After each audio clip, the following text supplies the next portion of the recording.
What's up, everybody? How we doing? How's it going? Woo-hoo-hoo. Mega jump scare. I even tried to whisper a little bit to lead you into it. I tried not to jump scare. Oh, what's up? What's up? What's up? How we doing? Oh my goodness. I might actually be starting to remember the schedule, and we're not changing it.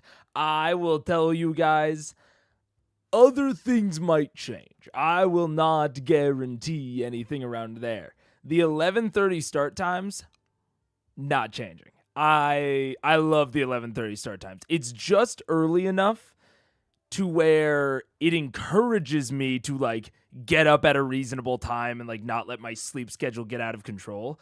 But it's also late enough for me that I can get like a solid amount done in the morning. Like I could theoretically go to like the grocery store. I can work on other stuff. It's 11. The start times are not changing. I will also say I like the full episodes. Now that the technical issues are solved, I don't see myself going back to half eps unless unless there's exterior circumstances, like unless I'm like sick or the voice is bad or whatever. I don't foresee half eps in the future. But but other things, I don't know, may change.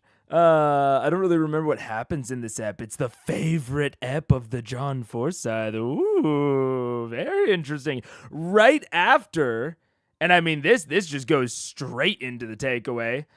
Right after, like, I said it last time, maybe the episode where like I agreed with and liked all of Matt's like in the moment DMing decisions, and at least from what we saw, the ostensible prep. Like I liked all of the prepping decisions. I liked all of the in the moment DMing decisions. Like maybe the highest average of me agreeing with Matt in any episode yet. I really liked it. The thing though, and the takeaway is that like recently but especially last episode, the main problems that I'm having with Critical Role, a lot of the things that have been have been there are things that they unfortunately just can't solve. Like that's what I was thinking about a lot. Like they are making an explicitly 3-hour show. Like that's their goal, that's their aim. They're not going under very often. Occasionally they're going over, but they're always kind of aiming for that 3-hour mark. And I think that's always looming in the back of their minds of like, at the end of the day, the priority is not necessarily the best D&D experience. It's the best 3-hour D&D show experience, which is like a different set of limitations. And the big thing I was thinking about is going under, right? Because they've gone over before. And like, I'm sure that has its, production issues. I'm sure that has issues with, people staying later than they were supposed to on the staff, what have you. But I think it is actually like kind of stealth worse if they go under. Because I would guess that they, probably still have to pay everyone on staff, whatever, but that, like, going under, as we've seen with me, having to, only do a half ep when people were expecting full eps, like, when you're making content, that expectation of, like, how long the thing is going to go, at least generally, is very important. And the thing that I wanted to communicate within this takeaway, the thing that I've been thinking about and like the lesson that I am thinking about is don't be afraid to end early at home. And like I don't mean like 30 minutes early. I mean like 2 hours early. Like I think that Matt is absolutely justified in not doing that. There are so many external factors that hold him back from, ending at the midpoint. That would just be, it would be weird. But there are a lot of times, and this last episode is an example of that, where I do think that his adventures would have been served. Like the story that he is telling, that I am fairly confident that he prepped, would have been better served by cutting the session short and then like letting the rest of that breathe in the next session. Even if you're aiming for 3 to 4 hours in your home games, if you're coming up on hour 2 and you don't think that there will be a satisfying cut in the next 2 hours, when within like that 3 to 4 range, I would truly consider, and this will be an in-the-moment decision, always, but I would really consider cutting the session early to avoid not giving your work the space that it needs to be the best it can be. Like, this is a very classic, like, CR does a thing because they have to, but you could potentially do it better at home because you're not making an actual play, This isn't even really a CR thing. This is just a making entertainment, making an actual play thing. Like and to get specific about last episode, that final fight, there were so many things where I look at it and I'm like, okay, I feel like I'm confident that there was more behind the screen that like we did not experience. Like Matt summoned one new enemy during the fight and then never summoned them anymore again. Now that could have been because of in-fiction factors, like maybe putting the genie in the spheres, the reason that no other enemies came through. Very possible. But even that ending ritual, it's like the things that I touched on the end of like how you could make that final fight so much more interesting, I think I said it at the time, those aren't things that like I feel like oh my God, I'm making it so much better. Compared to something like the Emberhold. With the Emberhold, I don't think that the Emberhold was an issue of like Matt not getting to use all of his content. I think that the thing I put up is different from what he had intended and better. With this fight, I think that there's like a better than 50% chance that Matt had every single thing that I pitched to you behind his screen. I think there's a better than a coin flip chance that all of that was back there. He just cut it all for time. And again, I don't blame him at all. I don't blame him for a moment. I think he made all of the right decisions. But for you, at your home games, if you're staring down, that final fight and you're looking at the clock and you think, shit, like, I don't know if I'm going to be able to do this thing without it going into like a 5 or 6 hour session, really consider just cutting it early. Really, I would not, I don't think Matt would have done that, and I don't think he should have done it. I think he did it absolutely right. But for you guys, consider cutting it early. Because just like if you're getting into a spot in your game where you feel under-prepped and you don't feel like you're going to be able to run a satisfying game that night, I think the answer is never, hey guys, can you really go to this other place? Like, can you really go to the place that I have prepped? It's just, hey Al, like, that sounds great. Like the decisions that you made, the place that we're going, awesome. I don't have like a ton prepped in that area. Like I have some ideas, but I don't think I can make it satisfying. Like let's just like call it tonight. We can, I don't know, play some video games, hang out, whatever. And then you go back to it next session. I think that rushing through your content at home is most often probably not the right answer. I think that a lot of times keeping content in reserve and taking your time is going to lead you towards less DM burnout, and it's going to up the satisfaction at the table of the stuff that you're actually playing. Again, for Matt and Critical Role, it's all very different. I wouldn't have changed a thing that he did in the context of an actual play, but for at home stuff, I think he could have cut it early. So they should have cut the Chris Hardwick guest episode short. I doubt they could have him for 2 episodes. Yeah, no. I think that's one of the long list of reasons that I absolutely don't think they could have actually cut episode 46 short.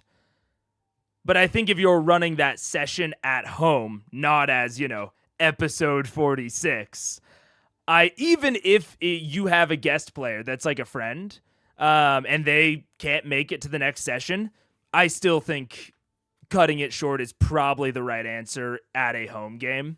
But again, for Critical Role, I would have never had them cut episode 46 short. I think you made the right calls,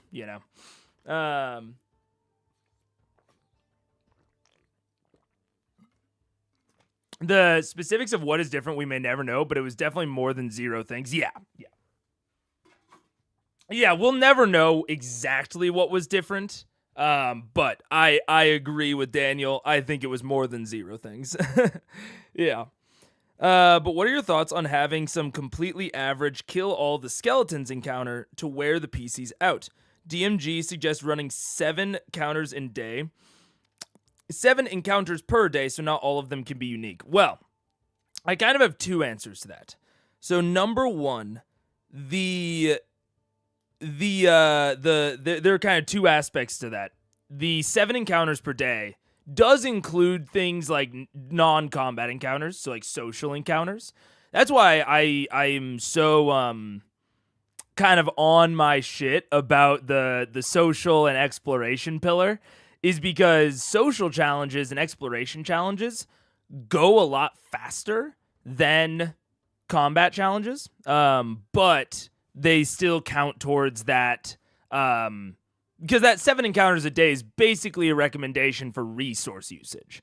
It is considering the fact that, X classes get their stuff back on long rests, X classes get their stuff back on short rests. 7 encounters a day is going to utilize their resources if you follow the balancing laid out in these books. So having real social encounters that might use resource, or exploration encounters that might use resources, is important.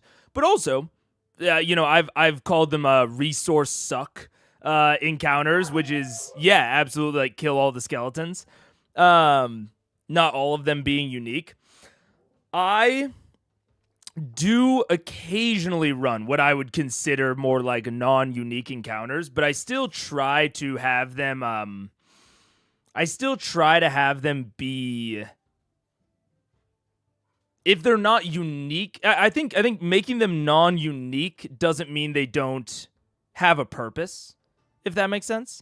So like I've talked about like the harmony goal or whatever, is like if I'm running an encounter, even if it's easy or even if it's just a resource suck, I most often want it to have a reason.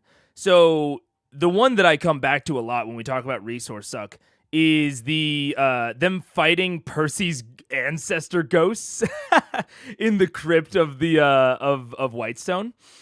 That was a resource suck encounter that ultimately was not that difficult and really didn't take that long, or wouldn't have taken that long if the possession weren't a factor. The reason I didn't like that encounter was just because, oh my god, possession, stop.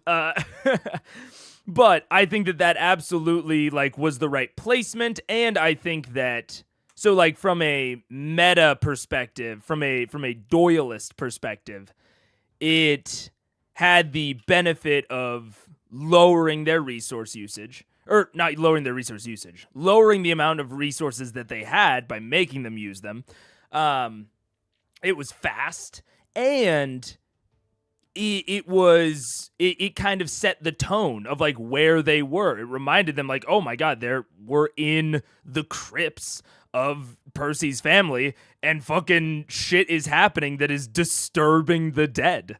Like it did a lot of things tonally for the story of like, oh my gosh, the Briarwoods are doing something evil that is like making, fucking Pap and Mama roll over in their graves, to the point where they're attacking any intruders. So I think that is a good example of like that combat wasn't super interesting. It wasn't super unique, but it did a lot of things for the story. So that's when we're talking about like 7 encounters per day. That's what I try to go after, but also I don't run 7 encounters per day. All of that being said, I don't do 7 encounters per day. I make my encounters a little bit more intense, a little bit more challenging. So that 7 encounters per day, I believe, is assuming that the encounters that you're using are balanced to, I want to say, the medium difficulty within the DMG. And there are 2 difficulties above that, hard and deadly. So if you want to run less encounters per day, you just have to skew up the difficulty of the encounters a little bit to make sure that they have to use more resources. My table hires our DM via D&D company once a month. Oh. If I got 2 hours less than my 3 to 4 hour session that cost me 18 plus tip, I'm going to have problems. That's fair. I have not interacted with D&D for hire. Like, I've not interacted with like hiring a GM. I know some of my friends have, and I know content creators that do GM for hire. That is not something I considered. I will put a big fat asterisk on if you are a GM for hire. That's probably trash. That presents more meta constraints, kind of like Matt's, where now the GM is not just doing it for fun. The GM, in your case, is doing it for money, and they have different meta constraints on making sure that they are delivering on as good of a product as they can give every single time. But if you're a GM that's I'll very much asterisk my stuff of if you're a GM that is like not doing GM for hire, then listen to that takeaway. But yeah, if you're getting hired for a 4-hour session and you cut it 2 hours short, yeah, that's trash. That's totally fair, John. Yeah. On so many things that Raw does terribly, recommend 7 encounters per day. Hint that they aren't all combat, but in a way that a lot of people miss that. Yeah. They don't flesh out social and exploration enough to implement that without a lot of legwork yourself. True. Yeah. It's one of the, yeah, like I said, it's one of the reasons I'm so on my shit about that. Yeah. But as a DM, I can really only prepare one great encounter, and it's the first fight of the day. The PCs can just go supernova. True. Yeah. Which is why the 7 encounter thing is a thing. It's like you need to have encounters that aren't super great, super unique to cut down some of those resources to where the really good encounter, the really unique one, or the one that you would actually consider like a puzzle. Like in the same way that sometimes, like when they're just talking to a shopkeep, right? That's not going to be a social puzzle typically. But if they're invited to a ball or a gala or a fucking auction, that might be more of like a social puzzle. So when we talk about like great encounters, right? Or like really unique combat encounters, those are the ones that I think of as puzzles. Not all D&D combat necessarily has to be a puzzle.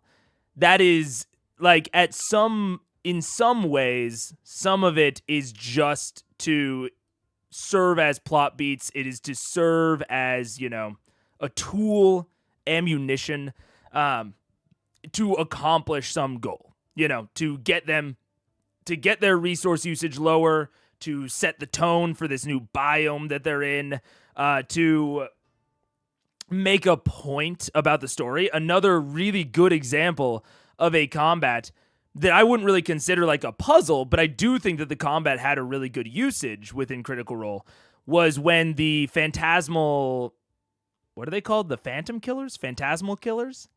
I never remember the fucking name of these things. But the things that went and tried to assassinate Percy in the basement before they left for Whitestone. That was another one where, like, that's not a super unique encounter. It's not really what I would call a puzzle encounter. But it served the purpose of, number one, maybe lowering some resources. If it was, I think for that one, that was less the point. But you could have slotted that in a way where it did that. Invisible Stalkers. Yes, Invisible Stalkers. You could have slotted that in a way where it did resource suck. But most of all, it served the story point of, hey, the Briarwoods are fucking after you. And it was pretty quick compared to maybe a more unique or interesting encounter. So it went to serve the story more than being unique and interesting in and of itself. You know, and that's the kind of thing is, like, sometimes the story will be the interesting and unique part and the combat supports that. And other times the combat is a big culmination. It should be very interesting and unique, a la, Kavarn fight, most boss fights in that vein. And the story beats should support that combat and the puzzle and the interest of that combat. So yeah. Are you mentally connecting sessions with days? 7 per day doesn't necessarily mean 7 per session. Also true. Yeah. It definitely depends on the timing and pacing. Yeah. I know you can have multiple days in a session. It's about short rest versus long rest. Yeah. That would probably be a session 0 type discussion. Also true. Yeah. Would you rather the GM cut the session short and charge you less to keep quality up? That's also true. If you could have some sort of variable pay scale, maybe that could work out. But that's definitely, there are absolutely meta issues there when it comes to, like, pay to play.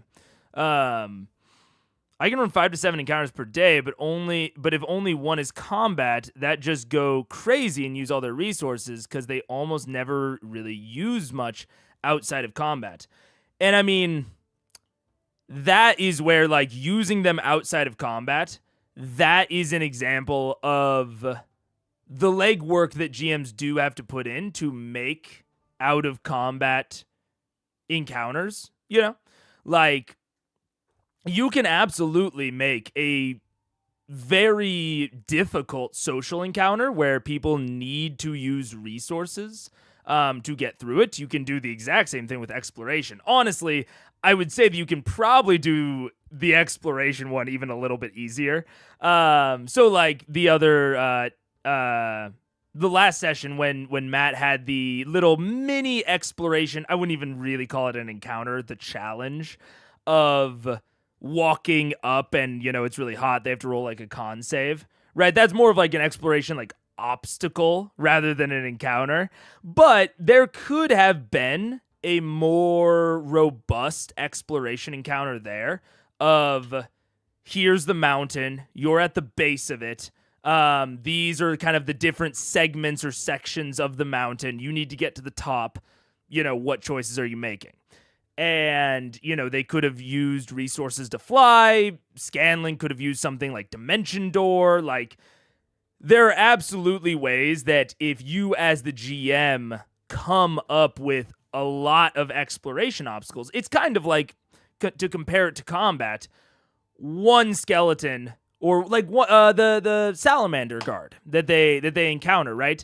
I would call that a combat obstacle. Right, the first one that they encounter, that Keyleth kind of intimidates down, that's more of like a combat obstacle that they then turn into more of a social thing. Whereas the combat at the end is like a combat encounter.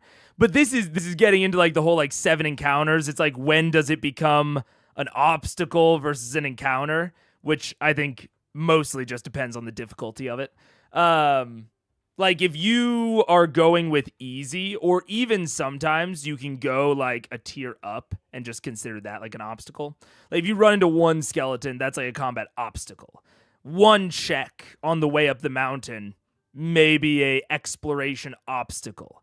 But the more you string those together, you start putting a bunch of combat obstacles of these like singular enemies together, suddenly it becomes a combat encounter. You can do the same thing with social, with exploration, where you put multiple of these exploration obstacles all back to back to back, and suddenly it's more of an actual encounter. So doing something like not just having it be, the one check to make it up the mountain, you can put a lot more in between those and try to eke out some resource usage there. Let's see.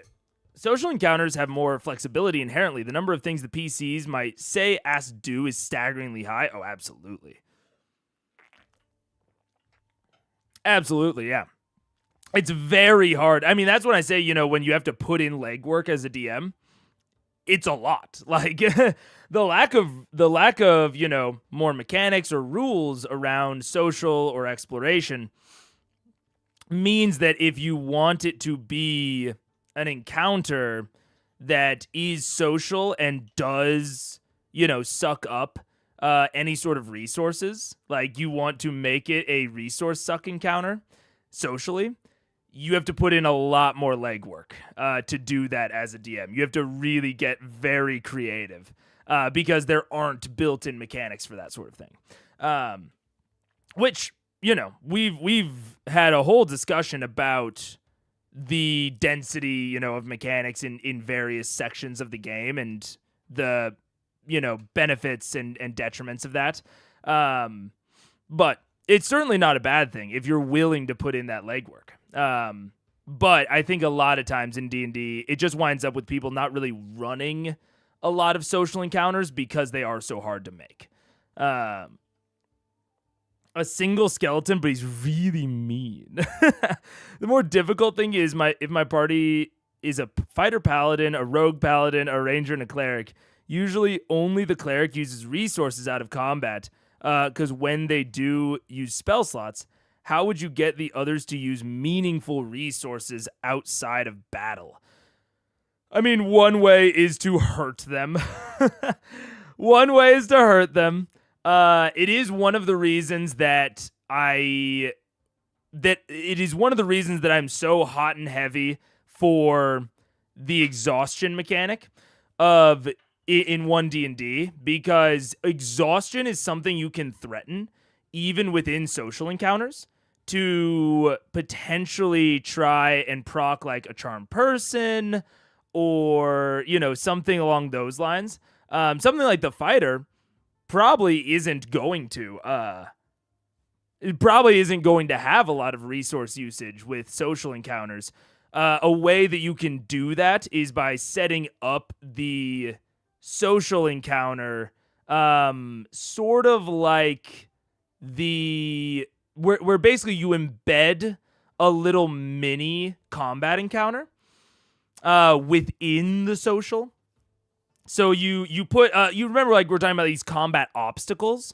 You make a combat obstacle a component of a social encounter. So someone gets belligerently drunk at the ball, and the fighter needs to remove them. Suddenly, their AC, multi-attack, like being able to grapple and shove prone twice in like one turn, suddenly becomes very useful if you're trying to remove a belligerently drunk person. But that is still pretty firmly like a social type of thing. So you have to get creative with it. There's not like a super easy off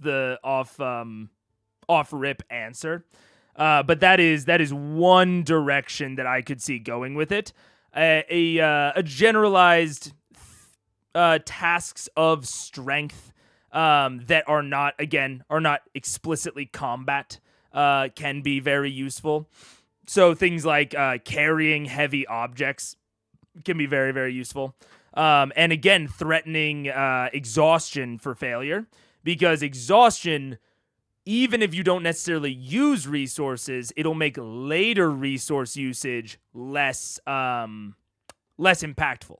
Because if you use 1 D&D exhaustion, again, I would never use 5e exhaustion again. I will be using 1 D&D exhaustion from now on.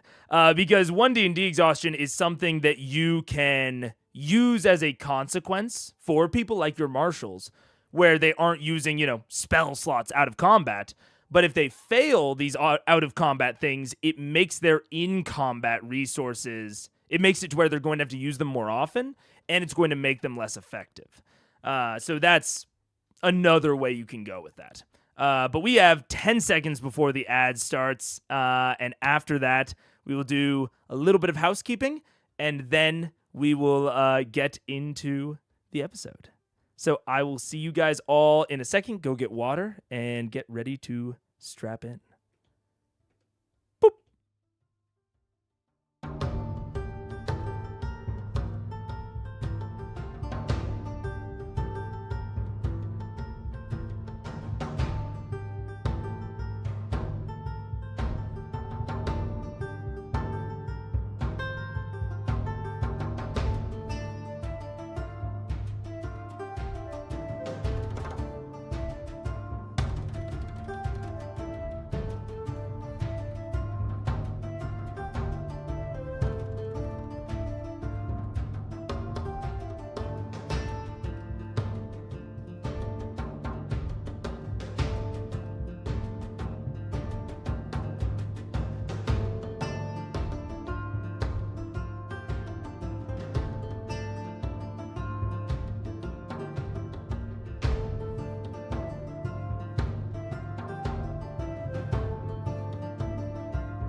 All right, we're back. We're back. Hello, hello. Okay. First things first, and often second thing is second. I also forgot comment review. I'll do comment review really quick. I think 2 out of the 4 comments were about the music on the speaker, which I thought was hilarious. And I was thinking about it more. And this one was from Albie, I believe. I can't necessarily claim this is true for everyone else, but I very much dislike the music played over phone speakers during a D&D session on top of the existing music played by the DM. It's very much home game behavior, which definitely doesn't work as well in what would come to be known as the paragon of actual play shows. I have a feeling this kind of thing absolutely worked in the true home game that CR used to be before it was CR. And one of the things that I was thinking about in reference to that, and like especially why it bugged me, because I was thinking about it, I had a player in one of my home games that I did not think of this behavior negatively at all, but they had like a soundboard where they would like sound clip some people sometimes, and then they would like play like soundboard type shit. Like that sort of thing can be home game behavior. The thing that I was really thinking about that you have to really consider, and that I think was one of the big issues with this last episode, was that it is really it's a lot harder to interrupt someone who is playing something off their phone. Like it is way harder if someone is just like whistling or singing or like doing something with their voice as a human person. It is easier to interrupt or talk over or get that person to generally shut the fuck up without breaking immersion, right? That is a lot easier. With a phone, you would have to like physically take that person's phone, that person's like property, out of their hands or like across the table and fucking like shut it off. So if you are someone who is, playing this music, you have to be very confident that number one, it's okay. Like I would never do it as a guest player where you don't really know the vibes of the table. You have to be very sure that it's okay, and I think you have to be more cautious than not on when to turn it off, because it is very difficult compared to a lot of other player behaviors to stop once it starts. But yeah, there's a player who utilizes one at my Sunday game, but balance is the key like anything. Yeah. And that moment certainly did not have balance. But anyways, more on the beat of housekeeping. I think tomorrow, I haven't decided exactly how it will be presented. But tomorrow I need to organize it a little bit. I'm gonna do the actual good ending of fucking Baldur's Gate 3 that I should have fucking gotten the first time. And then I'm also going to do some note taking cleanup from the past few sessions. So a little bit of theorizing, and I'm going to have both of them be members only, as a stream, not as the actual VOD. So one of the things that I want to think about, I'm trying to not condense necessarily, but like solidify the content that I have right now of, getting good habits and good expectations set. And one of the things I want to do is, give members a little bit more benefit for their membership. And I want to do that in the least disruptive way possible. I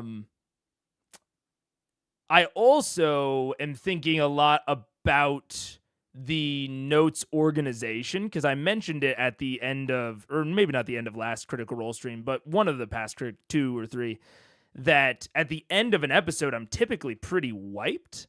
But also the beginning of the episode, I kind of want to accelerate into it. And sometimes the note taking is a little bit slower. So I'm maybe going to test a kind of basically like a stream concept of doing this like members only organization. And then afterward, the VOD would be public and anyone could watch it. So that, because I can't pay, well, I say I can't, people do, but it is against Critical Role's content policy to ever paywall, any of their stuff. But if it's, organizing my own personal notes about their stuff, I feel like I feel pretty comfortable with that. And so then it's Critical Role members only content. People can be there for the theorizing, and it's giving more of a benefit to members, without being too disruptive to the actual show watching, and without paywalling any of the content. So I don't know if it will, ultimately pan out to be good. But it's something I'm going to try and see how it goes. So your notes belong to you. Yeah, exactly. Yeah. So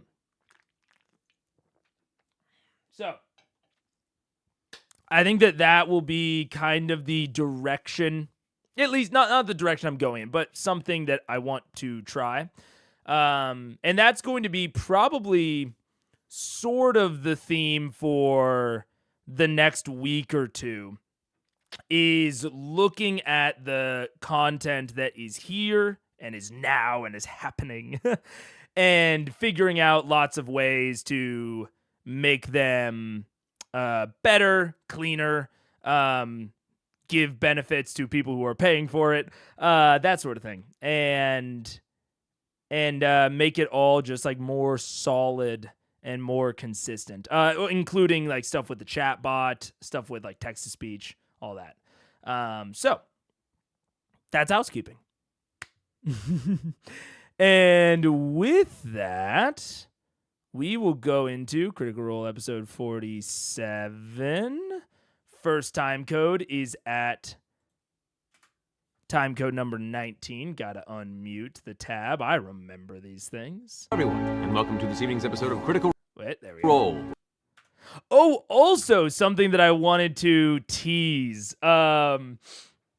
Me and John were talking about kind of the mirroring of, me kind of figuring out my technical issues right around the time that Critical Role is kind of solidifying their stuff, and we were talking about it. My anniversary for like my first Critical Role stream, when was it? It was June 7th. So I don't know exactly what I'm going to do. I don't know if it'll be exactly on June 7th. I famously just a few streams ago said that I'm not really into time-based anniversaries and milestones and shit. But I do think something that could be interesting is like I've spent a year watching Critical Role, or I've spent a year talking about Critical Role. What are my takeaways? Do like a big retrospective stream or something along those lines around the year mark. So something along those lines is probably coming. We will just have to see exactly what it is and how it goes. So yeah, you can look forward to that around June. See, are a bit loud. I can fix that. I think it should be a little bit better now. And hop into the game proper. Sam is on his way, per usual. Yep. Liam is here via internet. Can you see him? Is he there? There we go. There's our Digital Liam. Liam. My brother. Liam. I can't see you. You're hiding in the shadows. Can you hear me? I can, yes. Wonders of the internet.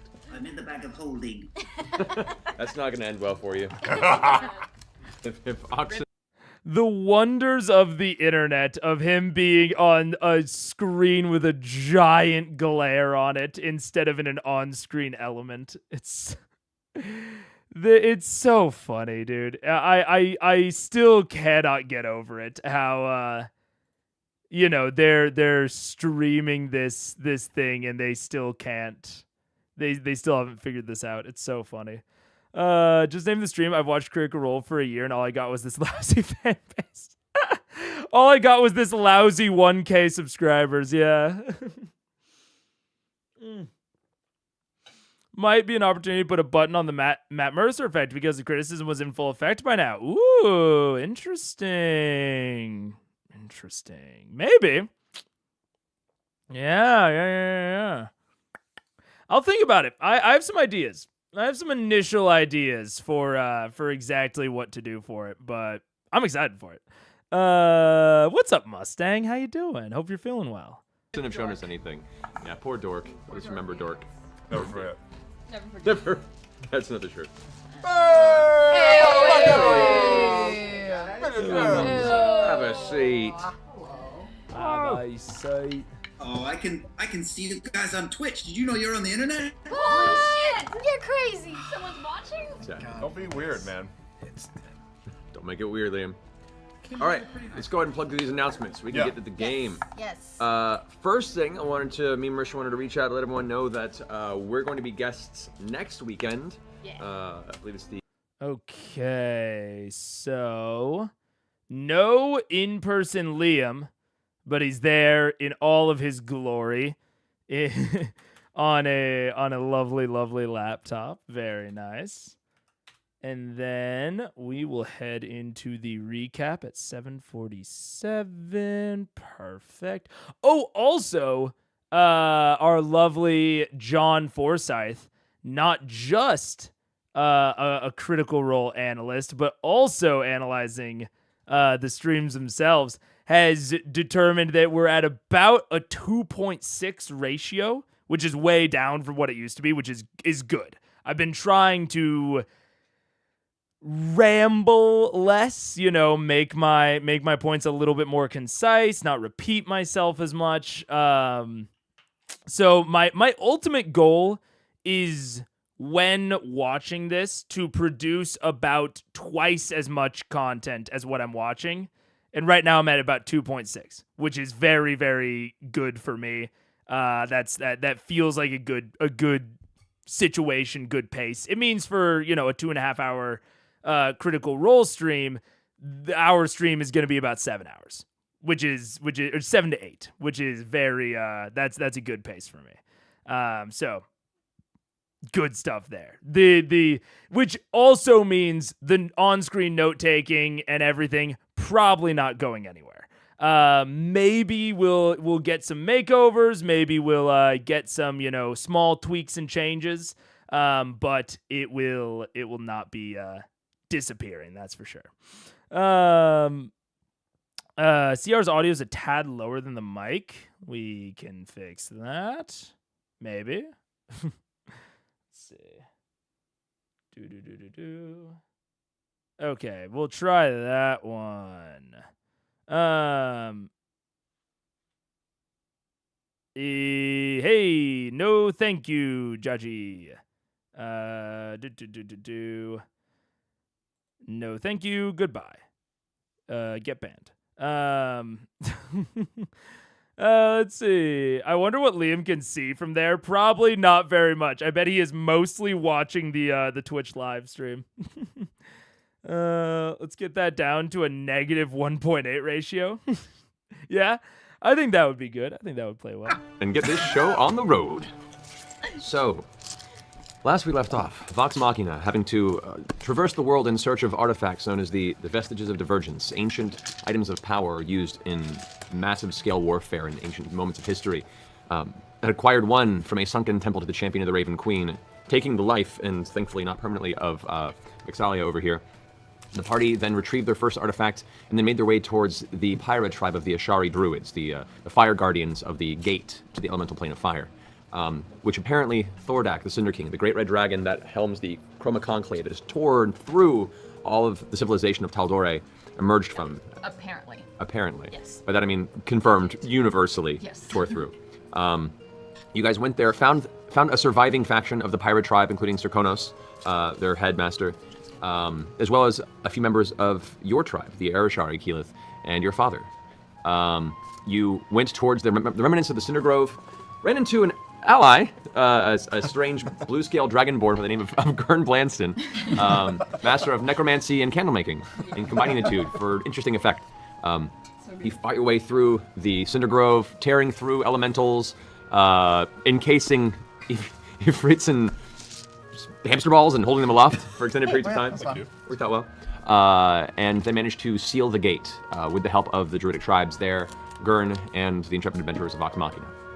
After which, you went to spend the evening there on the mountainside to rest before continuing your journey to wherever that next step may be.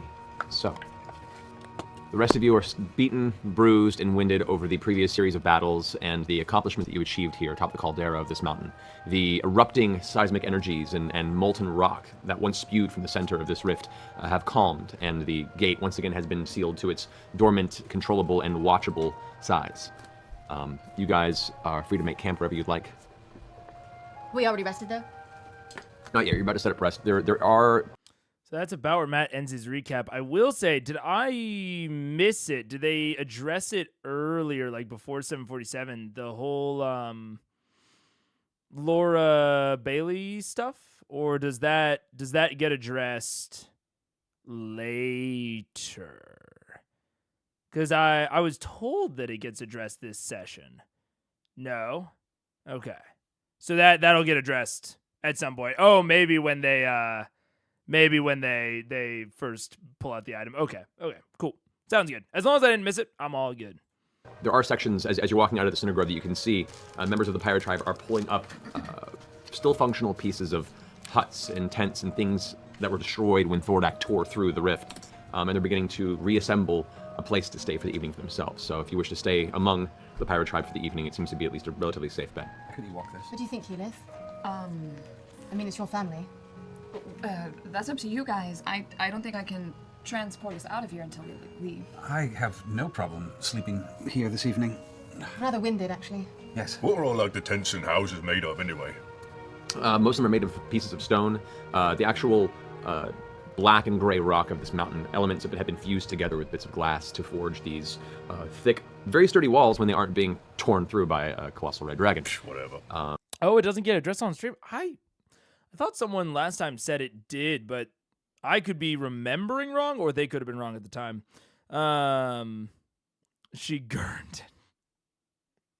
Nice, Jericho. Okay, interesting. If it doesn't get addressed, that's fine. That's yeah. Because I think we went through most of it. I was mostly curious to see how Matt would talk about it, but if he doesn't, that's fine. I don't really need to talk much more about it in that case. So while they're being brought back up, druids are using what remains of their powers from the fight today to assemble more walls of stone, and they're basically creating ramshackle living spaces using their magic. So. I'm gonna go ahead and assist them because I didn't use any fatal ever spells. All right. So you begin throwing up some stone walls to help build a small shelter for the evening.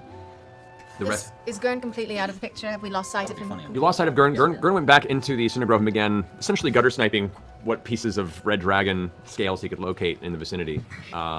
He has not been seen since that moment, and who knows to where he wandered. Keyleth, if I may. Yes, Scanlan. You said that so weird. That's how it's spelled. Keyleth. Keyleth. So Keyleth, regal of you, are Scanlan. your people comfortable in these little huts and stuff? Are we going to be safe tonight? Because I could assist us with slightly better shelter. Like how? What do you mean? With my magical dalliances. Is that another name for your penis? It is. Are you going to poop us a bed? I could poop us a bed, but are we okay here safely, or should I get us something special With your dalliance. with my dalliance? I think your penis What may are you have more talking names than I about? do. I'm kind of horrified. Yeah, I want a house from your balls and bits. I mean, my people have lived here for thousands of years. Yes, but their Generally- shelters are destroyed now. So. Sure. I mean, generally we're safe as long as these dragons aren't smashing through the village. But I mean, if you have an alternative. I have an alternative.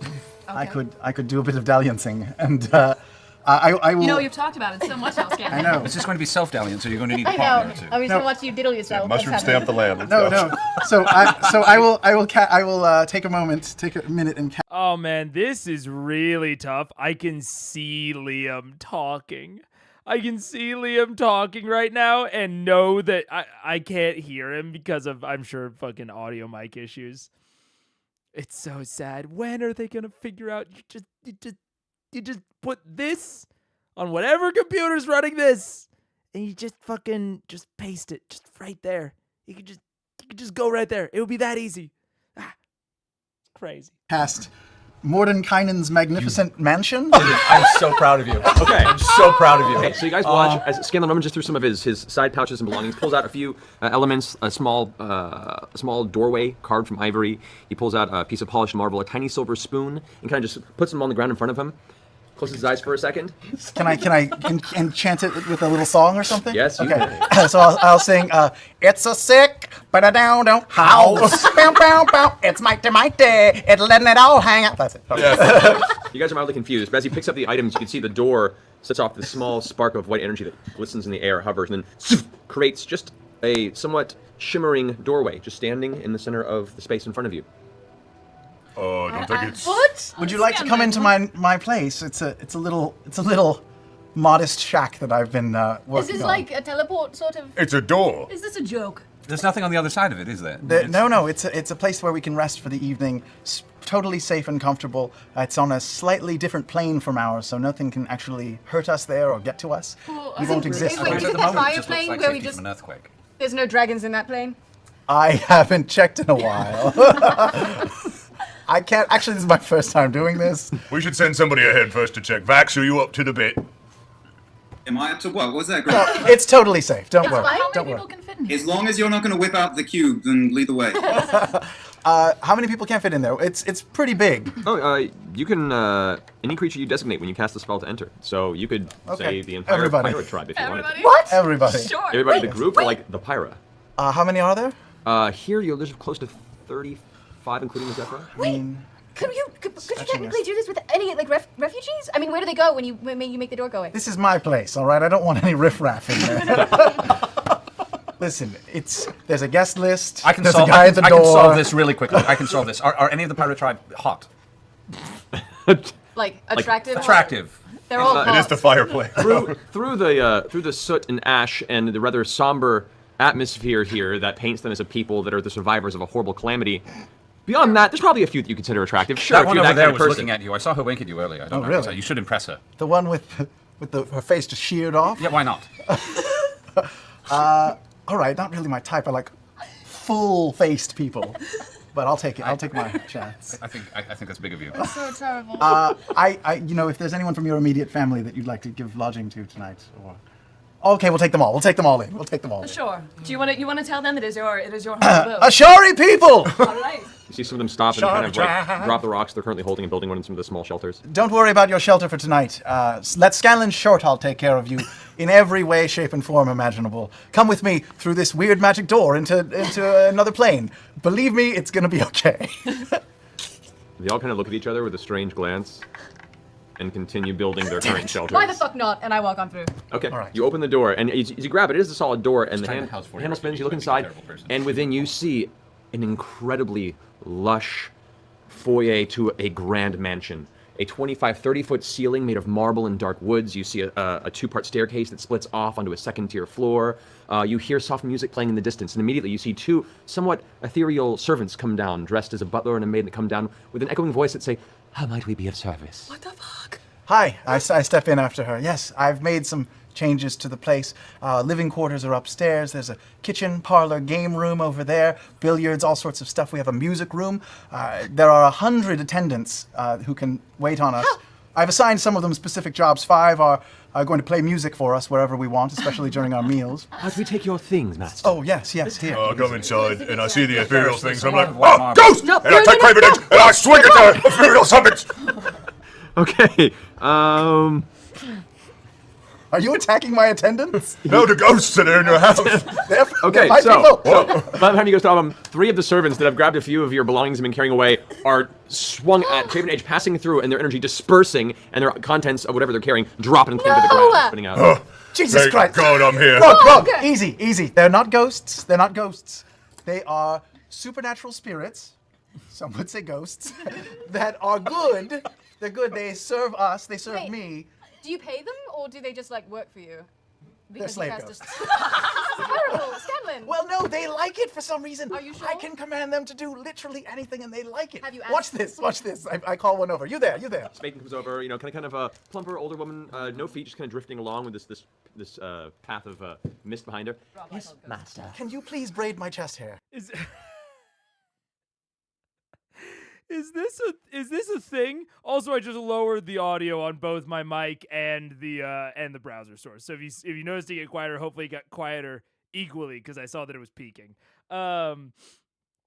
Is this a thing? I will admit to not having read over Mordenkainen's magnificent mansion in a little bit. Does it have all of these ghost servants, or is this all improv? Because if it is all improv, this is absolutely my favorite kind of silly D&D improv. But oh my God, staff of 100 servants is raw. Damn. Okay. All right. Well, now theirs is 98. So that's wild. So Mega is Sam. Mega's always Sam. But of course, Master. Do you like this job? It is my purpose, Master. See, this is what I'm telling Purpose. you. Do you enjoy your purpose? What does one but enjoy their purpose in life? And continues braiding his chest with these tiny little hairs. Doing a very good job. It's not very long, but sure enough, there is a pattern. Wow. Thank you. You're dismissed. Back get to the that music when it's room. done. Do you Yes, tip? Do you tip them? What do You can tip me. I'll pass it out I later. believe you. You there, you. My phone's volume is nearly at max. Okay, so somewhere in between. I set them, they were both at 100. I set them to 78. I'll put them at a scholarly 92. So I was my goal was to get it to not peak. But I think that this will probably accomplish that. Ghosty, do you have any ale in this establishment? But of course, sir. We have an entire winery as part of the mansion. Holy What in the shit. fuck is this place? Bring me What are you your doing this, expensive Scanlan? frosty glass of I ale. pulled Right away. Scanlan over to the side. Have you always been able to do this? Have you been holding out on us, man? You know, it never occurred to me to do this before for some reason. Wait, sorry. Yeah. You shouldn't be Burt Reynolds, you should be Hugh Hefner from now on. Oh, wow. No, this is a skill that I recently acquired. I would not hold out on you. This is a new skill that I've just learned, and I'm still making improvements to the house. You'll see that our dining room has a portrait of myself in it. Oh. Not the one that I had commissioned, but one that I had envisioned before. It's just me in a smoking jacket, standing in front of a fireplace with me in a smoking jacket above it, Stephen Colbert style. I cannot wait until this scene needs to get put into the animated show. They better not cut this shit. They better keep this in all I want. Oh my God. Oh man, I want me in a smoking jacket, a portrait of me in a smoking jacket with a picture of me in a smoking jacket behind me. Oh man, that would go hard. I could picture it right there, right where the green screen used to be. Which, by the way, the green screen will eventually be coming back, but it was distracting me too much. Most of the time. Before that, you have a tiny hut. That's also true. That is true. And Oh no. And we all have our own separate rooms. All of the beds are circular. Oh, They all have a mirror over them. Oh my god! that's wonderful. It's Graceland! Mine is a Walter bed, so Wait, be you careful. built this entire castle, so how do we know that you haven't installed creepy spy things into our rooms, Scanlan? Little people. I don't trust you. On we go to the rest of it. Wait on my beer. I've got a great idea. Let's get some beer. Let's take a rest. And in the morning, there's this great game. We can go to the game room, get some dice and some paper. A game within a game within a game. The exception. It's called meta interrogation. We're just gonna see how deep it goes. Keyleth just gets a nosebleed for no reason. She's not sure why. How do you get that out of my Never system? spinning top on the banister. Oh. At this point, Grog, you can see the servant that you sent off comes up with a very large, somewhat spectral flagon that, upon handing it to you, turns into a solid metallic form, and Holy inside, shit. very, very finely chilled and very nice smelling wine. I put my hand up for a high five. It makes contact. It does? It's a little cushy, but it does make contact, yes. Like, these servants will do whatever you want them That to. is terrible. It's a terrible path you're going down right now. I am way I'm ahead of you, uncomfortable Grog. with this. I'm way ahead of you. As I said, there are 100 servants here. 50 of them are assigned to me in my own personal service. The rest are available to you in whatever capacity you like them to. This will be the best night ever. Let me go try and gather the rest of the Ashari. Can I So uncomfortable Can I right get now. like a plate of food from one of the ghosts? So like, it's I- proof. Okay. It's about to The get servants, Caligula up in this the bitch. servants gather up a platter of food piling up with like grapes and meats and cured ham. I just pop out of the door and address the people. Okay. with the As soon as you plate. pop out of the door, it all turns to smoke and dissipates. Oh, son of a. Hey guys. Hey, it's okay. It's actually really nice. You should.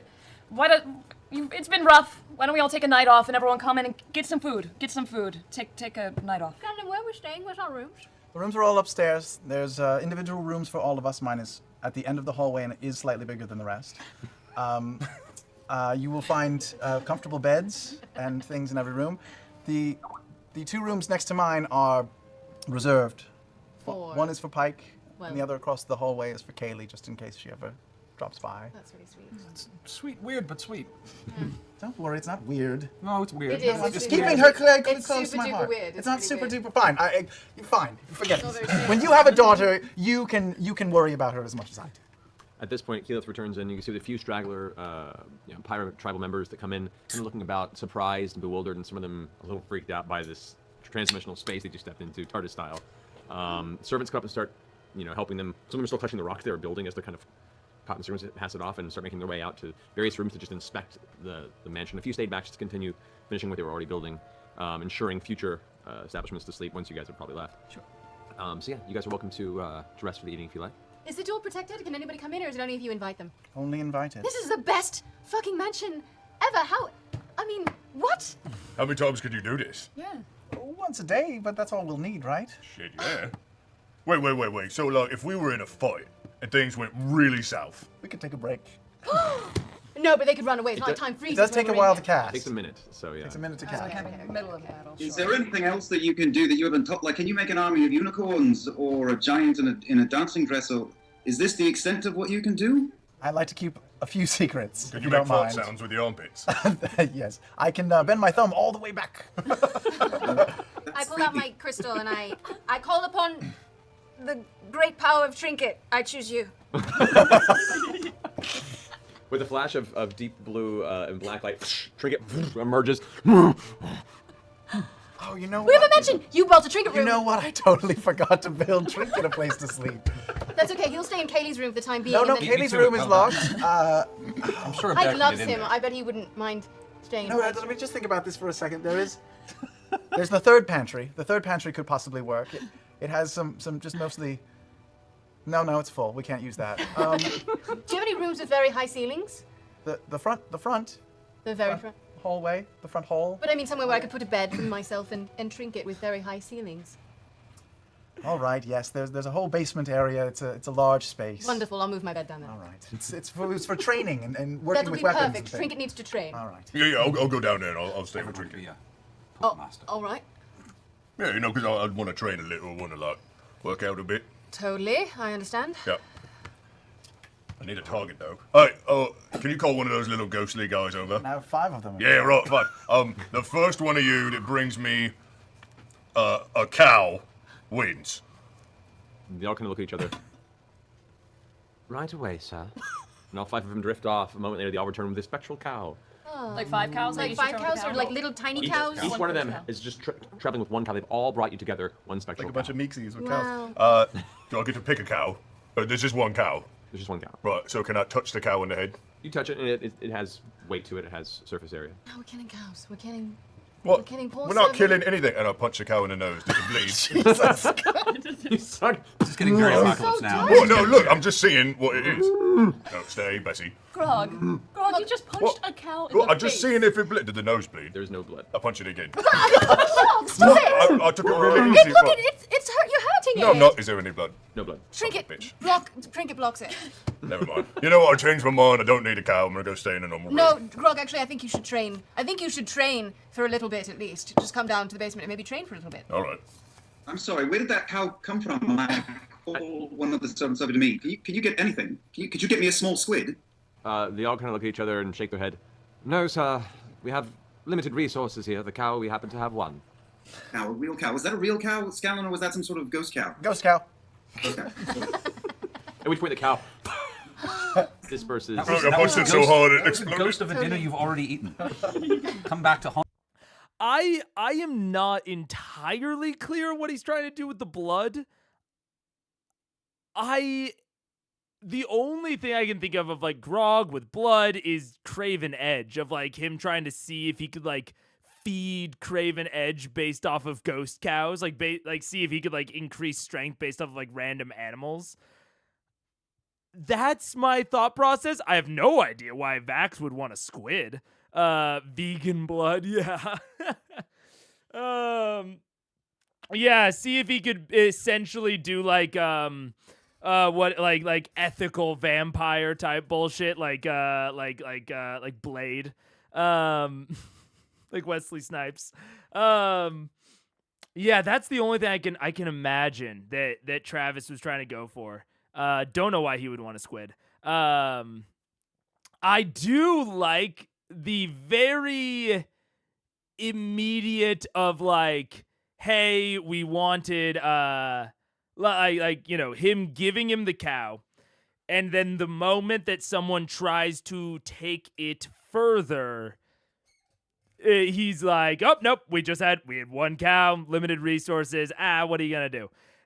This is actually something that someone, I think it was last stream or the stream before, asked me about. They were asking me about, you know, Matt's style and, you know, him being kind of loose with the rules sometimes, of like, in this case, getting Grog a cow. Not something I probably would have done, but Matt's fine with it, and it allows us to have, you know, an interesting moment with Grog and with the rest of them, allows them to have some good roleplay based on that, even though it's maybe a little bit of a stretch rules-wise, and Matt is also good at then pretty immediately reeling that back so that it doesn't get too crazy and out of hand. It's a very how would I say it? It's a very specific style. It definitely is Matt's style of like, the rules and the guidelines can get shifted and can get wibbly wobbly whenever. Like, he has this sense, and it's some sort of sixth sense where he knows when it'll be interesting. And that's I think one of the more impressive things about Matt is he knows that giving Grog a cow will be interesting. And so it's like, yeah, give him the cow. But then Vax asks for a squid, and Matt has, again, this sense of like, okay, he's just like he's just limit testing. And he's like, okay, no squid. And that is, and I've said it before, that is like not my style, not my vibe. I think that there can be some problems associated there, but to Matt's credit, he's very good. And if you're going to have this style, I think you need to be good at knowing when to cut it off and how to make the cutoff not feel out of game. Like, Matt's really good at coming up for an immediate excuse of like, oh, nope, like, not that. You know, it's very, yeah, I don't know. It's very interesting. I love that Grog isn't just dumb. Travis plays him with Grog logic. Oh yeah, absolutely. Yeah, the mansion comes with 500 servants, one of whom is a cow. Yeah. It's his players immediately start trying to break the limits of the spell. Lol. Yeah. maybe Sam specified the mansion has a cow beforehand to Matt. I'm gonna doubt that. Some part of me, I don't think that was probably a conversation that they had. But strict raw reading, I can't get to there being a cow around, but I agree that it was probably just because it would be interesting. Yeah, I think that is sort of definitional to Matt's style, is rules can be bent, rules often are bent, in order to make something interesting and dramatic in the moment. Whereas I've talked about, I try to stick as close as I can to raw so that my players really know what to expect going into every situation. In some cases, that means that I can't have the interesting moments or the interesting sequences that Matt can put together, like this with Grog, of like, we wouldn't get that sort of thing in my game. Like, my players would not be able to do what Grog just did, and we wouldn't get a potentially fun scene there. But I absolutely think that there are positives to my way of doing it, where players very much know the rules of the world. They know what to expect. And if anything breaks the rules of the world ever, there's immediate like scrutiny and attention. I can use it I can use breaking the rules as a plot device in and of itself, which is very, very useful, whereas Matt really can't. Like, if something breaks the rules, like maybe it's like slightly interesting to the players, but it's not going to draw their attention in his games like it would in mine, because he relatively frequently will bend/break the rules just for an interesting moment.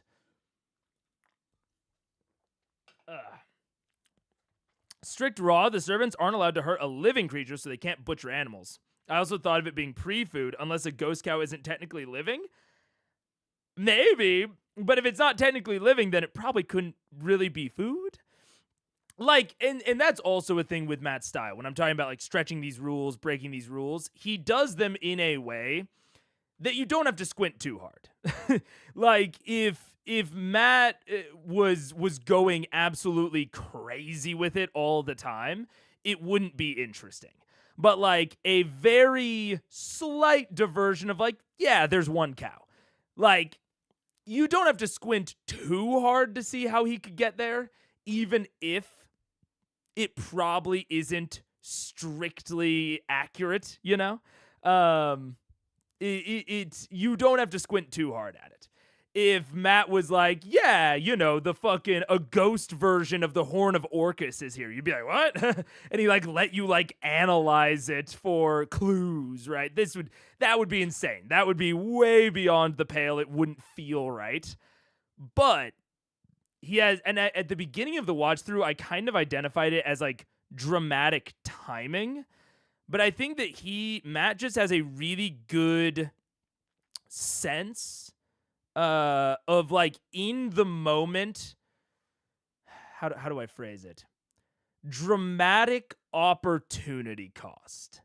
I think he has a really good sense of, this is a very slight deviation.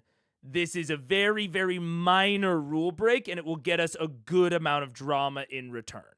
I think he has a dramatic intuition, maybe, where he has a really good sense of the rule of cool and how to not let the rule of cool get too out of hand, you know? Like, he has a good sense of like where to start it and where to cut it off.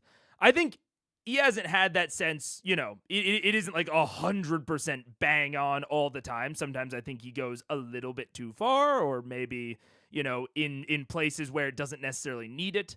But I think his dramatic intuition is much more on point than most DMs I've seen. So, anyways. Aren't you? I go down to the training room passed that and I hour. stop at 7 and go, can you bring down a bed for me? Done, Thank yes. you. Grog, can Yeah. we train, please? Yeah. You want to train with me? Yes, I think I need to train with you specifically. All right. Always a good time to get better, I guess. You guys Going on head, over there. you guys walk out of the foyer into the main hallway, and at the end to the left, you see a doorway kind of appear where there wasn't one before. Whoa. It opens up on its own, and as you walk, you can see stairs that lead down into a basement chamber that has essentially a sand pit surrounded by brick. There are a series of wooden training dummies and various training accoutrements. There are chains hanging from the ceiling for lifting and climbing exercises. There is a basic set of weapons against the weapon It's a rack. CrossFit gym. A basic set of armor on the other set. Muscle ups. Yes, baby. Rope climbs. Yeah. We're really about to pretend to do CrossFit. Is that a thing that's actually about to happen? Okay. Is there Okay, I'm I'm also glad that Percy kind of said it out loud, like, I'm down for fucking around, I'm down for role playing, but at a certain point maybe we can move on. I'm interested as to why Vex, wanted to, it seems like, get Grog alone. But if it's literally just a train, it's like, okay, maybe we can maybe we can just say you did it and move on, a big thing that says WAD on it? Wizard of the day. Yeah. The minute we get downstairs, I start pawing into the bag of holding. What are you doing? I just need to. Ooh, how did you do that? What did you grab? Just this cleaning utensil is all. Are we by ourselves? Nobody else came down, right? Just the two of you. Okay. Yeah, I just wanted to do some cleaning with this broom that But this is where you found. I train. had put it in the bag of holding before. Maybe you can train over there on those dummies, and I can just sweep up some of the sand that's around in this area I right here. thought we were going to train. I thought we were going to fight. Yes. Well, Trinket actually wanted some training with his cannonball. If you will stand still so he can run into you a few times, that would be swell. I feel like there's a problem with this idea, but I'm not sure what it is, so I'll do it. Okay. Trinket comes along with you and in a very confused manner, attempts to train with you for a short time. It's been a while since you've wrestled a bear, so it's kind of fun at It's times. fun, right? Look, I know I usually, hit back, but apparently your mum thinks you can cannonball into me, so, give it a go. Go ahead, try, Trinket. Trinket backs up, looks over at you again, like, are you sure? Across the sand flooring, into a giant rolling attack towards you. That is going to be, what's Trinket's attack bonus? Oh god, you're really doing it. Yes! Yes, that's the point of this, is Numbers to mean get things. Trinket to run into you is the point. His attack bonus is +8. Plus 8, it's a 23 to hit. Yeah, that is. You go ahead and take 7 points of bludgeoning damage. Solid. And you're knocked prone. We'll say this, go make a strength saving throw.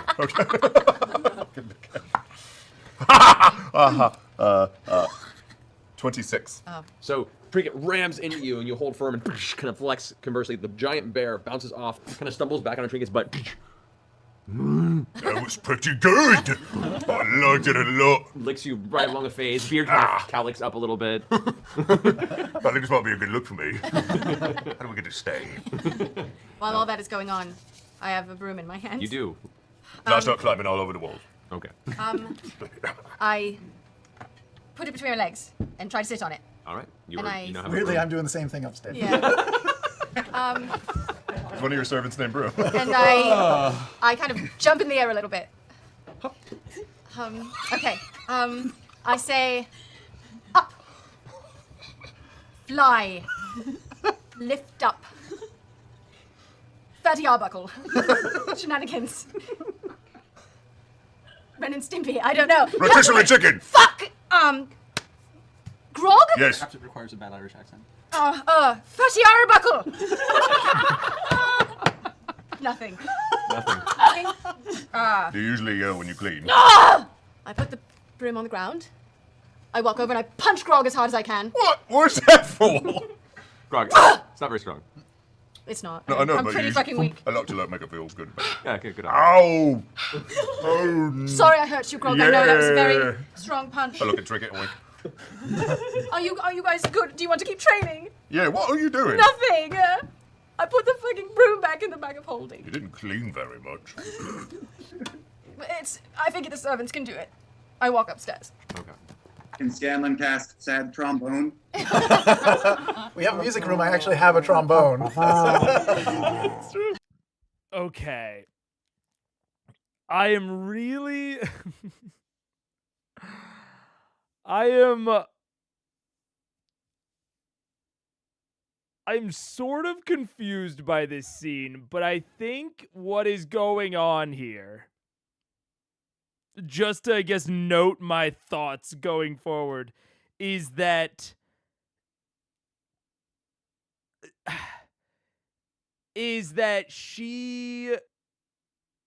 Laura Bailey, outside of the game, got all this heat and doesn't want to use the broom.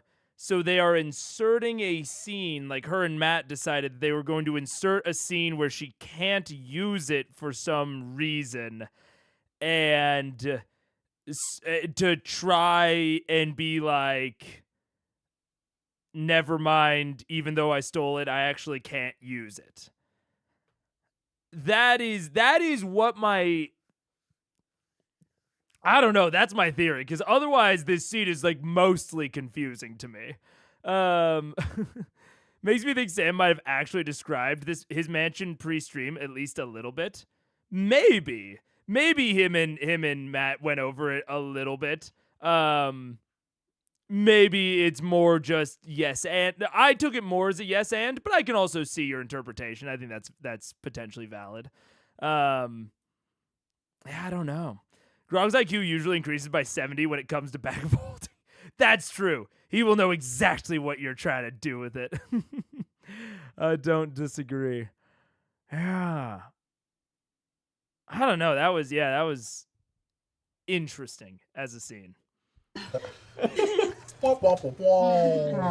Vex not there, Trinket gets a little antsy, and eventually your training session with Trinket comes in. As Trinket goes to seek Vex, you can finish your wall climbing in solace. All right. Well, especially as Matt really quickly wraps it up and seems to be, kind of guiding it. To me, it feels like potentially that's something that him and her talked about beforehand. The broom has a command word. Yeah, and maybe Matt is maybe. It's I will say the thing that I am kind of honing in on is Vex, not Vex. Laura seemed to go into this assuming that she wouldn't be able to do it. But we will certainly see. Yeah, interesting. I'm good for the night. Okay. What did I count? I go find Keyleth. Okay. I don't know. I'm just chilling. I'm eating food. Eat food. Food. Okay. Relaxing. It's been a long day. Actually, no, I don't want to talk to you. Keyleth, what do you know about magical things?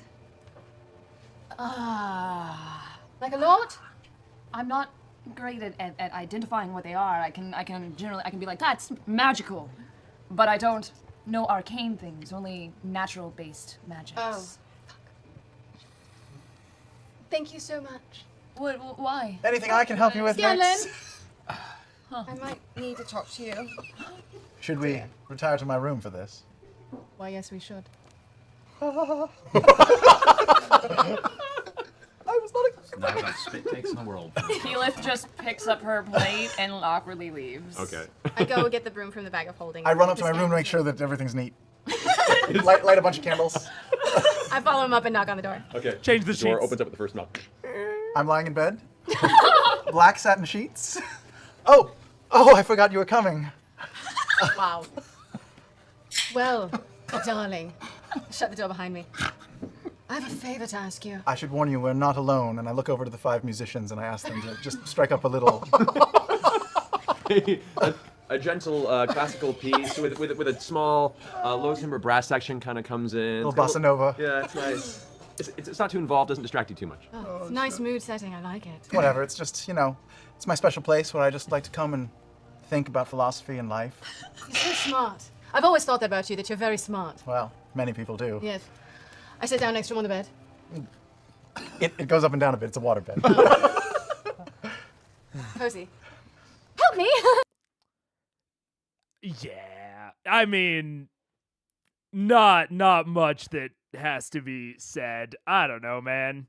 Maybe it's less weird at other tables, but I cannot imagine that. Yeah, I don't know. And it's also maybe like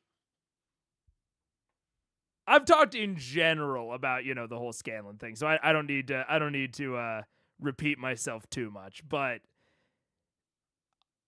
Warning. I can Take cover. take cover. We'll do an ad here in a second. Yeah, I don't know. Trying to weirdly fuck your party mates. Like, it is only funny with the I don't even want to say funny, but I can see it being funny with the external understanding that it is funny because obviously Vex would never actually do it. So Scanlan is stupid. Scanlan is the butt. And that is what I can say ultimately in a at least non-explicitly negative, is that Scanlan is the butt of this joke, obviously. But it is still hard. But by making him the butt constantly, I think this is like a general like character writing issue, is by making him the butt, where the joke is like, what a fucking weird, creepy idiot. It's like, man, would people really want to like hang out with him? You know? Would I want to go adventuring with the weird, creepy idiot? Because that's like the point of the jokes, is that he's the weird, creepy idiot. I don't know, man. Yeah. So I guess that's just a small point of evidence when it comes to playing flaws, I suppose. So we'll do a quick ad, and then we will come back and continue. Goodbye.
Hello. Okay. All right. Yeah, and I saw I see the kind of like, oh, it's less weird than with Pike, and Vex is kind of playing along with it. And I don't disagree, but I do think that even in that case, like the thing that Vex is playing along with is again that Scanlan is a weird, creepy idiot. Like that is ultimately the like in-world lesson that we are getting from this is like, even if we consider this, a scene of Vex weaponizing her sexuality, the fact that it was this easy and had, this sort of impact is a big characterization of Scanlan. And yeah. it's like ultimately I think it's better than before when they were basically just ignoring the fact that Scanlan was flawed, Like Scanlan would have these flaws, and like in fiction they were essentially just ignoring it. And at least now there's some acknowledgement of it, but now that you're acknowledging it, it's like, okay, we're just like kind of cool with him being like this, and we're just going to like take advantage of it when it suits us and ignore it the rest of the time. Like it's just it's a weird situation. Especially like part of the dissonance for me is him being like, here are these two special rooms for like Pike and Kaylee, when like it's like, oh, we like actually started to have some progress for Scanlan, and then it's just like right back into this, which I think is mostly just being played as a joke for laughs. So yeah, I don't know. It's just odd to me. We'll see how he continues to evolve as things go on. At least, like I said, at least they're actually to a point acknowledging it now. Is that... What? Was that... Did we see that before? Maybe. Okay, Scanlan, I'm a terrible person, I know. What did you do? I took a broom from a poor dragonborn.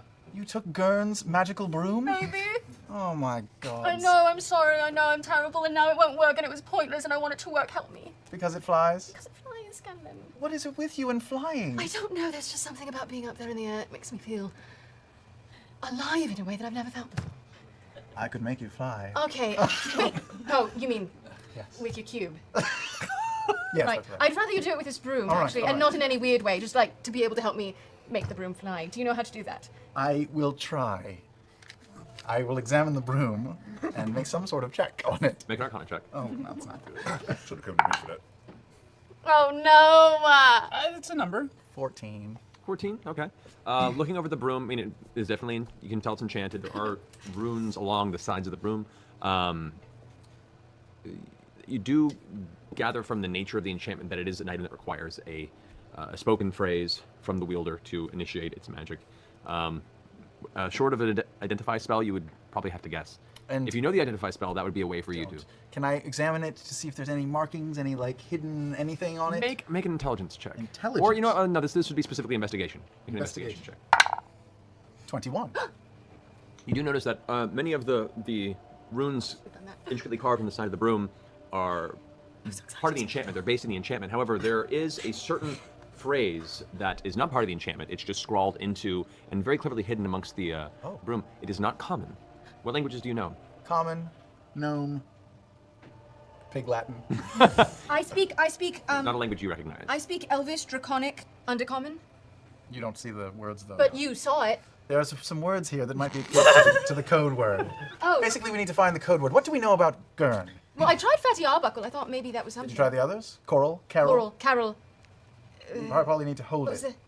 Oh, Coral, Carol. I don't remember the other one's name. I don't either. Stimpy? Was it Stimpy? Stimpy. It was Stimpy. Try.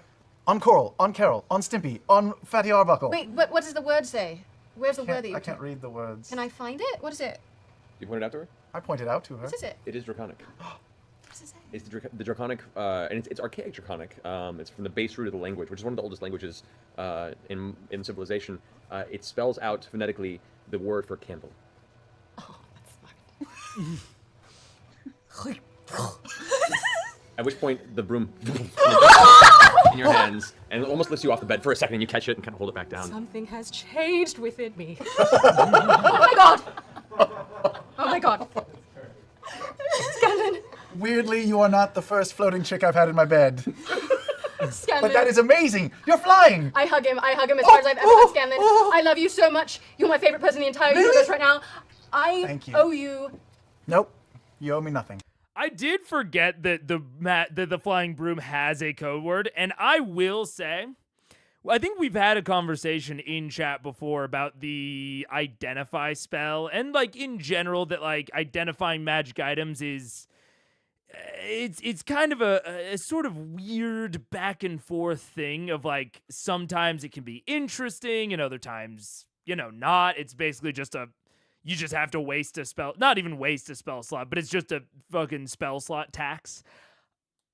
I do really like the way that Matt is handling this here of making there be some sort of essentially puzzle towards figuring out how to use the magic item, even though it's like relatively simple. Like there's a not even really a riddle, but like, the basis of a riddle. And there's an obstacle to even get to the riddle of a language proficiency. I think that those, and there's an obstacle to even finding the words in the other language, which is the, the Arcana check. Maybe it could have been a perception check as well. I like that kind of multi-layered, more obstacle-based approach.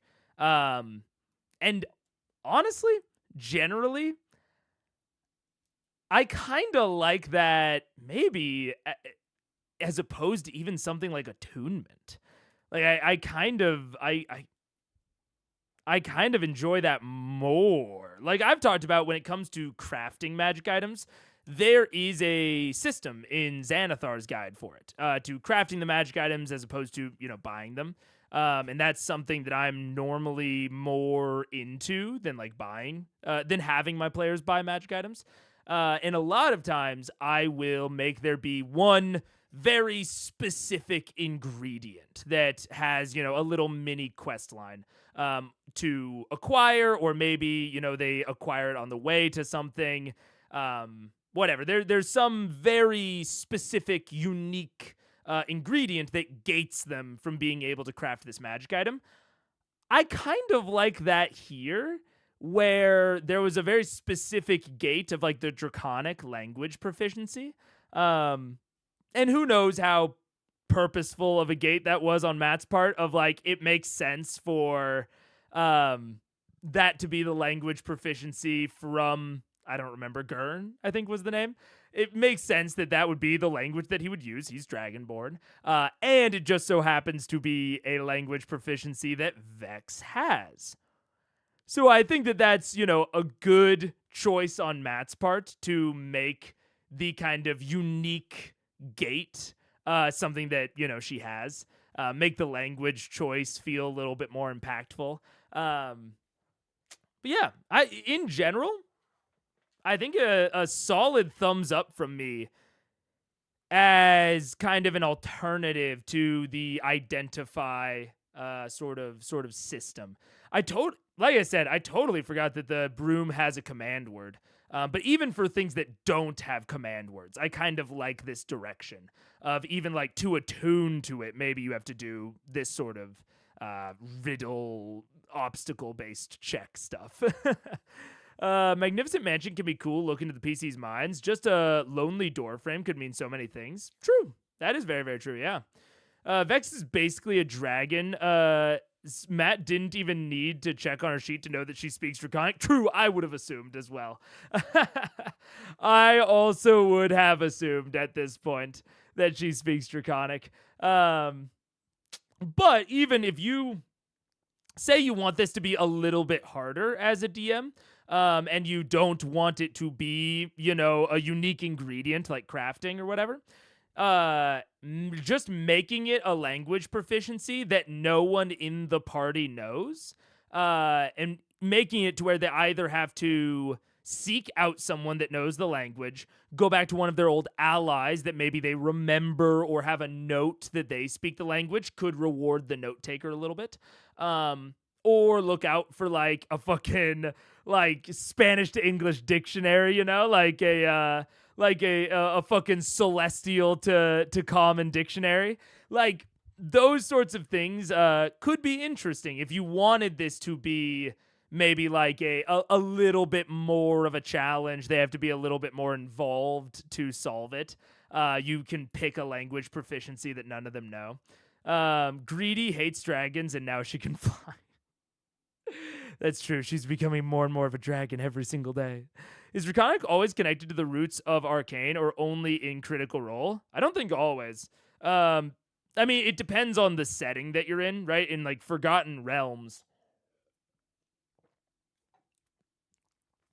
from my understanding, it's just like weave. It's just it's just kind of out there. It's not really. It's not connected directly to dragons in any way. But I think it's mostly only in Critical Role. Although it could be in other settings that I'm just unaware of. Gurn, can you read this for me? I mean, a bit, yeah. Turtix. Yeah, can you read your stolen broom for me? Yeah. It's really common for dragons to be deep into magic in a very old species. That's true. It is common for dragons to be very magical, but I don't necessarily think it's common for like magical stuff to stem from dragons. Although in D&D they're a bit more explicitly connected because I think it's more of a common trope for magic to be connected to like primordial stuff. Like if you think about like ancient magic, oftentimes it's like primordial, I think gets tossed around a lot.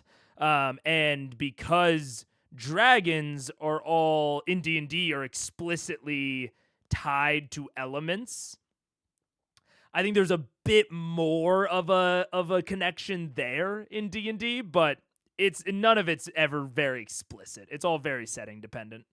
Not universal, but pretty common. Yeah, that's true. I'm not aware of it being common for dragons to literally craft things. They often understand and collect magic, though. Yeah, true.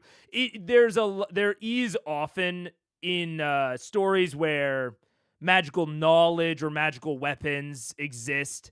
The idea of the dragon horde is often extended into collecting magical artifacts and things like that, and often understanding them because they're so fucking old. But anyways. That's what friends are for. I love you. I shake her little elf hand. It's a pretty big elf hand compared to your tiny gnome hand. But Okay. I sit on. How high are the ceilings in here? how high are the ceilings in As your room? high as they can be on the top floor. For this room, because it is an extra-dimensional space, this room is probably a good 50 feet high. I sit High on it. ceilings with drapery, and it's so Can I sit good. side saddle on it? Yeah. I don't remember how I said You have to it. remember that now. Better write that down. Why didn't I choose something more fun to say? Welcome to D&D.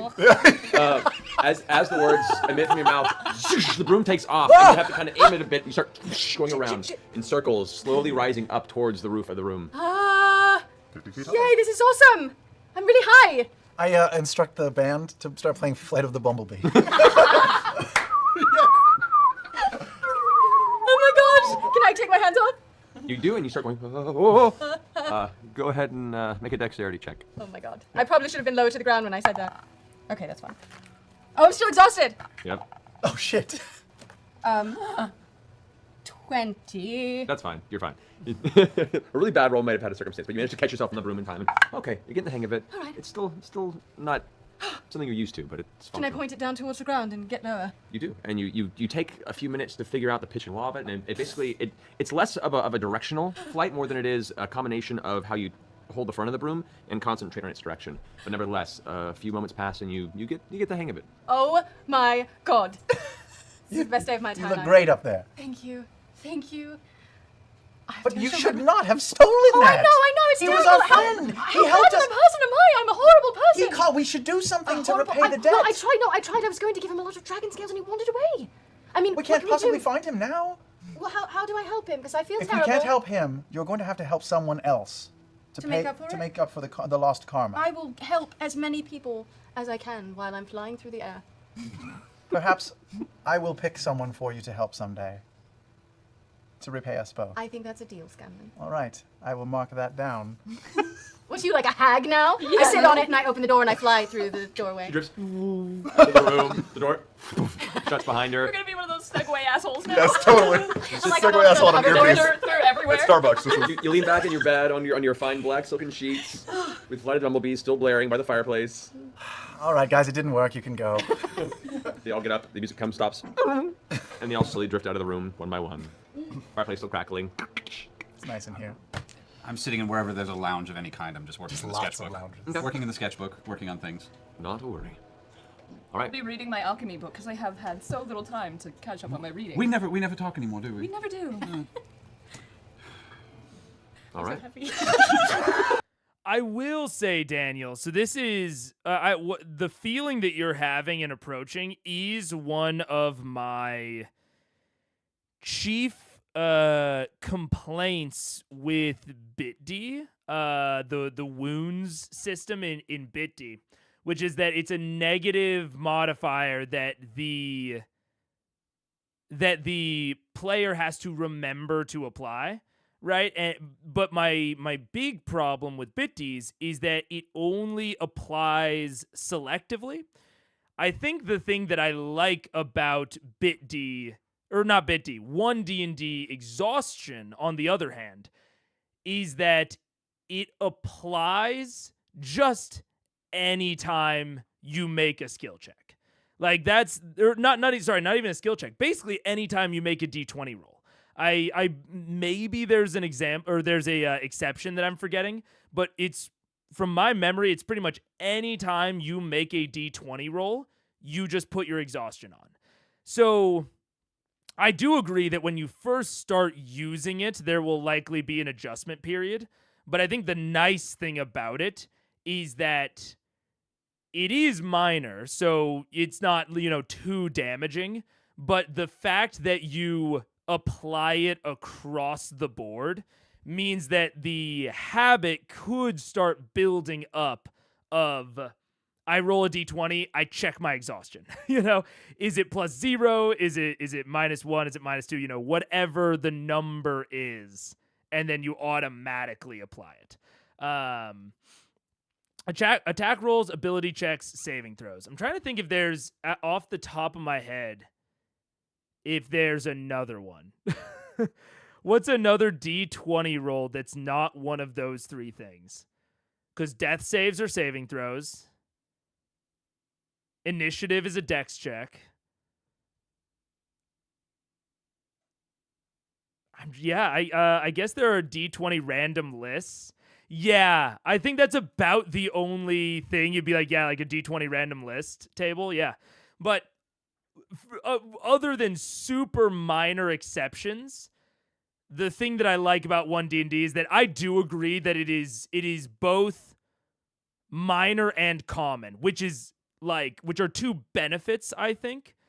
And if it applied less selectively, like say, for example, it didn't apply to saving throws, I would be absolutely worried about the exact same thing. I would be very, very worried. Like if it didn't apply to saving throws, it is hard to kind of remember if you're supposed to apply it or not.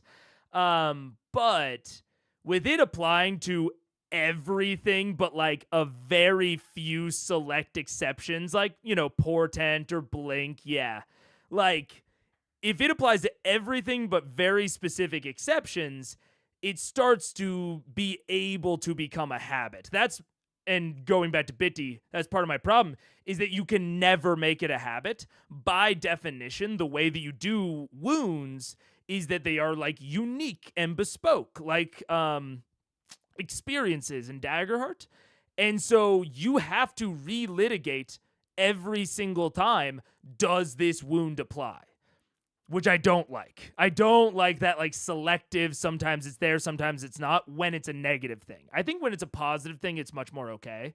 But when it's a negative that you have to apply, I don't want to relitigate it. It should always apply or not. Except in, some edge cases. But I do agree with you in general, Daniel, that there will definitely be like a spin-up period when you start using it at your table, where you will have to consistently remind people, did you check your exhaustion? Did you check your exhaustion? Did you apply your exhaustion? Like, that will definitely be something to get used to, but it is something that I think, thankfully, you can just get your PCs used to it. Just like, when someone rolls to attack you, check your AC, sort of thing. I like relitigating when it's RP related, positive or negative, because at my mostly new player table, anything that makes them think in character is positive, but for a boring mechanical thing, I agree wholeheartedly. And, I don't hate the wound system so much that it's going to stop me from loving Blades in the Dark, but it is one of the things that I have found the toughest, is that we just forget about the wounds all the time. We just constantly forget about them, because it is something that you have to actively remember. So, in Bitty, all negatives are really positives, though. True. You know what? I can't argue with you there. The character sheet has ideals and bonds, but not status effects. Yeah, that's true. Yeah, status effects, it is kind of interesting that status effects aren't included on character sheets. I'm paraphrasing a quote I've heard before, but if you can't think of a negative of a thing, you don't actually understand it yet. Probably, yeah. There's very rarely, that was one of the things that we got taught later on in my degree, in my coding degree. Early on, we got taught, like, okay, here's a problem, solve it with code. And by the end, you typically know, like, you could come to a solution. That's the thing with, like, most coding problems, is, like, you can eventually come to a solution. But all solutions are going to have positives and negatives to them. And so a really, like, a good professional programmer, whether that's like full stack or app dev or whatever, even like things like cyber IT, a good professional coder is the one that can analyze and be honest about the positives and negatives and choose the one with, the most positives for your situation and the least negatives. And that also definitely applies to TTRPGs. Yeah. If you couldn't criticize BitD, I'd argue you didn't know it. I probably still don't know it well enough, but yeah, you got to be able to criticize all of these things. That and Electrum coins are something I would really like changed. Yeah, that's fair. That's fair. This is the best. So good. I'm gonna try to sleep. It's gonna be really, really hard because I'm so excited, but I really need to get some rest. Feed the dog. Today? All right. So, is anyone else want anything else? You gonna go to rest for the evening? All right. I'm good. All right. You all eventually find your ways to your rooms, happy and comfortable in the fact that no one has to take a watch for this night. As you all get to bed, a few hours into the evening, Keyleth, you are just starting to doze off and you hear a knock at the door. Scanlan? You open the door? On my door? On your door. Who is it? Keyleth, it is Sokonos. Please open up. I wish to speak with you. I open the door. Okay. Sokonos comes in, and the first thing you notice, previously you had seen what was his burnt off arm at the shoulder. You can now see the flesh is extended and is currently very slowly in the process of regenerating his lost arm. It catches you off guard for a moment, and he kind of puts his hand up and says, Sorry, it is not very presentable. and he kind of still keeps his hand over it, slightly embarrassed by the mid-regenerative state of it. I'm sorry to have disturbed you. I come as unease has taken my mind. He enters the room and closes the door behind him. May we sit? Of course, please, Sir Conas. He goes over and takes one of the nearby chairs and sets it down. Places one across from him for you to sit and kind of gestures with his one arm. Sits down. I would not speak with those I do not trust. And I've seen your purity of soul, Keyleth. So I come to you with these concerns.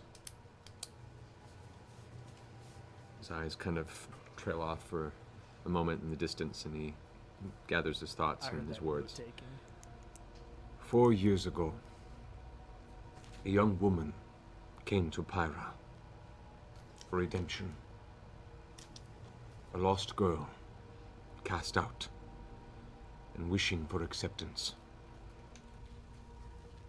We, as we do with outcasts, took her in, taught her, and in time, called her one of our own, one of the Pyra.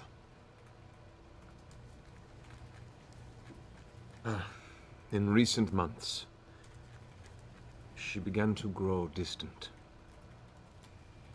taking to staying in the Cinder Grove unattended for days at a time. One afternoon, the mountain moved, angry with shifting fires. We felt a disturbance in the gate, and when we went to investigate, there she was, commanding powers we did not know she had. What kind of powers? Beyond those of druidic nature? These were the magics taken by man who defied the gods. These were the purest of ancient arcane threads. We watched as she reached out and tore open the gate. She laughed as we called out to stop. But something terrible emerged from that wounded sky. Thordak? This dragon you speak of, yes. I defended all that I could, but the power was too great, and unconsciousness took me. I awoke to my people in tatters, the fires untethered, and this terrible girl gone.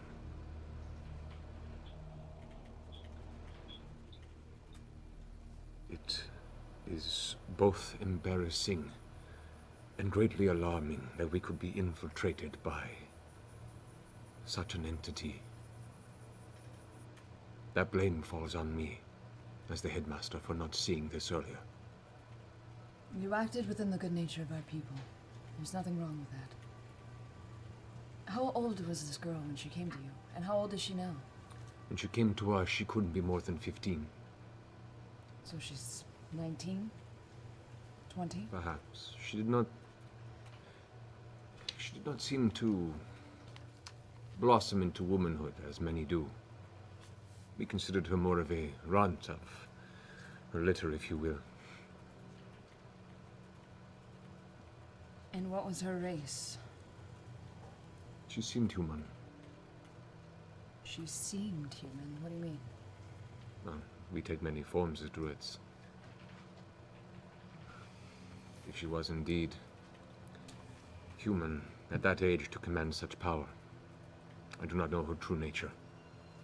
What was her name? Her name was Raishan.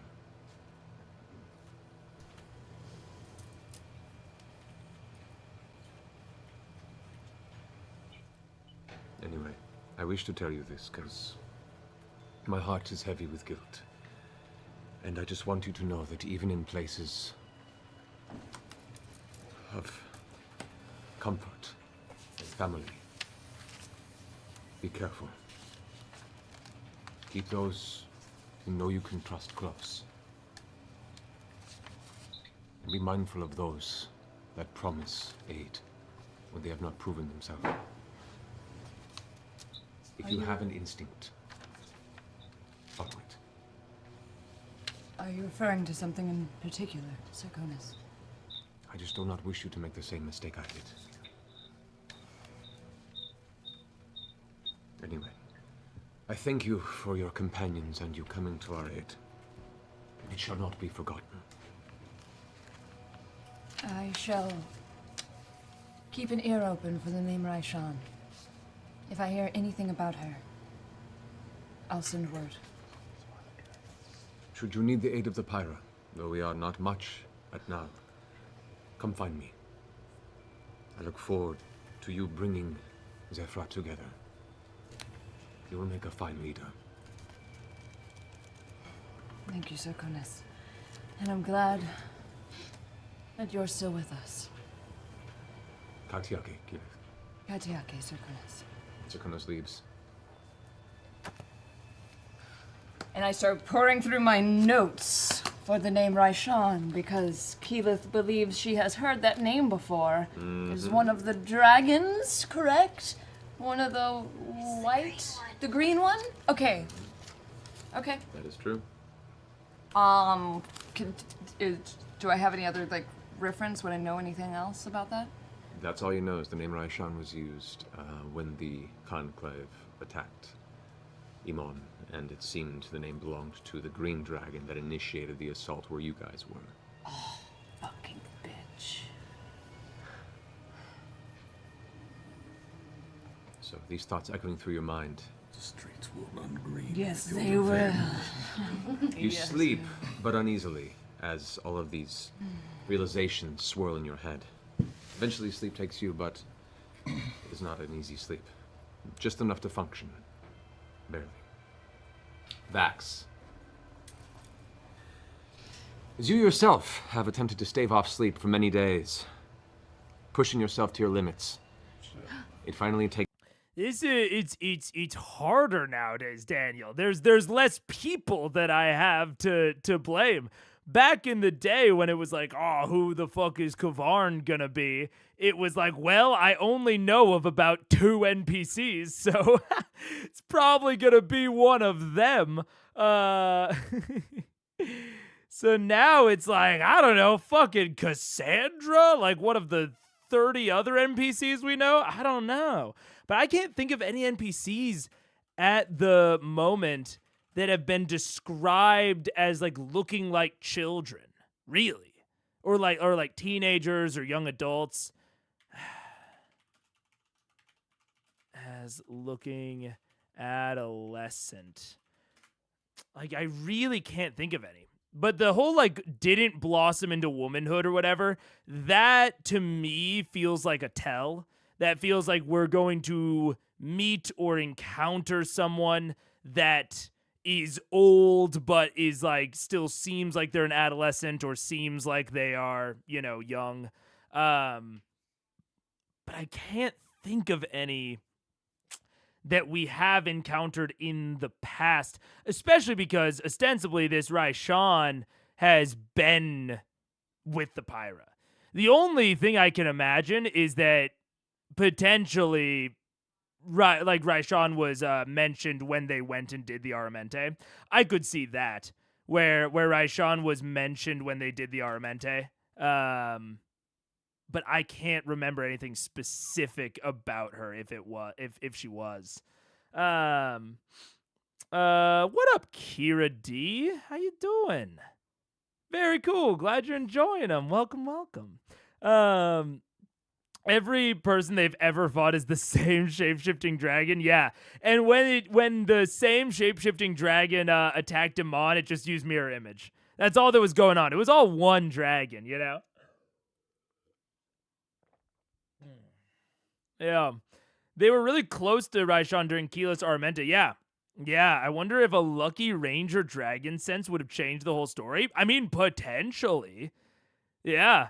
There would have, I mean, if she had popped one, because the real question is, it's like, why would she have popped it?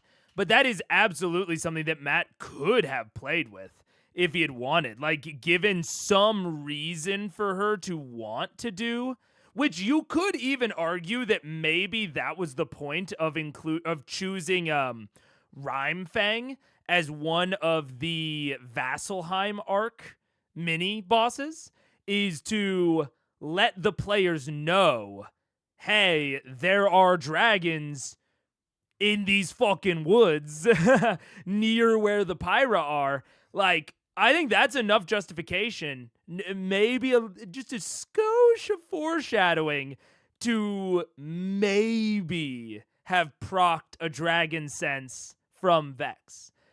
Totally could have changed things. Totally. I mean, it's a little small detail that I don't know if that's why Matt, chose Rhymefang for that mini arc. But it could be.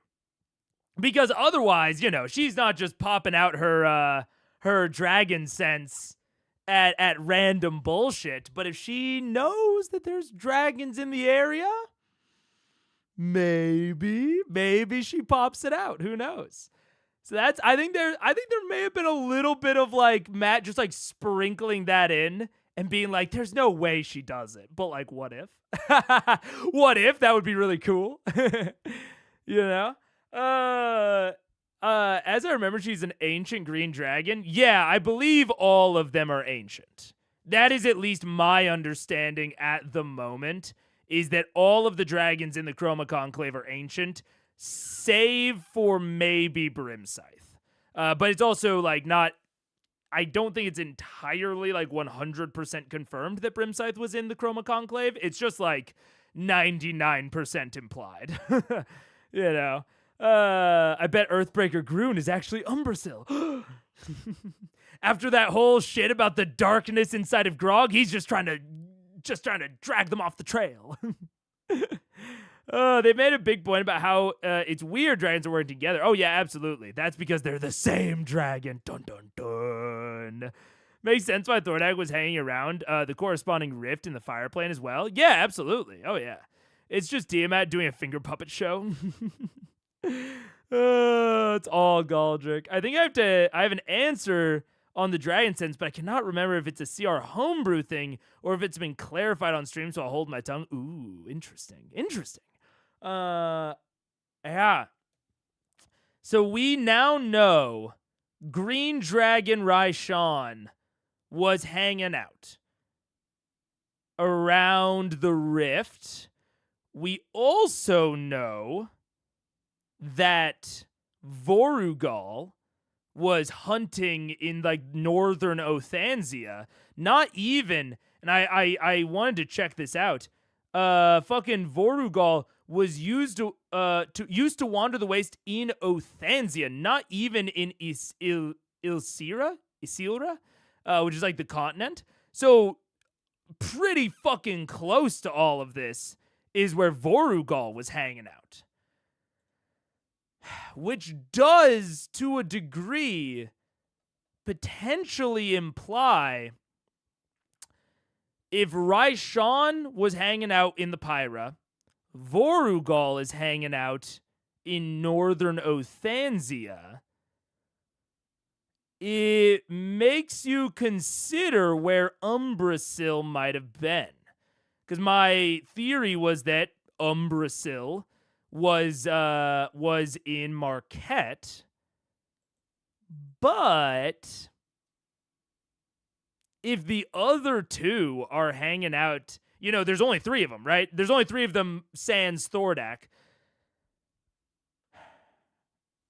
I don't know. We'll save this for the theorizing stream. Takes its toll, and you drift off into a deep slumber. In that slumber, you find yourself in darkness. Echoes of a distant voice, muffled, as if underwater. Crash! The darkness is shattered into 1,000 black feathers, and you find yourself falling. Falling towards what seems to be a tangled net of glowing threads. You're afraid you might impact at such a speed, but before you do, you slow and come to a stop before this extremely prominent, glowing weave, this infinite tapestry in all directions. You're uncertain the meaning of this moment when a large, cold hand reaches past your shoulder and grasps a thread right before your face. This singular, glowing thread pulsing with light like a heartbeat. You follow the arm over your shoulder and glance up directly into the massive form of the Raven Queen. Porcelain face like a mask, long jet black hair, her body encasing you like a physical cage. Your eyes follow the arm back to the thread that she carries between her massive fingers. She tugs it ever so gently, and it causes waves to ripple through the tapestry into infinity. Her voice fills your mind, both calm but cold. This is you, my champion. You are fate-touched. The choice is yours. Rebirth or ruin. Maker or martyr. Conqueror, tyrant, or nothing.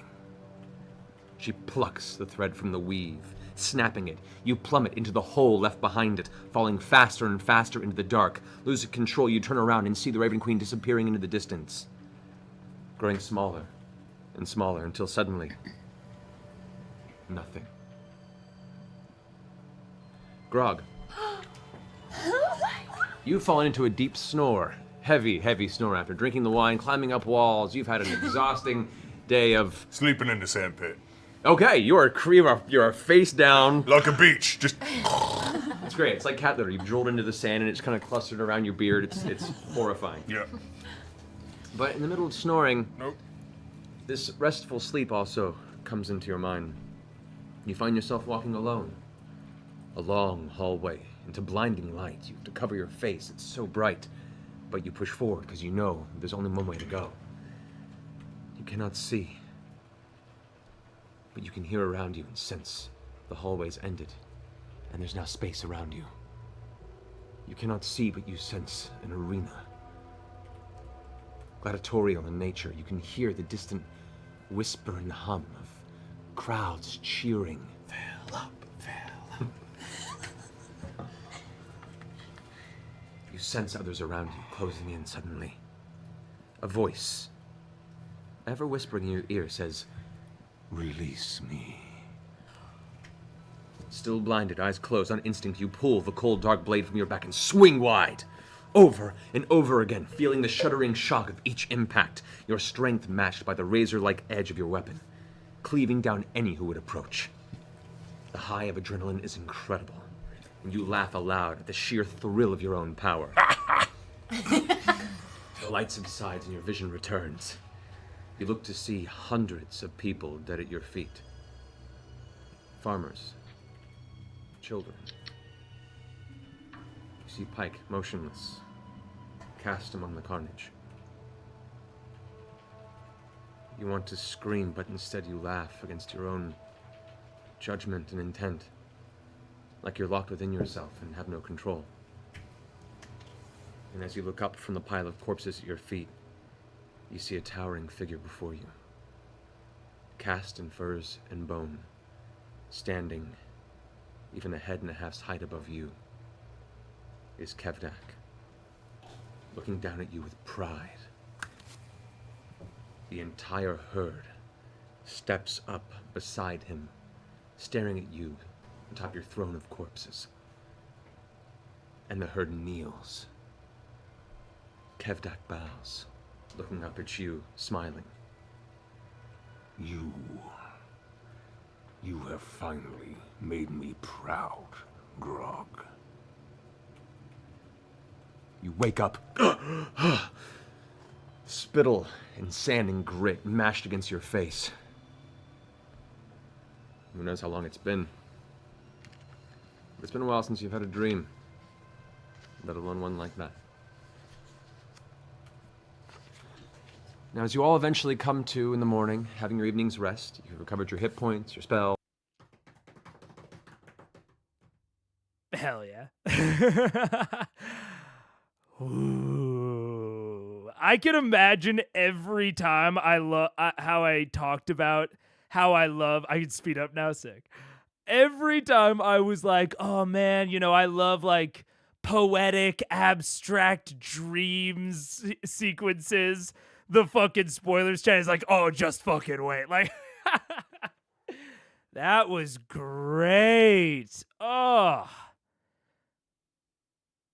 I mean, I think that one of the even more interesting things about this is that they are two essentially different use cases of the dream sequence. Like and there was like a non-dream sequence in there that gave us a lot of info and was very nice. But the Vax dream and the Grog dream are both, very, symbolic, very metaphorical, but very different. Of one is kind of confirming something that has only been implied, but still very open to interpretation, obviously. Which is cool. Like, I like if you want to imply something like Vax being the champion of the Raven Queen, and what all that could even mean. Is he cursed? Is he blessed?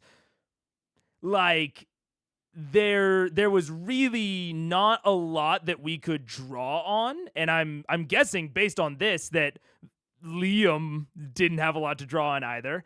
And so you give this where it is confirming that, like, yep, you're affected 100%. But even like directly kind of calling out, like, what are you going to choose to do with it? It's a bit of a call to action, but also leaving it very open of like what being the champion explicitly means, which I love. And then Grog, this is a use of the dream that I think you can almost only do in a dream, where you tell a character what they do and how they feel. I have been critical in the past of occasionally, Matt doesn't do this very often, it's only been like once or twice, but of occasionally Matt telling the players how they feel in a moment. Sometimes it is a narrative shortcut, because it is sometimes hard to portray a scene in its entirety. And so it is more sort of efficient to just tell the characters how they feel. But I think most of the time it should be avoided. And especially telling a character what they do, especially if it's something that they don't want to do, and especially if you don't want to give them the option for a saving throw. Like this little moment of you want to scream but laugh instead. Oh, fucking gross in the best way, and you can only do it in a dream. Like, you cannot do this shit outside of a dream at all. And the entire, like him killing hundreds, killing all, like, no matter how much your players are sinking into the narrative, no matter how much they are ignoring the meta, like even thinking back to when Matt has possessed them in the past, right? They try to play as well as they can when they're possessed. This moment, this, fucking him killing people indiscriminately absolutely does not work. I think if he's possessed, I think it will feel too,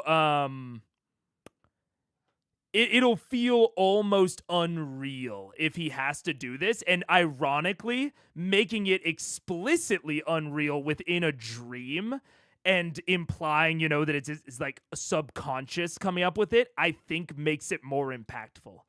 Making it less real makes it feel more real in a very like mind twisting way. of him killing all of these innocent people, and Pike most of all. Like if he had been possessed and like killed real Pike, that I don't think that fucking works. But him killing her in a dream, terrifying. It reminds me of I won't even say how, so it'll be like a if you know, you know. But it really reminds me of the Fighters Guild questline in Oblivion, which is not a dream sequence, but I think has a similar vibe and tone to this, in a great way. Yeah. Ooh. Barring lucid dreaming, the characters are not in control, so it's valid for the DM to be. Yeah. It was also masterful to start off with faceless people, let Grog get excited only to hit him with Pike. Oh, yeah. Yeah. You're not the one in control and it's a dream, but the fun thing about it as a DM is the character is not in control, or the player is not in control, and even the character isn't in control. But a dream, especially within the context of D&D, there's a layer to, and even in real life, a lot of people try to interpret dreams. Is it, random noise? Is it something in my subconscious? Is it, is it something fucking with me? Like in the context of D&D, where there are like explicit supernatural forces, and something interesting, putting the Vax dream right before it to very clearly establish, hey, this is a supernatural thing that is very clearly controlling your dream right now. Then let's move into Grog. Is Craven Edge influencing this? Is this something you actually want? Is this like the you want to scream bit? Is that your actual subconscious like letting out, and then Craven Edge is like infecting you, making you laugh? Or are these just two sides of you and a way that you might go if things pan out naturally? So good. Ooh, so good. And another really great but minor aspect to this, really great thing, is this I think is good foreshadowing, number one, and kind of not necessarily a hook, but a little bit of like a we won't call it a hook, it's like a nudge. It's like a not a plot hook, but a plot nudge towards, okay, they've gotten the vestige. After they got the vestige, they went and helped out the Pyra. The next place that they would probably go is Kevdak, because he has the Titan something knuckles. I don't remember what they're called. The Titan Stone Knuckles. Oh, ad incoming. Okay. So we got about a minute, I think. Yeah. So the next place that they're probably going to go is the place with the Titan Stone Knuckles with Kevdak. Like, the dream absolutely could have ended here. Hundreds dead, Farmer's Pike, you want to scream but laugh instead. I think that's a very natural place to end the dream. But you add in this little garnish of Kevdak, which I do think, number one, doesn't negate, like, take anything away from the dream at all. I think it's a very it's just nice and additive, and it preps Travis to say, hey, you're ready. It's probably time for us to start that quest line. And this subconscious portrayal to all of the other players gets them in the mind space of Grog. Like, it lets them know how Grog is feeling going into this quest line. They get to see his subconscious, what he wants. All he wants is for his dad, Kevdak, to say that he's proud of him. And that is a huge thing to like prep them with going into this next arc for these Titanstone Knuckles. However, the plot ends up going, that is huge priming going into this that they wouldn't have had without this. And this is a delightful way to deliver it. And you never would have gotten this out of actual grog. But you can absolutely get it out of Dream Grog. Just mwah, just very, very nice. I think we're probably over ad. I think ad's probably running already. Yep, ad just started running. So we will go to an ad really quick, and we will come back, and we will continue. Goodbye.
All right. Last thing that I'll say about that, because I was thinking about it even more in the bathroom.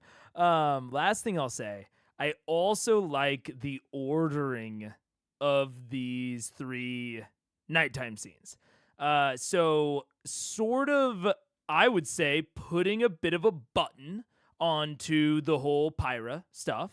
Kind of delivering them some information of what caused the rift, because I think that there's a very natural thing that could have happened of Vox Machina like hanging around for a while, like trying to like look for clues and like try to figure out what's going on, and just being like, hey, there was this person, she opened the rift, now she's gone. Her name's Raishan. And it's like, oh, we know Raishan. You're right. She is gone. She's off attacking Iman. Like, she's over there. So I think that it's a really kind of clean way to put a button on all of the Pyra stuff and make sure that the party doesn't, maybe waste some time the next day. And then we have sort of a transitionary sequence, which, maybe I hesitate to call it this because I think it sounds like lesser, but I don't think it is, and I don't know another maybe word for it.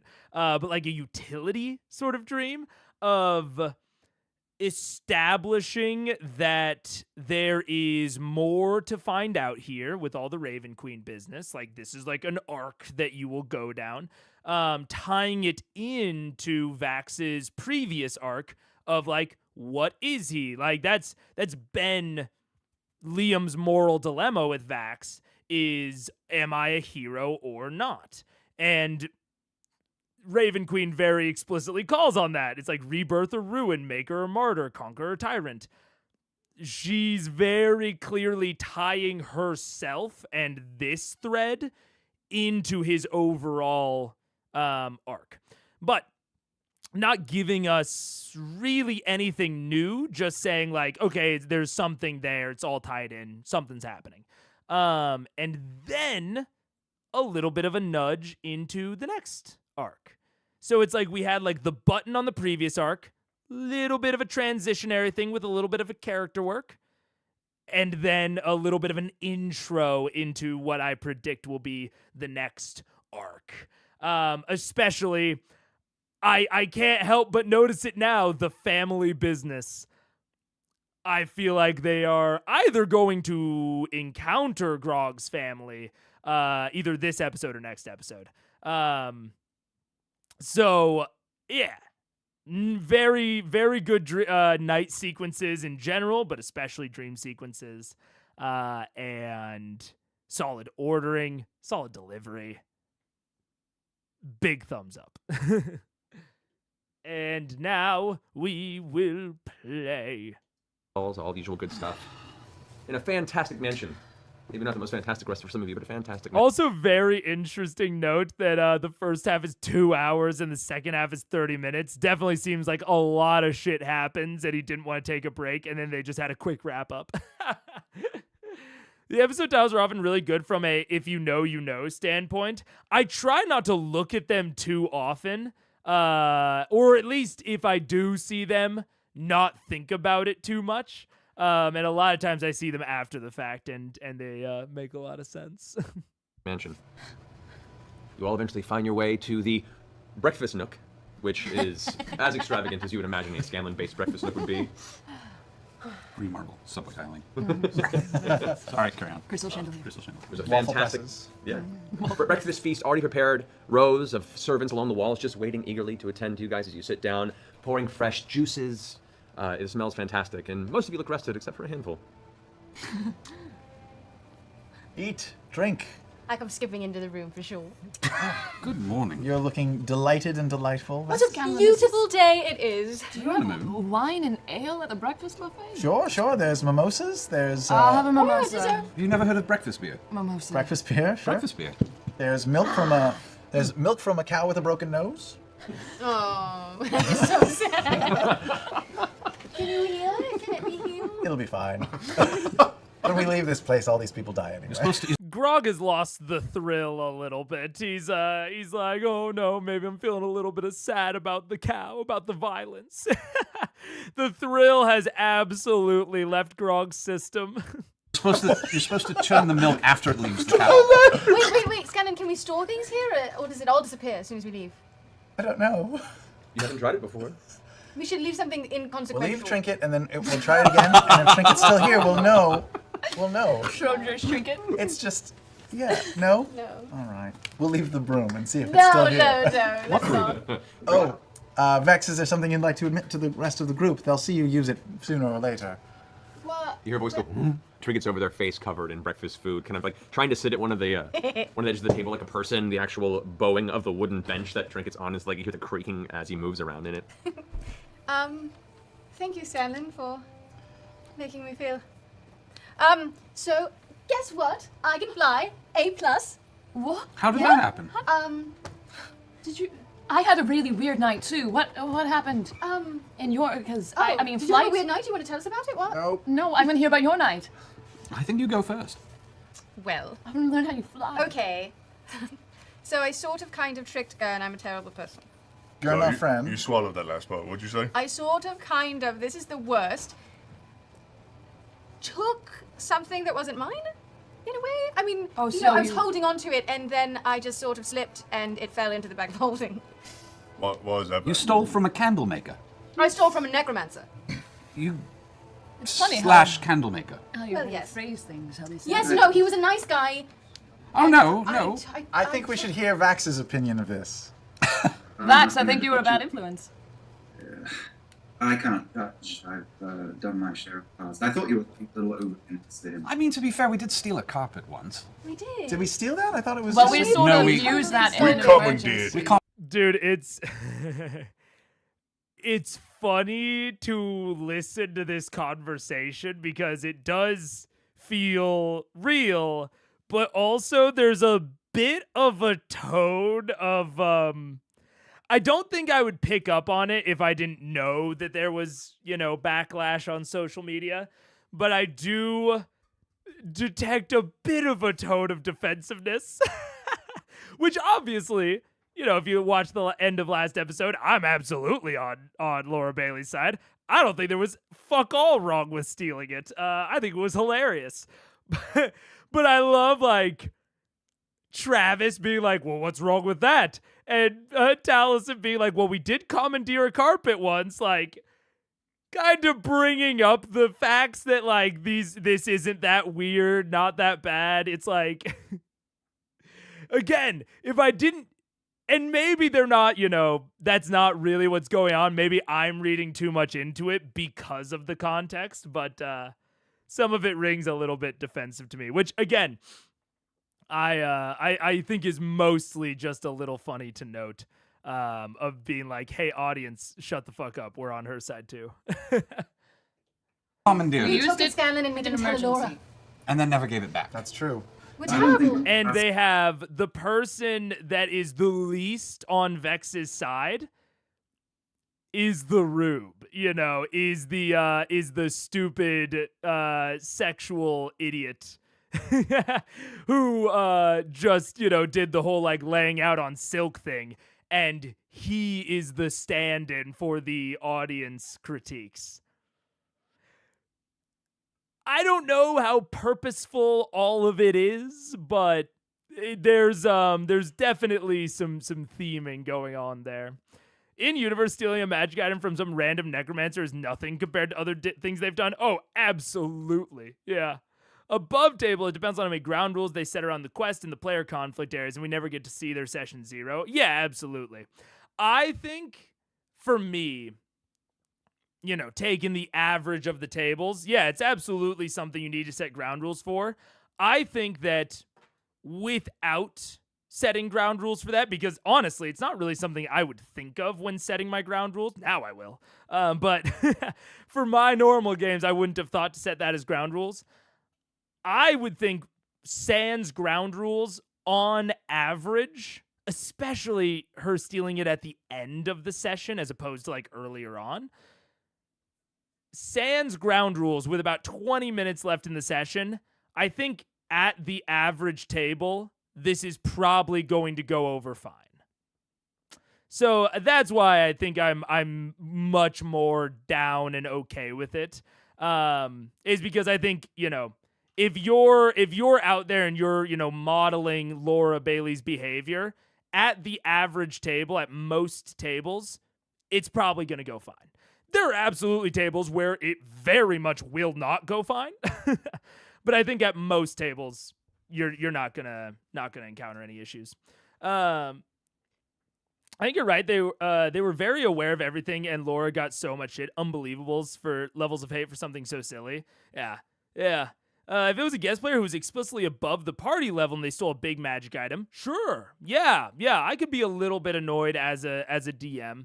But I still think, even if I'm a little bit annoyed as a DM, if they get away with it, I'm either just letting them get away with it, even if I'm annoyed, or I'm having a conversation with them off table and just being like, hey, they were a little bit over leveled.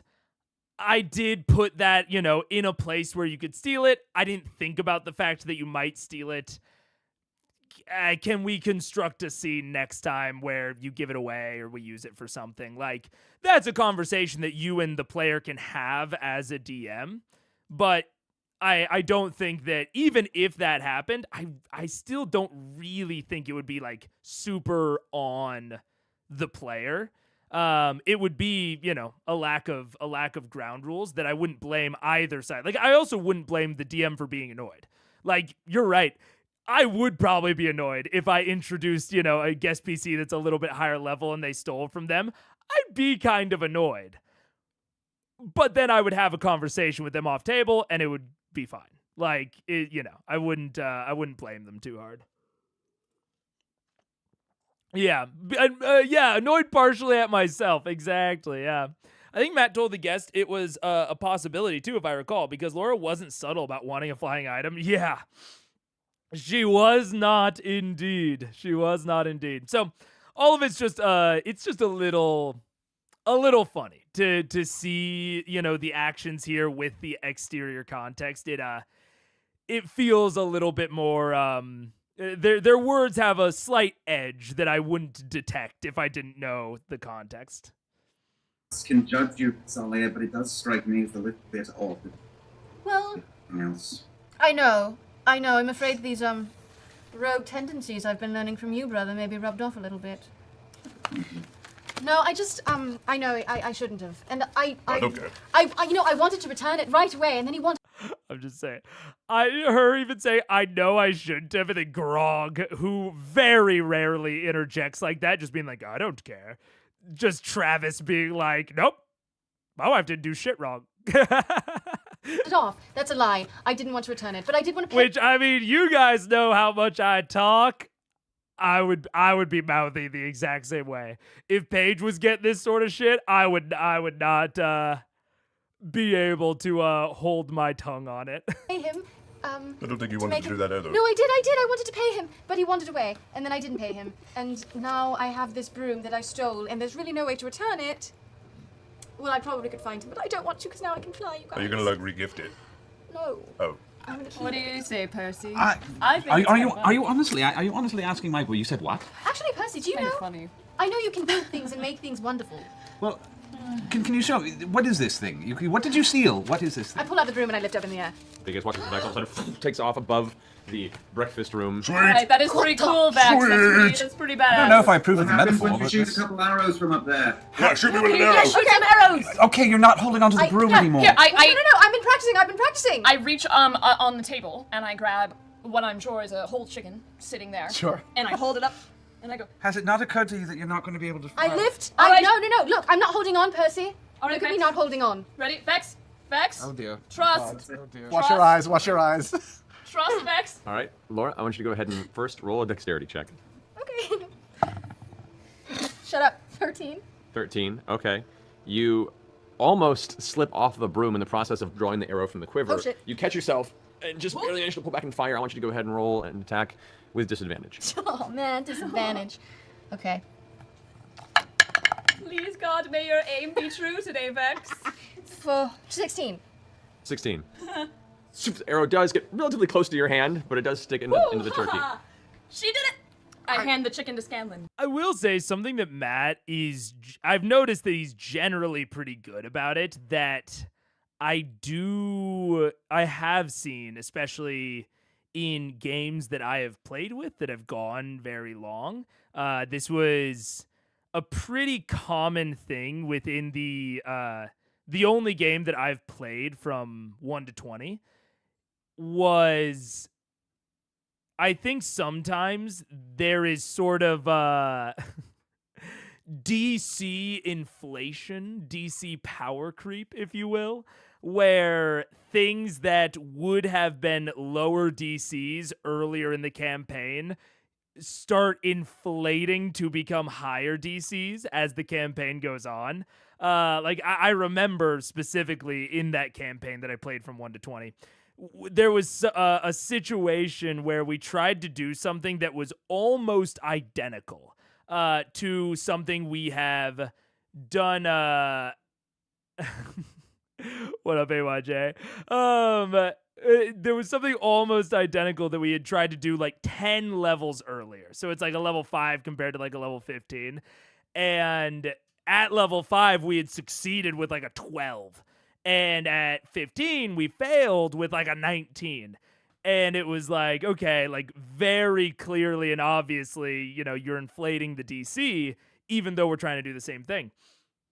I think that Matt is very good, and I think a lot of his players are frequently surprised. Like when Sam rolled the 14 and was like, oh man, like, fuck. I only got a 14. Yeah, give me a DC 25 walk check. Yeah, exactly. No, I got a 14. Fuck. I think Matt, to give him a solid thumbs up, I have very directly noticed that it feels like there is, if there is any, it's very minor in terms of DC inflation. I think he is really keeping it honest and keeping it true to like relatively easier checks are still within reasonable ranges of what they would have been, you know, back when the party was 2nd, 3rd, 4th level. So a very common trap that I see people fall into, that I don't think Matt is falling into. So just a quick little thumbs up. I start eating. I pull the arrow out of the Do it chicken. again, and I throw the chicken closest to me into the air. Oh shit. A moving target. No, God. Okay. Okay, make another dexterity check. Okay. There's lots of chickens, by the way. Shit balls. 13. 13. Okay, this time you start falling off and you catch yourself entirely. The arrow just goes wide. You don't even Mother get a chance to bitch, launch I really need to work on this. Okay. All right, let's take some practice. This I don't think this is a. This may be an engineering issue. Yes, Percy, this is the thing. Can you build a seat on this? I pull out my notepad and start sketching. What if you could build a seat and then I can sit on it instead of trying to sit on this tiny little stick? Let me Tinker? tinker. You know, beyond it being an engineering issue, it might be a greed issue first. Really? Look, How's that mimosa treating you? it's phenomenal. It's been a long few weeks. I don't care. I don't care. We're never gonna see Gurn again. I have so many other things Oh no, she's to day care drunk about. again. No, are you already drunk? No, I'm just. It's been a long few. Look. Oh, Jesus. Look, I don't care anymore. How many was that? Just All right, one, look. right? We've been here Wait, 5 minutes. I float down, I Wait, float wait. down. No, I just don't want you to die. I float down eye level. I just don't want you to die. But I'm still floating. I don't want you to die I because don't- of your greed. I don't care that you Kenneth? have. You look amazing. Thank Doesn't you. she look like amazing? like a real hoverboard. Is there a chance this one might set on fire as well? Why are you trying to be an asshole? Here's the Greedy thing, friend. Keyleth. I'm not afraid to die anymore. I came to this realization. I've seen the other side. I've come to terms that's with it. phenomenal that you've come to terms with it. I don't know about the rest of us in the room that all watched you die. I though. feel too guilty to say no to her. I'm perfectly content. It is pretty sweet flying around like that. It's pretty wonderful. It's really cool. Can I try She's an it? adult. You have to know I the just, magic like I word. said, I don't. I give Deep a- levels of arrested development, but So- an adult nonetheless. I don't care about the broom. Keyleth, Vex swore to me that she would only use it for good. That's right. That's good. I'm not going to steal anything while I'm riding on it. Where would you put it anyway? You I can't know, let go. Just don't get into trouble, I guess. I'll practice as much as I can, and Percy's going to help me, Yes. so I can be stable on this thing. I may need some money, but we'll put something together. I will give you You're all going the to carry money. that on your back? Maybe, You look like a by-road chimney sweep. but I feel so good. Just, you got out. You came out on top this time. Okay, It might not happen next time. I start eating while sitting on the broom. All right. I think she's listening to me. I think you broke through. I think I did. I think you're learning to let people be people. I don't care. Oh, look, look. Yes, you do. Another round of chickens has just arrived for us to eat. Okay, no, but seriously. I don't know what breakfast is, so I Where just should we keep go? commanding them to make chickens. Where should we So much chicken, guys. where should we head to? Yes, what is our next, shoot, I kept a list, like a to-do list for us, but I didn't bring it tonight. Oh. I thought you were going to say something that was a belch. Did you want to head back to actually, Keyleth, you said something weird happened last night for you as well. Yeah. Sir Conus stopped by. Yeah. I look at my brother. All right, cool. Keep going. Not Good you know, eyeliner. as my elder. He stopped by as my respected elder. And do you all remember the name Raishan? Yes. That's one of the dragons. Apparently, she's our little infiltrator. What do you mean? She came to the fire Ashari. She came to the Pyra about 4 years ago. And the Ashari, being the adoptive people that we are, they took her in. They adopted a dragon. They adopted a dragon. Do they How? think she's the one who sabotaged the rift? Right. They do. Yeah. They were unaware Does that make that she was her a the dragon. leader or something? Or is that how all the dragons got through? I'm still not quite It sure. makes her the instigator at the very least. Okay. It makes her fairly close to Thordak, it would seem. Apparently, when she came to the fire Ashari, she was about 15 years old. And As a dragon? Visually. No. as a human woman, So she she was was making it making seem it like she seem was like- 15. she was making it seem like she was 15, and they started realizing that she possessed powers far beyond anything that they had seen before, and then these powers began to exceed anything beyond our druidic capabilities, Did and it would seem that they realized that too late. did they say anything about her goals, her motivations, her ambitions? Sir Conus said one day they woke up and the mountain was spewing fire and was angry with lava, and when he went to investigate it, she was there, ripping open the rift. And that was when everything happened. When he came to consciousness, everything was destroyed, so that's all he saw, and she was gone. But we know where she went next. Where? Where? Well, Oh. To her mom. yeah. Oh, eventually. Oh, right. Eventually, yeah. Yeah. Right. Sure. You Right. the created day. That day. You The day. created that. Well, I was trying to skip exposition. I thought Right. you guys could fill in the blanks. Boy, we thought you had new information beyond that. I No, no, I didn't. It was certainly set up that way. Thank you. Right. I'll work on that next time. It was very leading. wasn't it? Okay, well, that's good to know. So, So perhaps we should inquire if you think this Raishan Raishan. Raishan. has tried to pretend to be a human woman in any other place. Should we ask around, or was it just the one ruse here to gain entry for her companions? I'm not sure. All right. Before 5 Well, don't years trust earlier- anyone. Don't trust anyone. Got it. Don't trust him. when he says Servant rushes forward. More chicken, sir. Keep it coming. Right away. Extra barbecue vegetables, sauce. maybe. Any vegetables? Vegetables, sir? I forgot to tell them to make them. Sorry, it's Okay, all cool. chicken. No, Chicken it's it all is. Cool. So where do you guys want to, chicken and mimosas. It's my favorite breakfast. Maybe And you, waffles. maybe you. Oh, waffles chicken too. and Oh, waffles. chicken and waffles. That's right. Yes, yes. Maybe someone else should Yeah, be in no. charge of the food next time we come here. All right. My tastes are a little Base. Little. singular. And Hey, one thing that this cat does confirm is that this has been a plan that's been in the process for a very, very long time. no, I just came up with the chicken this morning when I woke up. Where are we going next, you guys? Well, there was Grog had some brass knuckles to get. Was that a thing? Did we get those? No, we haven't got those yet. Okay. But there's like other things to explore. All right. Wait, Yeah. did we have to go make a trip to anyone else's homeland? How's Whitestone? How's? We need to talk to a Sphinx. A Sphinx's boyfriend. Oh, that's right. You need to talk to Sphinx's boyfriend. Maybe that should be our next. What was his name? Hang on. And what were we trying to get there? Another one of the. I thought he knew Articles other of vestiges. He needs Confederation? this Titan Stone Knuckles of Cord, Yeah. Yes. which Cavdeck has. That's with your band. That's of, with your tribe. Yeah. Okay, but then there's the Sphinx. For a family reunion, Grog. What's that, Max? It's time for a family reunion, Grog. Are you ready for that? Or do you want to put that off a bit? Oh no, man. I mean, whenever. It's So you want to go like now, or do you want to maybe swing by It's either that or somewhere? the library, I imagine. You want to go to the library? No, I was just saying that it's either that or So the it's library. Grog's herd or the Sphinx Or to the get Sphinx. something We'll remember. on the way, and then or TBD find something else to do. I guess Grog's thing is the most promising. We know that there's Knuckles there. We know that there's people we'll know there. Well, it's all actually around Western, right? Aren't your people around Western? Yeah, you know they roam. So we have to find them. Yeah. The last time we ran into them, wasn't it on the way to Craghammer? From what? Yeah. Odessa's mate is south of the Frost I think it was. Yeah, it was on the way to Craghammer, that's right. Is Frostweald near Craghammer as well? The Frostweald is. Oh, I agree, Owl. I think that is one of the also one of the really nice things about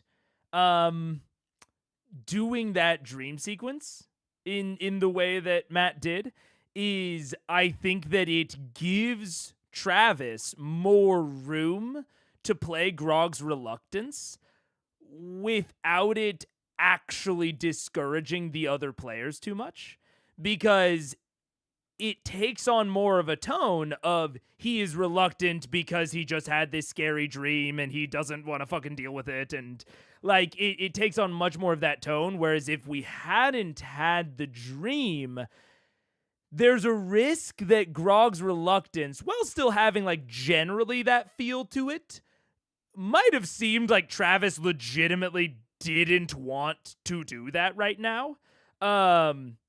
Yeah, I think it makes the Grog Travis reluctant line a lot more clear.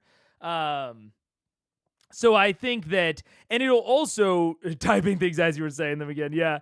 And I think that it also, it allows Travis to do that, but as long as he doesn't do it too much. Like, he could continue being like, no, really no.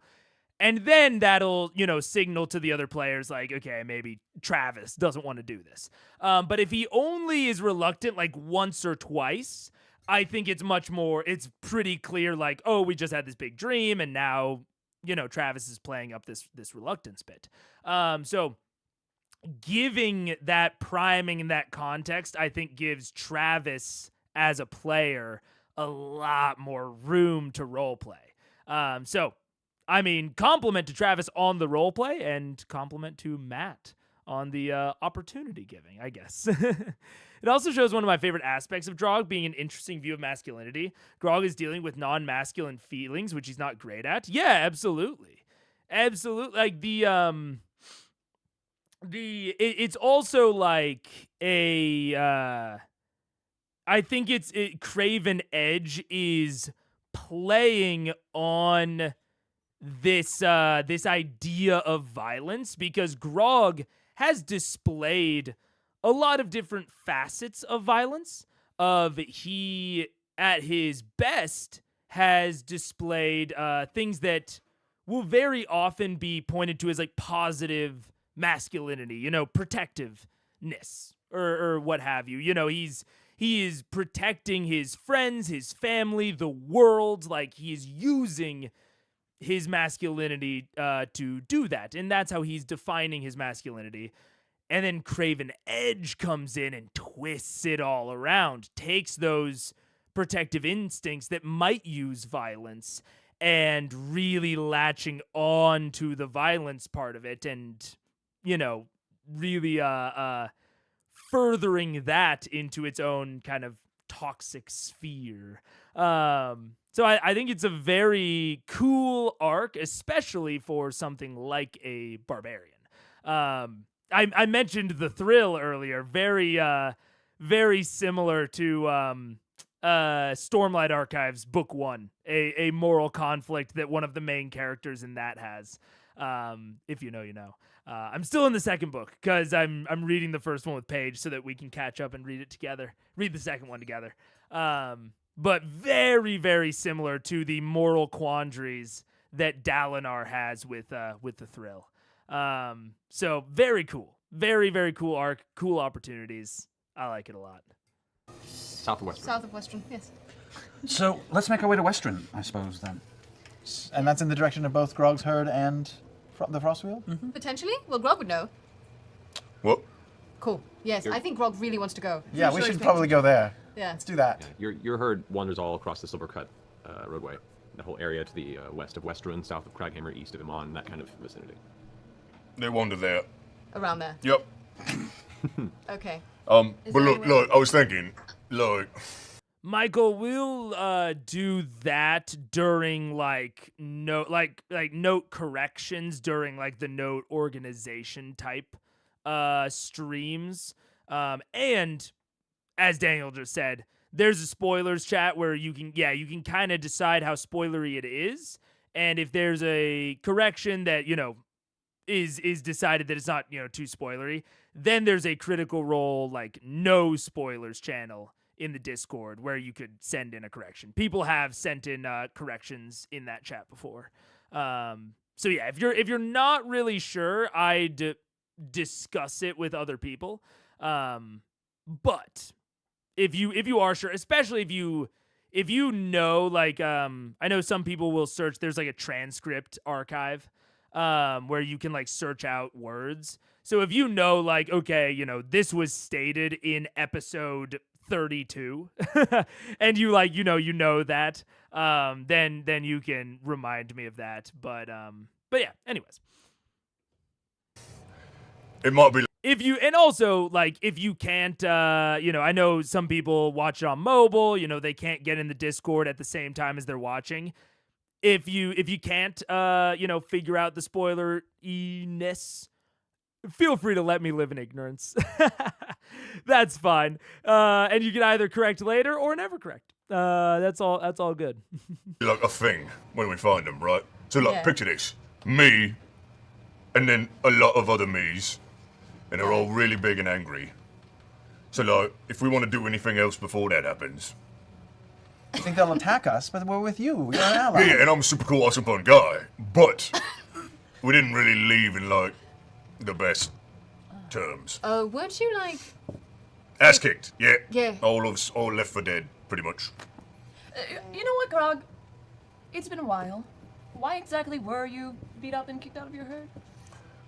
Right, so I was a bit younger, Sure. and we were, like, wandering through the woods, and we came upon, like, this little old bearded thing, right? And, like, he was carrying, like, groceries on me, like food and stuff. And everybody was, like, a little hammered from boozing, and they were like, hey, let's kill the little thing, and we'll string him up and see what his insides look like. And normally I'm like, yay, I'll wear him as a hat! But he looked really, like, sweet. And I felt bad, so I said, like, we shouldn't do that. And, they didn't like that answer. My uncle in particular, he didn't like that. So he made me fight my cousin, his son. And? That wasn't bad. I handled that it was not a problem. Alright, okay. So they might have a grudge about that. No, there's no grudge. They pretty much think I'm dead because after I whooped his son's ass, he whooped my ass. Well, Oh. Yeah. we have a thing for that. We do? Can I borrow your hat? Of course you can borrow my hat. Can I borrow your hat? Hat of disguise? If you don't want to have an immediate confrontation with your family, there's no particular reason why they have to know you're alive yet at all. You could wear this hat. Might not fit on your head. You could maybe put it on one of your knuckles. Not hiding from my herd. Well, you were giving off the impression of one who was looking forward to putting something on. Ooh, I like all of the roleplay here. I like the awkward delivery. I also like the, like, kind of, like, standoffishness right here of, like,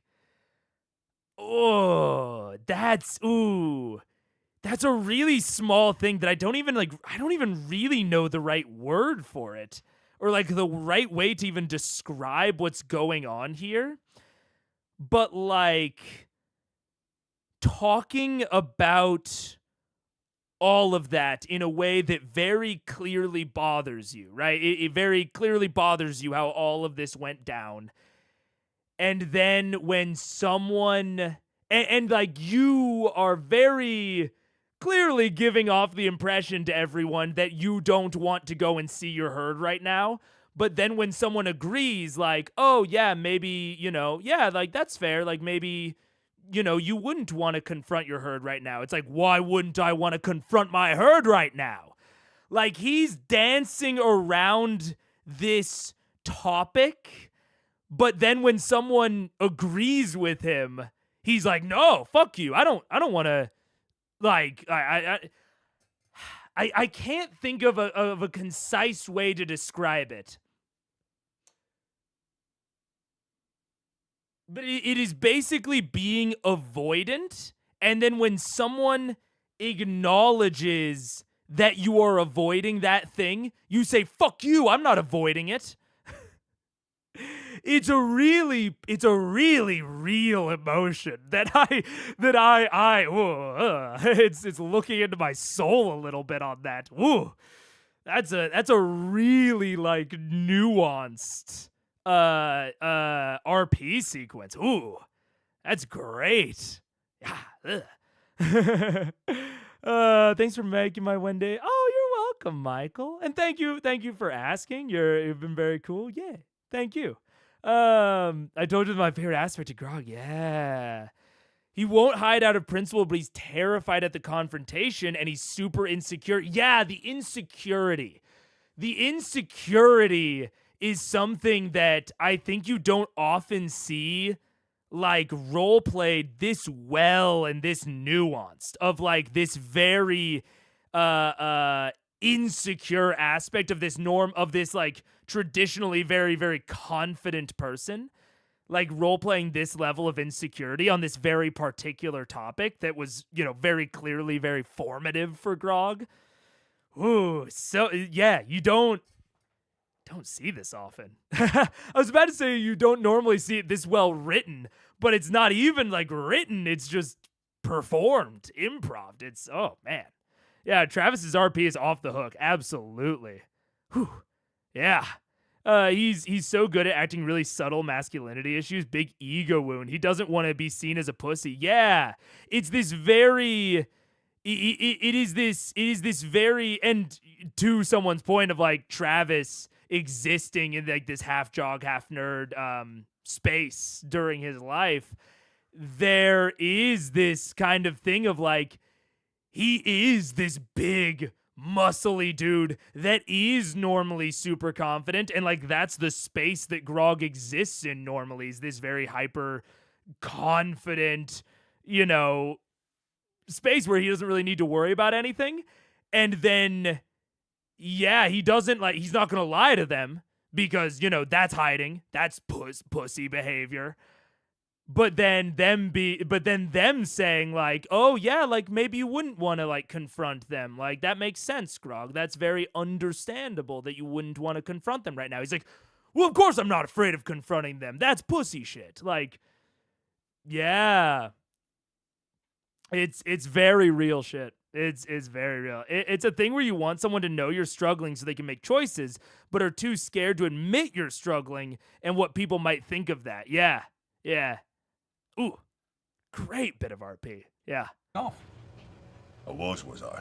you were. You're not anymore. As Very if you've big been and dared scary. somehow.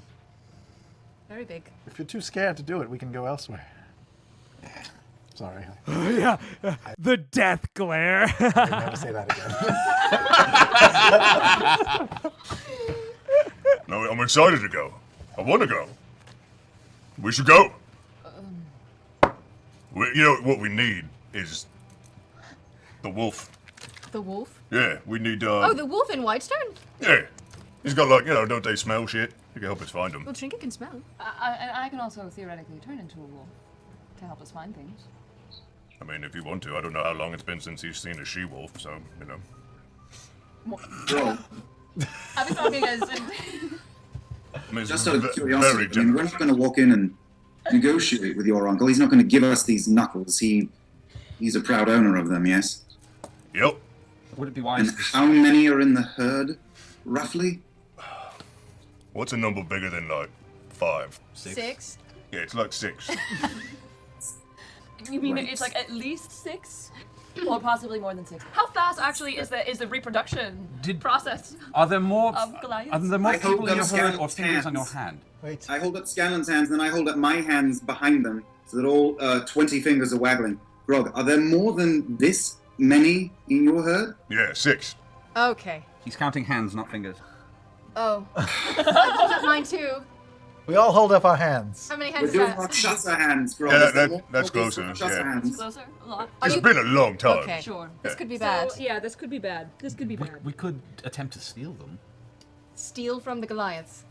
That could work. How easy is that? Does he wear them all the time? I mean, Does he no. put them in a chest? They're pretty smart. They're like me. Yeah. You're right. And I don't think it's going to be pretty no matter what we do, but I actually think trying to steal them might be a better angle than going toe-to-toe with 6 Goliath. I just did air quotes. So If 6 is the right here's the number. thing, though, right? Like, normally, if you try and steal something, or if you try and break the rules and you're like Keyleth and you get arrested, like, every time, arrested ain't so bad. They don't really arrest you. They're like, open you up and use you as an appetizer.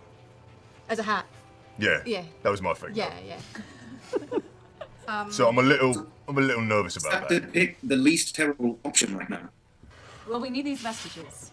We cannot do anything without these vestiges. It seems to me that no matter where we go, we are putting ourselves in peril.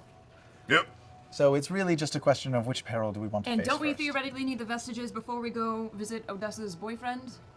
I thought Odessa's boyfriend had a vestige. No. He has locations of other vestiges. Odessa. Osisa? Osisa. Sorry. Shit, that's what I would call it. Odessa. Oh, But I feel like Pike would want to come with us, Grog. Well, You're okay. very dear to her. Oh, but wasn't Pike kind of and like this her grandfather the reason? Yeah, no, it was like Pike's she needs to be grandfather. there. Yeah, and plus she's like a healer. Well, at the very least, let's make our way to Western then. Let's get that far and see what's... Well, remember Western is. We can under instantly dragons right transport now. anywhere. No. You know of like trees outside of Western? I can, but it's under dragon reign. In fact, isn't that where Raishan stopped off? No, the scrying that you saw Black actually dragon. was Umbrasil, the black dragon that took up residence, it seems, in Gat Shadow, the mountain North of Western. north of Western at the base of the That's Cloud right. Keep And Mountain. Gat Shadow is where Grog got his scar, right? Yep, that's where you guys initially. All right, that all happened. right. Fuck.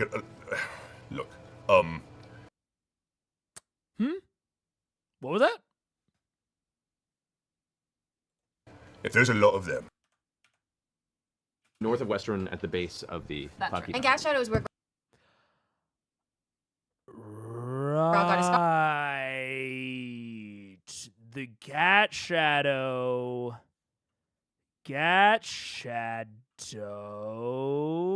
I have notes about this. I have notes about this. Oh, do I? Fuck.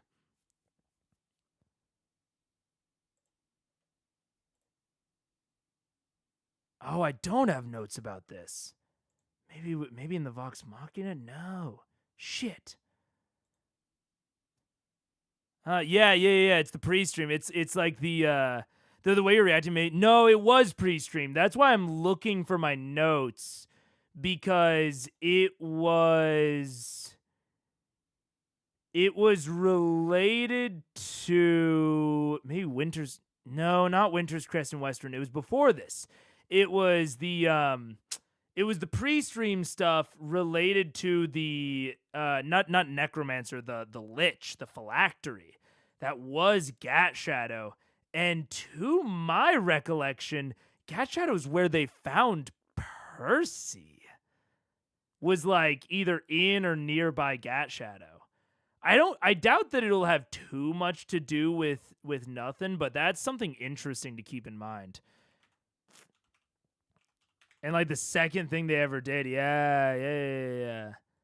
Probably, maybe I have it in the West Run. No, I don't even have it in West Run.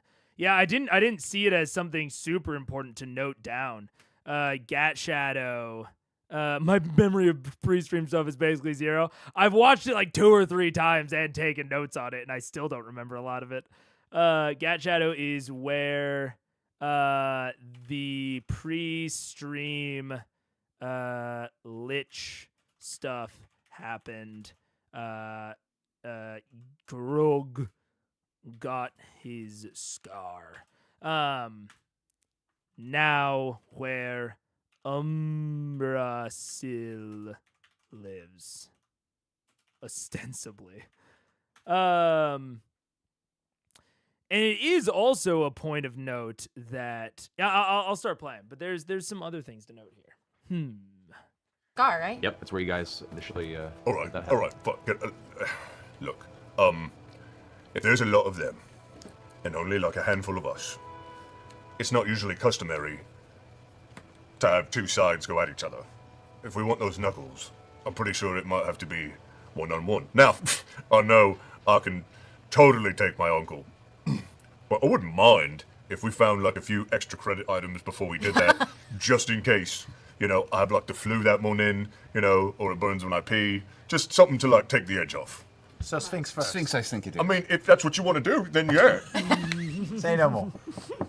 Okay. And did we also want to check out the Cobalt Reserve, which was in West Run, or did Alora already handle Laura, that? I think, handled that, right? You saw her. She was there, and Yeah. and it looked pretty trashed. Okay. Looked like she grabbed a lot of the last of the good things. All right, let's go to the Sphinx then. Where's that? The It's Frostweald. We've been there. Frostweald. We've Yes, been we there. have So been we to could. Do you Frostweald. remember any trees there? Frostweald is where Grog mugged down with a nymph, right? Right? Yes. Allegedly. Allegedly. We'll never know. Hey, Grog does not kiss and tell Yes, you do. all the time. All the time. Just not that one time that we really want to actually know. Let's go to the Frostweald. Let's do Alright, it. Do you remember Frostweald. any trees? Do I remember any trees? At the time, because you were not specifically paying attention to sort of ability of yours, there is no specific tree that has caught your attention. You could attempt to make make an intelligence roll. It's not my strong suit. It's not my strong suit. Just straight intelligence check. Mhm. 9. 9. Unfortunately, you can't recall the specific location of any trees in the Frostweald. It's been a long time since then, and you weren't being conscious at the time.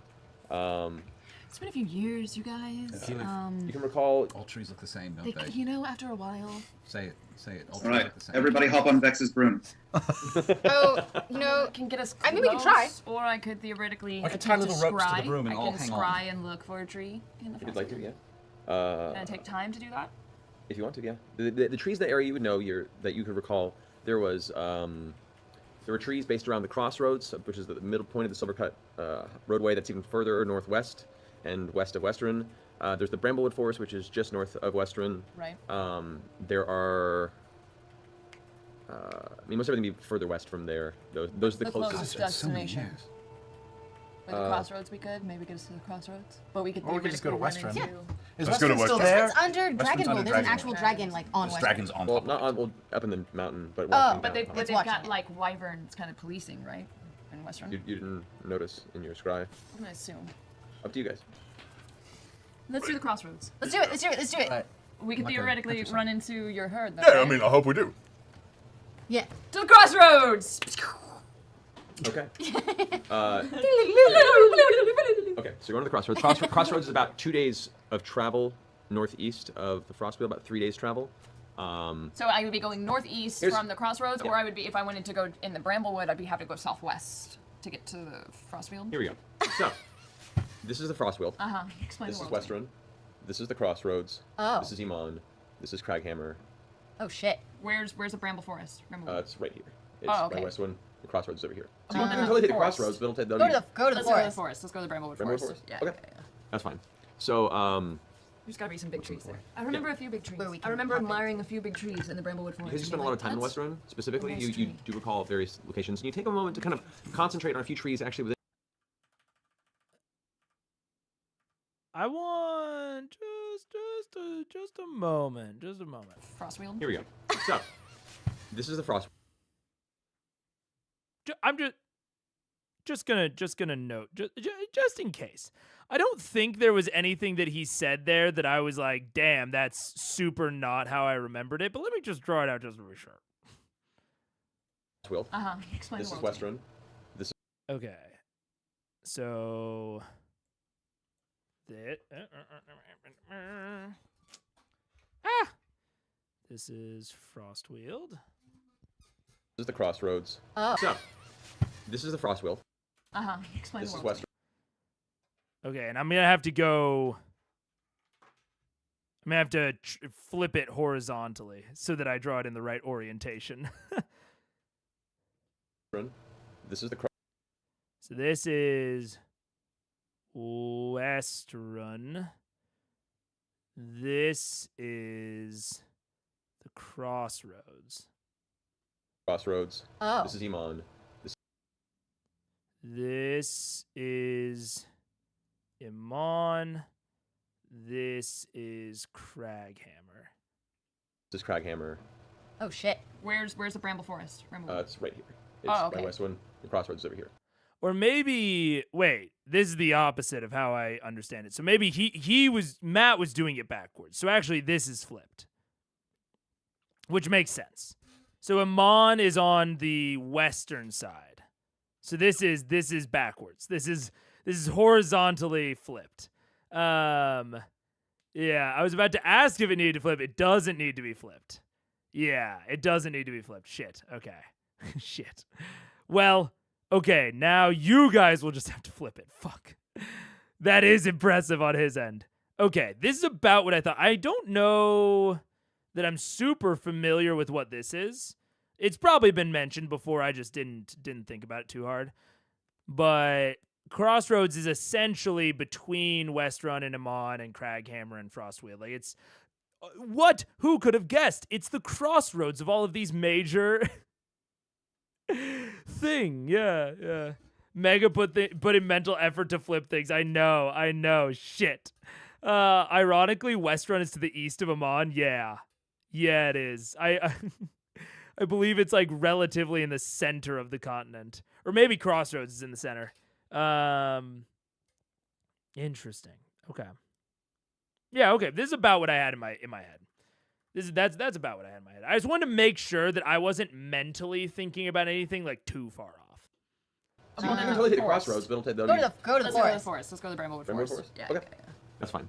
So, There's gotta be some big trees there. I remember a few big trees. Where we I can remember pop in. admiring a few big trees in the Bramblewood Forest. because you spend a lot of time in Westrun, specifically, you do recall various locations. And you take a moment to kind of concentrate on a few trees actually within Westrun. You recall there was one that was near Playground where you had once interrogated a small child. If they had From the green. I remember that. We spent a whole day in that park. Yep.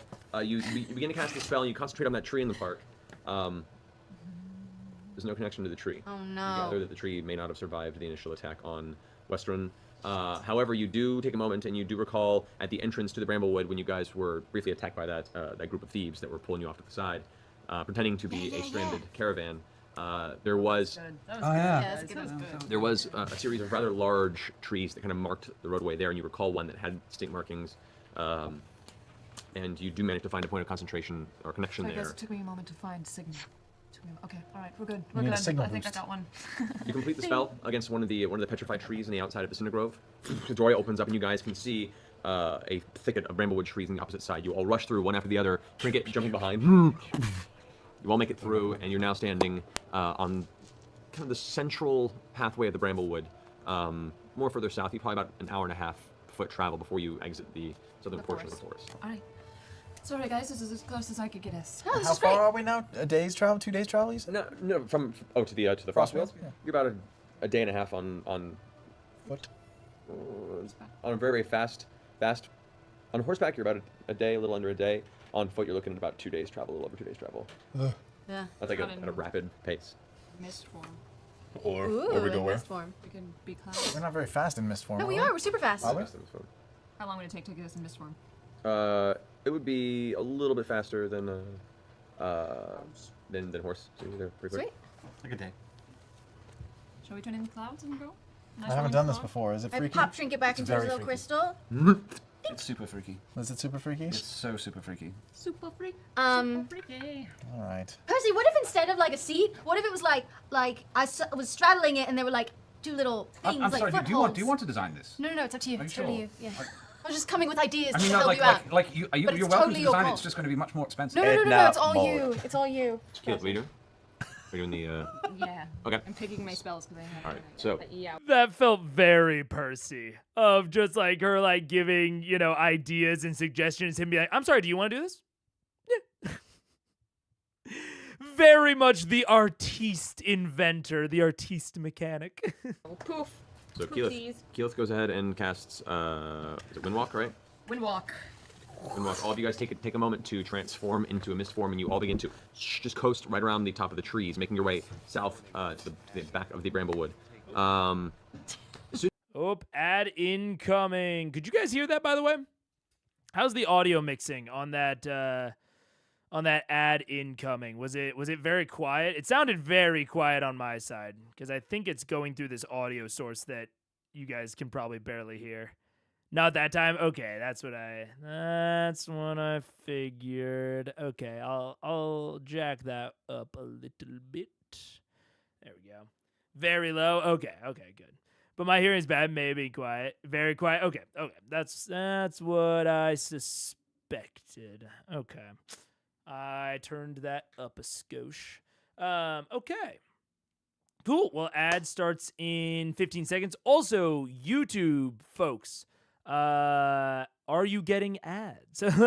let me know. Because I'm manually inserting them. It might not go to all of you, but it should go to at least some of you. So let me know if you get an ad this time, and I will be right back. Goodbye.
5 seconds left. Let's pull things back up. All right. Yes, got some ads. No ad yet. No ad this break, but I got one last break. Okay, cool. As long as it happens sometimes, YouTube, YouTube says that like some parts of your community may not get ads, like on certain ad breaks. Like, it's basically they will not run one unless I tell them to, and when I tell them to, they may or may not run it if they like can't match you, I guess. So as long as you're getting them sometimes, then we're all good. I just wanted to make sure the button was working. Okay. Let's do it. As soon as you exit the top of the trees, you can see Western ahead of you. And there are a number of interesting things that catch your attention. First and foremost, you see halfway between the tree tops to the south end of the forest and the very north part of Western, there appears to be a large, it's green, open field with like, thicker patches of grassland here and there. There is a section that is just a grassless dirt mound that has, as you start coasting over, you can see what looks like spikes of wood, a couple of things that glimmer in the light as you pass over, and it looks like large grooves kind of dug in a haphazard pattern. This hatch about maybe 15, 20 feet across, and you see two people kind of... Just one more second. There's a section that I just want to rehear it one more time, just to make sure The section that is just a grassless dirt mound that has, as you start coasting over, you can see what looks like spikes of wood, a couple of things that glimmer in the light as you pass over, and it looks like large grooves kind of dug in a haphazard pattern. This hatch about maybe 15, 20 feet across, and you see two people kind of bringing a cart away from it. Oh, can we mist down a little closer to like get a better view of what it is? Yeah. So it's like wispy kind of people clouds. Those clouds look like half-elves. This is a good example of like during higher in higher level D&D during travel segments, montages, whatever. It is very, very hard to lock players down. It's going to be very difficult. In the same way that you can when, they're lower level. When they're lower level, you can do a bit of like you can do a bit of like just putting things in their way that they have to deal with. That's not as much of a thing later when they have things like Windwalk. We kind of talked about this during the travel sequence to the loch. And this is a good example of if you want them to stop along the way, if you want them to like experience something along the way, you have to make it visually interesting. So like I've talked a lot about smells, hearing, all of these things, like very non-vision based stuff. But I do think that especially with something like Windwalk, you have to put something interesting in front of them. However you do it. It could be visually, smells, hearing, but you have to provide a very distinct thing of interest and a very distinct location, I think. Because especially when they're traveling quickly, like with Windwalk, I think that to a degree you can kind of search very quickly as well. But that is not going to be interesting. So like if they're going and they hear something, let's say. They hear something and it's like a big scream and they don't know where it's coming from. I don't think there's a really easy way to interestingly do a search while they're in Windwalk because they're basically impervious while they're searching. And they can do it so quickly that if it was within earshot, they could very quickly find it. So you might as well not have there be a search in the first place. Kind of just wasted time, right? So if you keep following, I think, that logic out, I think the easiest and most expedient way, like, I don't think there's any there's no interesting thing to doing it non-quickly, right? Okay, oh my gosh, I'm talking myself in a fucking circle, in a fucking riddle. Let me do some things really quick. So, if it's hearing based, right?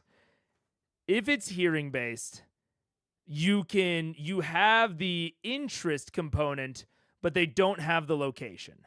So, is this location interesting in itself to find? Like, is the process of looking for it also interesting, right? Location, interest.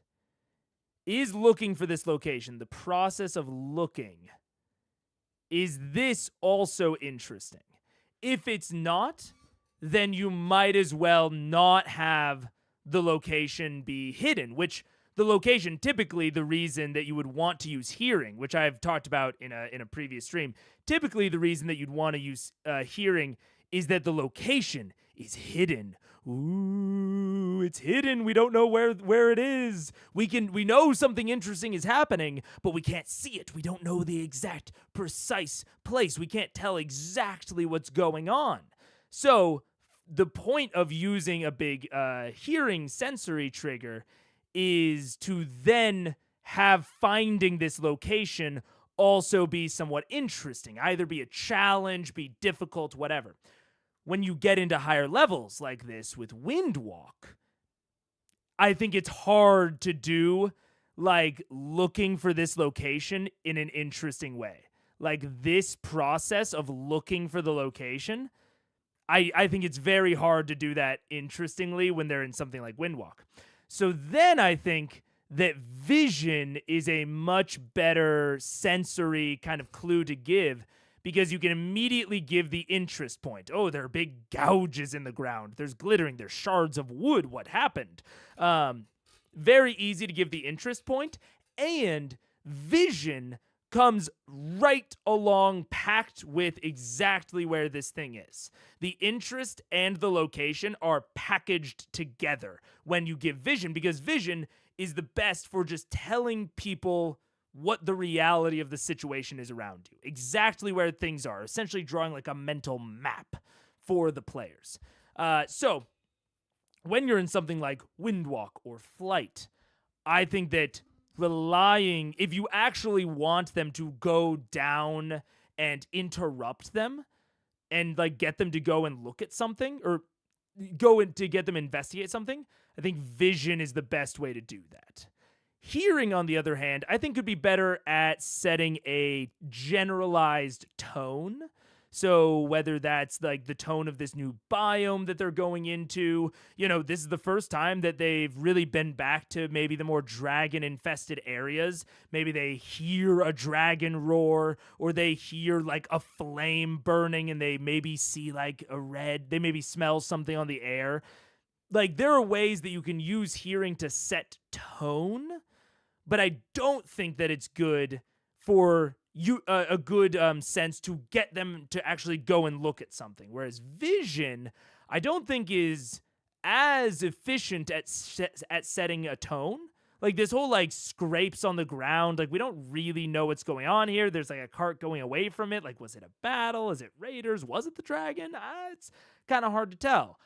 But the fact that we know exactly where it is and the fact that it's interesting enough to like grab our attention actually convinces them to go down and investigate further. It interrupts their travel. So if you're actually looking to interrupt the travel of a high-level party, I think giving them something very visually interesting is the better way to go, as opposed to a smell or a sound or anything like that. And that's it.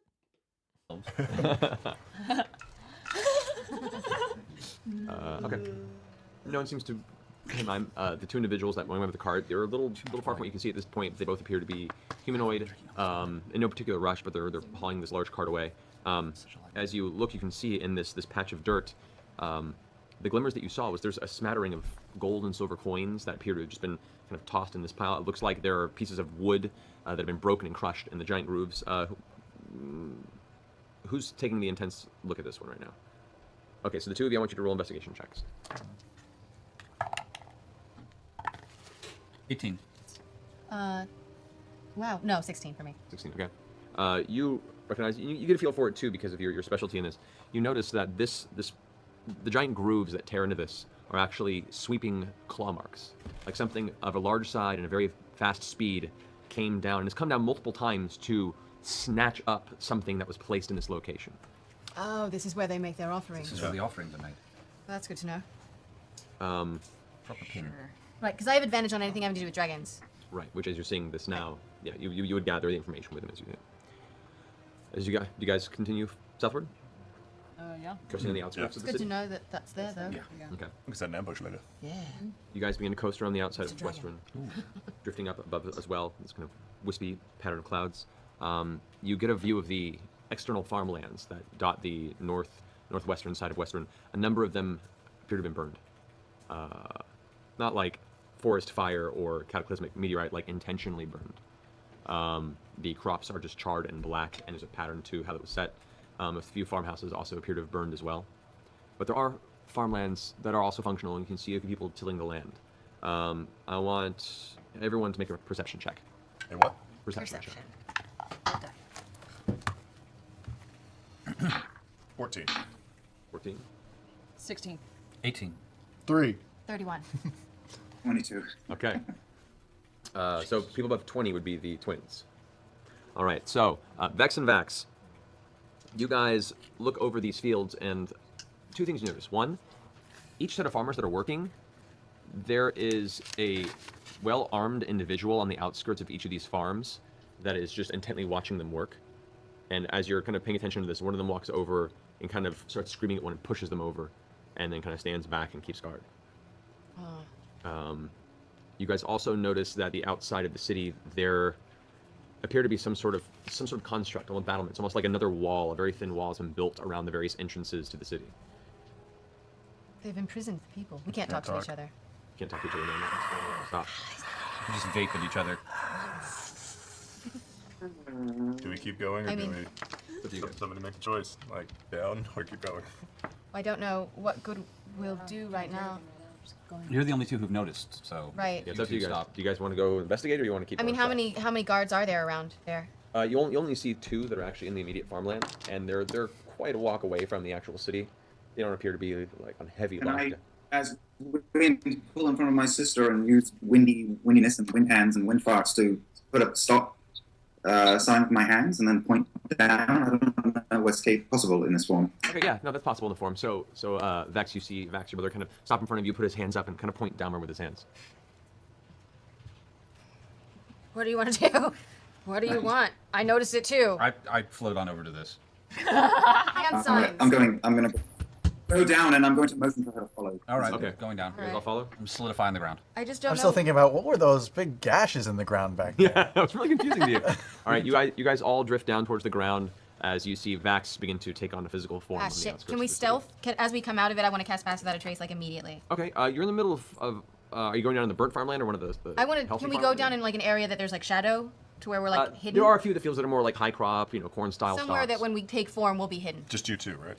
I don't know. I'm going down too. You three? Okay, so Percy, Vex, and Vex all take a moment to revert back to their physical form. Oh, I'm reverting too. Okay. I'm a follower. All right, Scanlan, Keela? What's going on? I guess so. Wow, we're just gonna make this super obvious, huh? There are dragons flying overhead. All right. Well, we've landed. We're in a cornfield. Yeah, we've landed. Let's do it. We all want to die. All right, so all of you, including Grog, or are you staying in your fist form? Fuck it. Let's do it. Okay. Changing. You all take a moment to revert to your physical form. I'd like everyone to make a stealth check. And I cast Path Without a Trace, so it's extra 10. Okay. Natural 19. Hey, 18. Okay. 32. 32. All right. 25. Nice. No, add 10. 35. 31. 29. 36. We're all good. 28. Did you get? Yeah, 32. 32. You don't know we're here anymore. No, you guys. Where'd the party go? Okay, you all begin to kind of weave your way through the various lines of high stock crop. Where are you heading? Are you heading in towards the city? Are you heading towards the farmers? We just want to sit here for a minute and talk about it. Can we just say, like, so here's the thing. Those guards are attacking the farmers. I'm pretty sure they're using slave labor at this point. Kind of like you, Scanlan. Huh? Slave labor to provide food for the city. Vax really wanted to stop down, but the thing is, if we kill the guards and set the farmers free, everybody in the city might starve.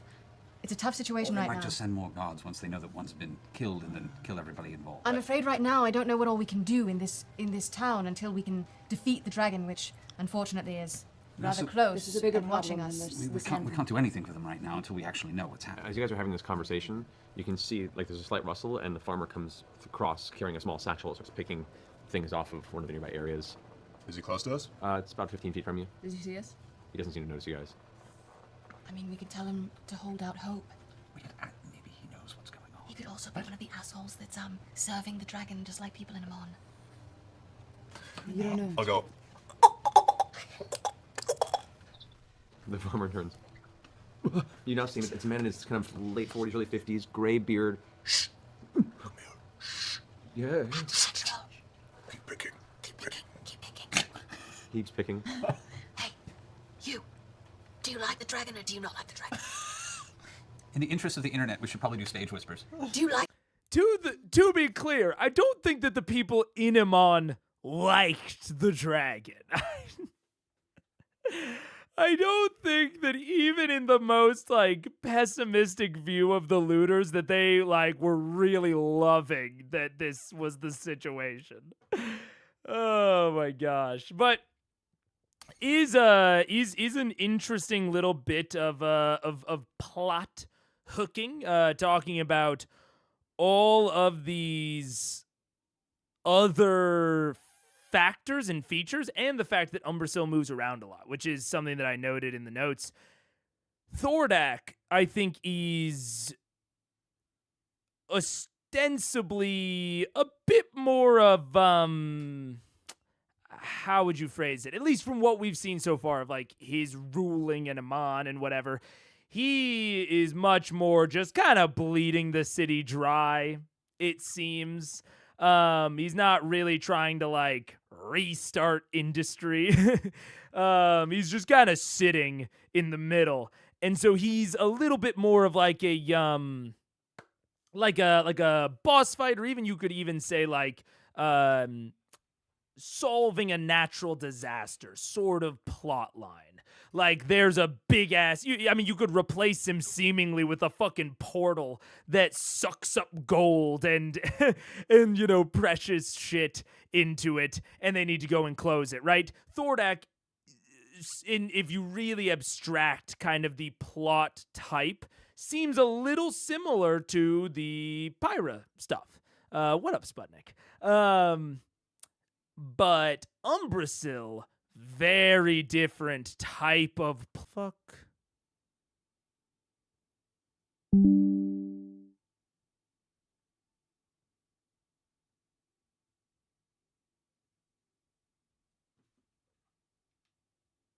Yeah. Are we back?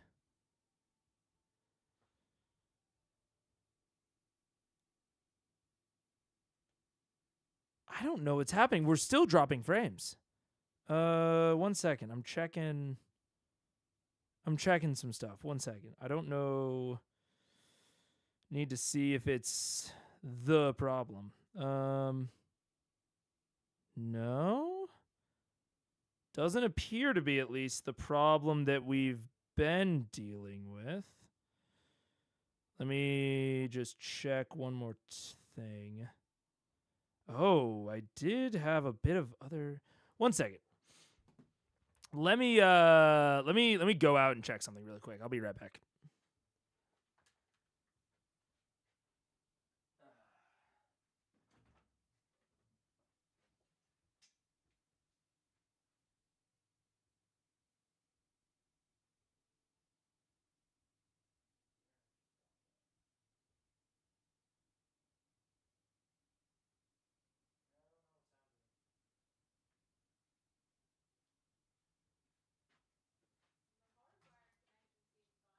Yeah, I don't know.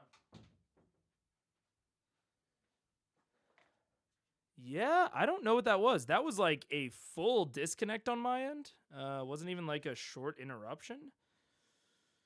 Hopefully that is a big exception to that is not related to the technical issues we were having. I just checked the monitoring software, and it didn't seem like the previous issue was happening.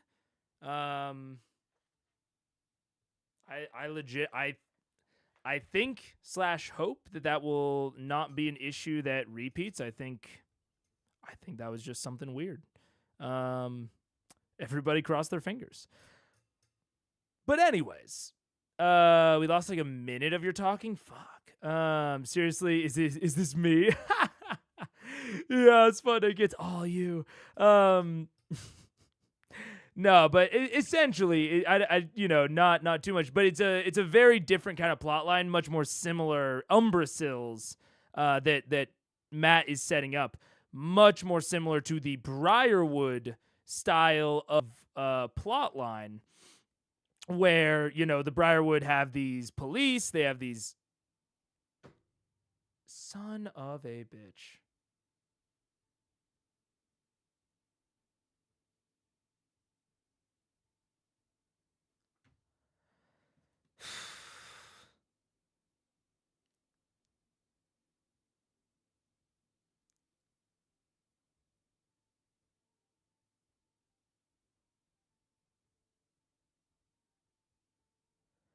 Yeah, no, I see the quick drop. I'm looking on. Yeah, I can't see anything that's super abnormal compared to the rest of the stream. Like, the rest of the stream had very, well, I guess that there's like a, no, that's very similar. I have no idea. I have no idea what could be causing these drops. Hopefully it's a random ISP issue and not related to anything else. I went out and checked the device that I know was causing the issue before. I don't know. That's weird. Hopefully it doesn't continue to happen. This arc is really cursed. I know. Maybe I just won't talk about the plot types. Maybe I'll just move on from that. Maybe it doesn't want me to talk about it. It's not that big of a point. I was just, I think it is interesting that Matt is characterizing the dragons differently.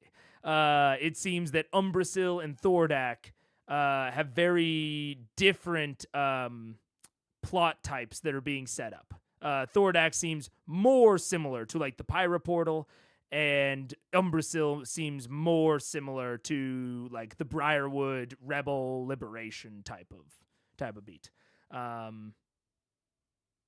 Yeah, I'm watching. I'm gonna keep watching this. If I start to notice the dropped frames, I will just pause this so that we lose as much reaction time, or we lose as little reaction time as possible. I have no idea. That's so weird. Like the dragon, or do you not like the dragon? And you can see like there's some heavy bruising on his face, and like part of his cheek is kind of swollen. He kind of goes, Sorry. It'd be harder on these parts to find someone who likes a dragon, let alone that one. Good. It's not the worst of the worries right now, though. What's the worst? The ones who work for him. Right. So you have to provide food for everybody living in the city? Is that how that goes? We're one of them. Otherwise, they just go out and steal from whoever's nearby. There's Okay. a caravan that's made their way past Western in the past week. Well, here's the thing. We're trying to Dude, same issue took out me and Liam. What? Something went out. A fucking EMP took both of us out at the same time. help you. In the We're past. trying to find a way to kill the fucks. You get me? Okay, the agony Okay, tray. the Agonstray. drops like the fruit he has. Going, Please help us, please. Natural, keep picking. Pick a little. Pick. We want to help you. We really, really, really want to help you. We have my daughter. Oh shit. Who's in charge? Who has your daughter? Who has your daughter? No daughters right now. Who's... Those beasts. Beasts? What beasts? The guards? They're keeping your daughter. Keeping Do a you lot know of people. Do you know where they keep them?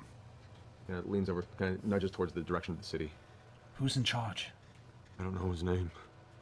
And that spot that we saw just outside of town, that's where gold is given to the dragon? Do you know anything of that? Kind of looks a little confused. I don't know. They just take what we have. The guy, you don't know his name. What does he look like? Where have you seen him? Keep your voice down. I'm talking through Skype, so it's a little more difficult. Who are you talking about? The leader? You said the guy who's got your child.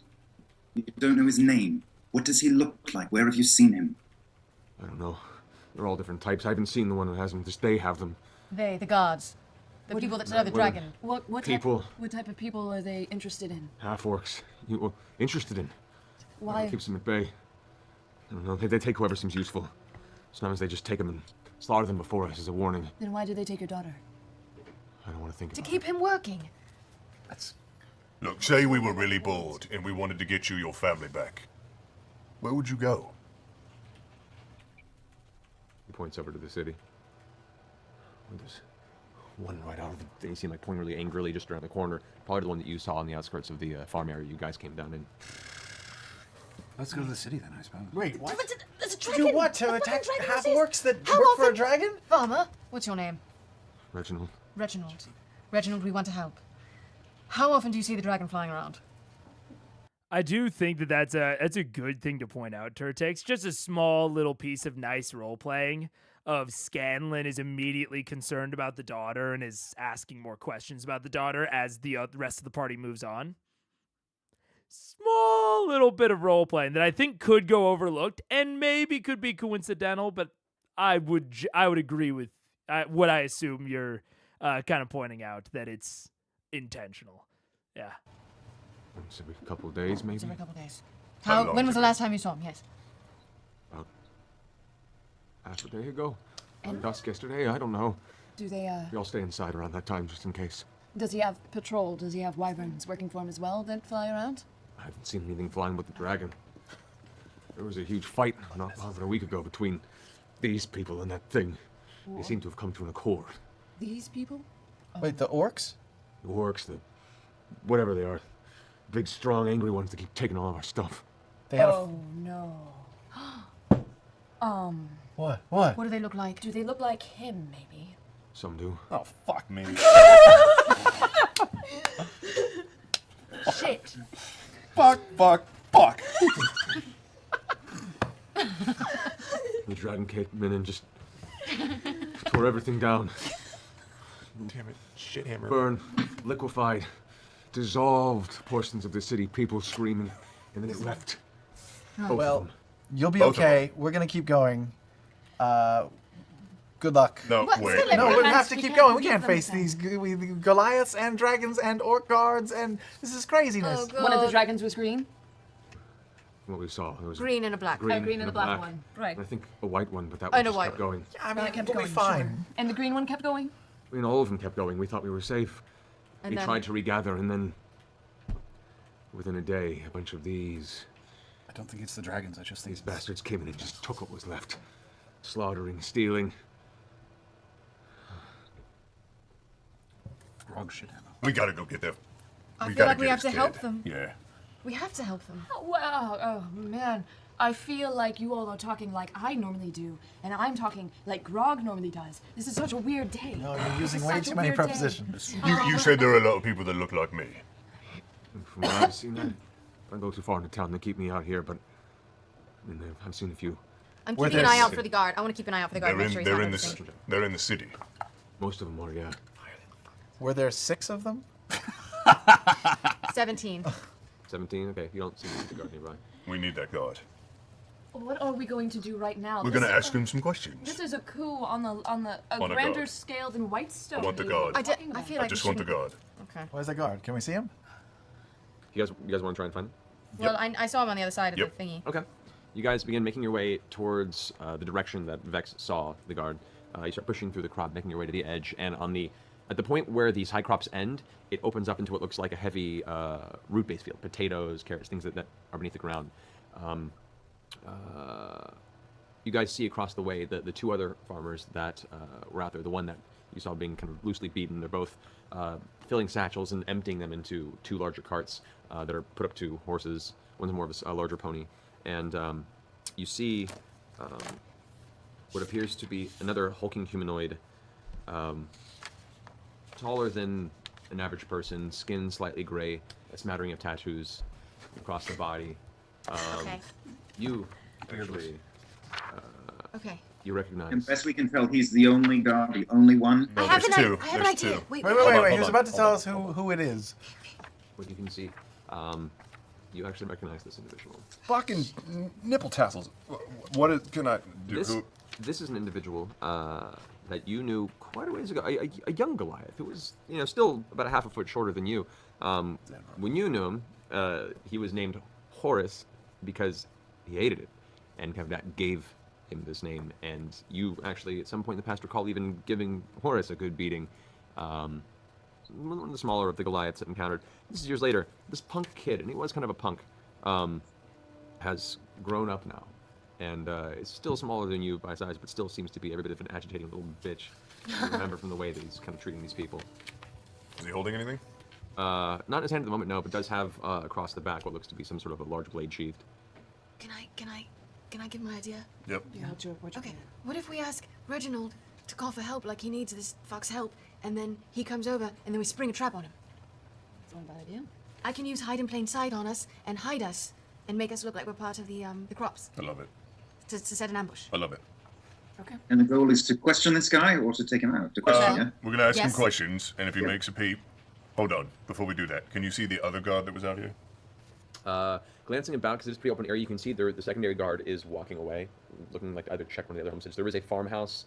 It's like Kansas, right? It's just like flat. Yeah, it's like flat farmland on the outside of Western. As soon as you break the south side of the Bramblewood, it's just plain. Distance would you put him at? How far away would you put him at? I'd say- 100 yards? The other guard? I'd say the other guard's probably a good like 400 feet. Do Yeah. it. Yeah. Do yeah. it. Can I take a minute to like camouflage us and then tell Yeah. Reginald to call him over? When he comes over, I grab him. Nobody do anything that's loud. Got it. Okay. So, as you guys all take a moment kind of stepping I just want to repeat that Oklahoma is flatter than Kansas.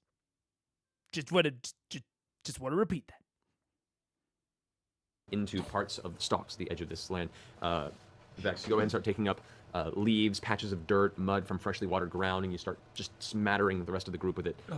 You guys are going full Arnold from Predator, like you begin to blend into the vicinity. Question. Could I work with Percy Yeah, no. Yes?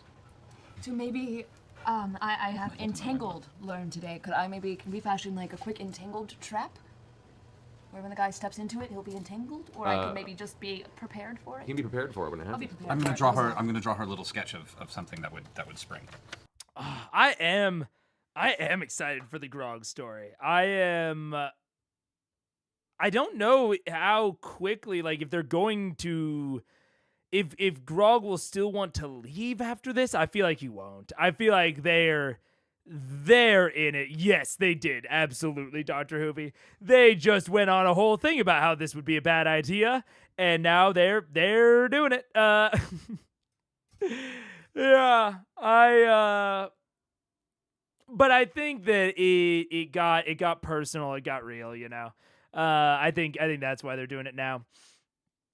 I will say the thing.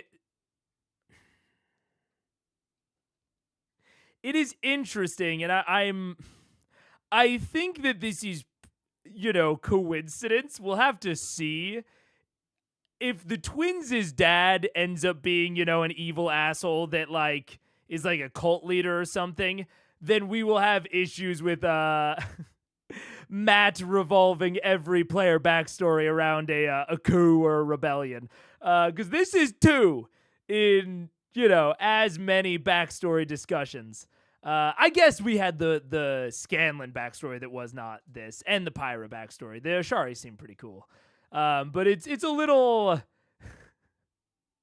I spent that whole bit drawing the parallels between, you know, Whitestone and now what has ostensibly happened to Westrun. A little interesting. A little interesting that that there are so many parallels.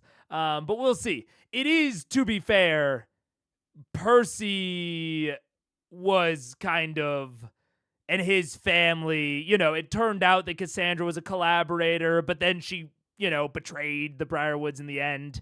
whereas Grog's family is incredibly explicitly like they are the collaborators more than secretly. So it is a little different in that way. The thing that I originally paused for was mixing magic, especially, like this sort of like entangle thing with mechanics or, mechanisms is something that I'm generally hesitant about, but I am somewhat down for. We just, if it's something that happens, I want to establish a precedent for it with my players. So to me, what would be essentially going on here is that this is essentially, an entangle spell with a delayed activation. Sounds very similar to, just wanting to change like one aspect of your spell, which is something that I allow, but I have, an Arcana check normally with it. So, like, if you want to use your spell in a non-standard way that, like, changes some component of it, it's now Arcana. And, if you fail the Arcana check, it's like, it turns it into essentially like a save or suck because you're trying to do something weird with it. If you wanted to work with Percy on it, I would allow and say, okay, Keyleth, you roll Arcana, Percy, you roll Tinker, you roll like a check with your Tinker's tools, and take the higher of the two. Essentially give them advantage, but with, these two kind of opposing checks. Or not opposing checks, but kind of these two different routes towards getting there. Because they're working together. But again, if they fail, then she wastes the entanglement spell slot. So that's the direction that I would go, because I've been wary in the past about like real world physics. He's like drawing the sketch of the trap, what have you.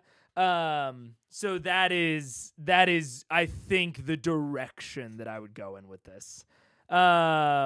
Off topic, but that's a nice black and gray jacket. Oh, thank you. It's actually, you can't really tell, but there's also like some blue in it. It's like gray, black, and blue. I like this a lot. Yeah, this cardigan. I like it a lot. Thank you. And good place to leave off. That's generally the end of the topic. Delayed activation. Isn't that just holding your spell? If she wanted to just hold her spell, absolutely can. My assumption is that she wants it to like go off when he steps on it. So like with holding your action, you have to be there to witness the trigger and still choose for it to go off. That is like one weird thing about holding your action is that, like doing the holding an action, is you have to be able to perceive the trigger in order to act on it later on.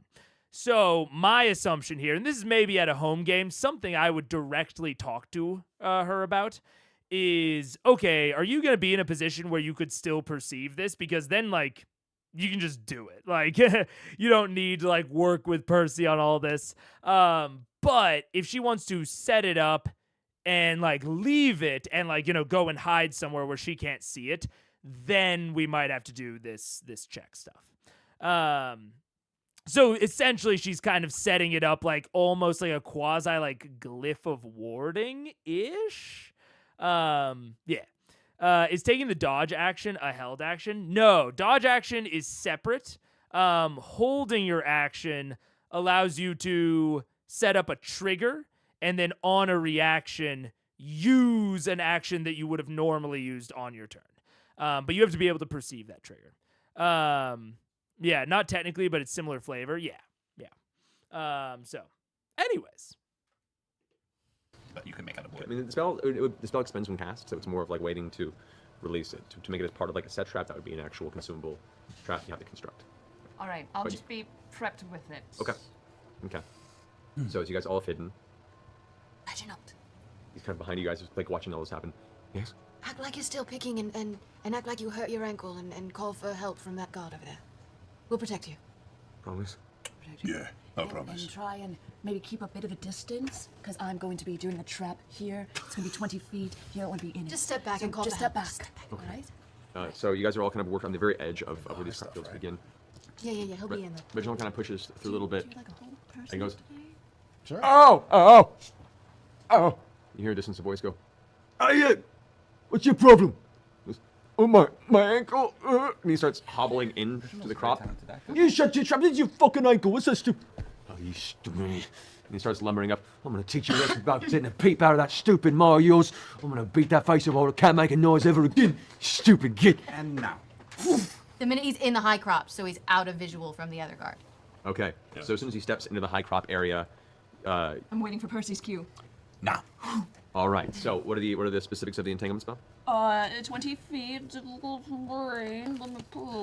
do we keep him quiet? If Always works, and it catches whoever you want. Works. All right. So all of a sudden all the crops, all the large stalks and vines start Shit, mother bitch. wrapping around his body. Was it just? That's a bit obvious. Is it obvious? It's not. It's once he's inside the area, so it's not like the wall on the Okay, outside. I was picturing like all the plants suddenly. No, just the one. I very much understand why the players were concerned there. I was also concerned for a moment. I was like, whoa, wait a second, Matt. But he's doing fun narrative flavor that just so happened to like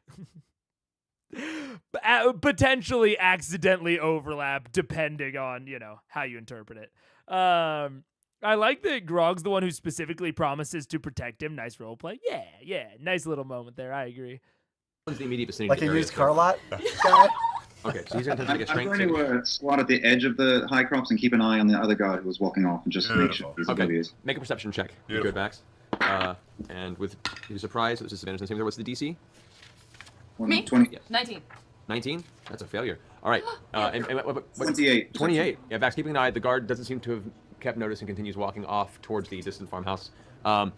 The plants all wrap around his body, and he. What's this? I run over and I tackle him. Knock him to the ground, put my hand over his mouth, punch him in the forehead, punch him again, punch him a third time, and I barely lift my hand. Punch him again. At this point now, there's like blood just kind of pouring out of the corner of the eye. One eye's gone a little red from just bursted vessels. You can see it starting to swell up already. Blood's now pouring out the side of the nose where you've hit it. And he's still kind of fighting, even though the plants have kept him entangled. And as soon as the calm kind of comes to, Horace. the eyes go wide and all the tension in the body just loosens. Fucking hell. It's the whole nice, isn't it? I'm gonna move my hand. If you make a sound, wash, rinse, repeat, yeah? What? Nod. They don't have hair. Do they know what wash Fuck up. Spits a couple of teeth out the side of his mouth. You're looking big. You're supposed to be dead. You're supposed to be fucking dead. I watched you beaten to death. Why the fuck are you still alive? Yeah, right. Funny thing about me. So, look, who else is out in this field with you right now? No one.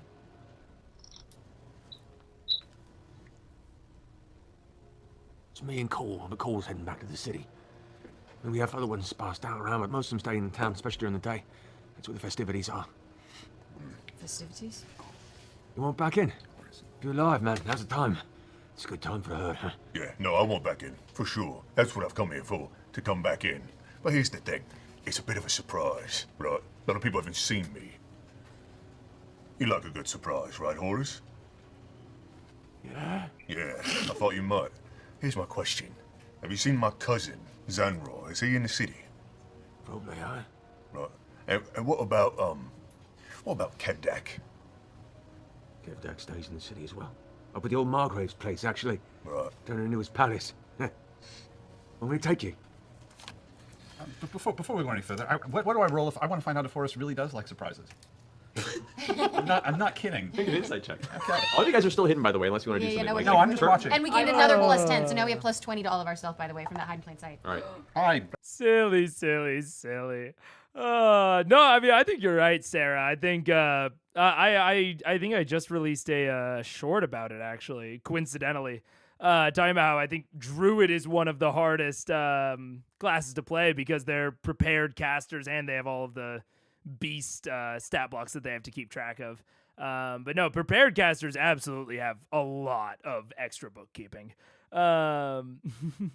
Grogsword wakes up in this episode similar to Taliesin when the Briarwoods are mentioned. Yeah. I've definitely, I mean, he's sort of been very similar to when they mentioned the Briarwoods before Vox Machina went to Vasselheim for the first time.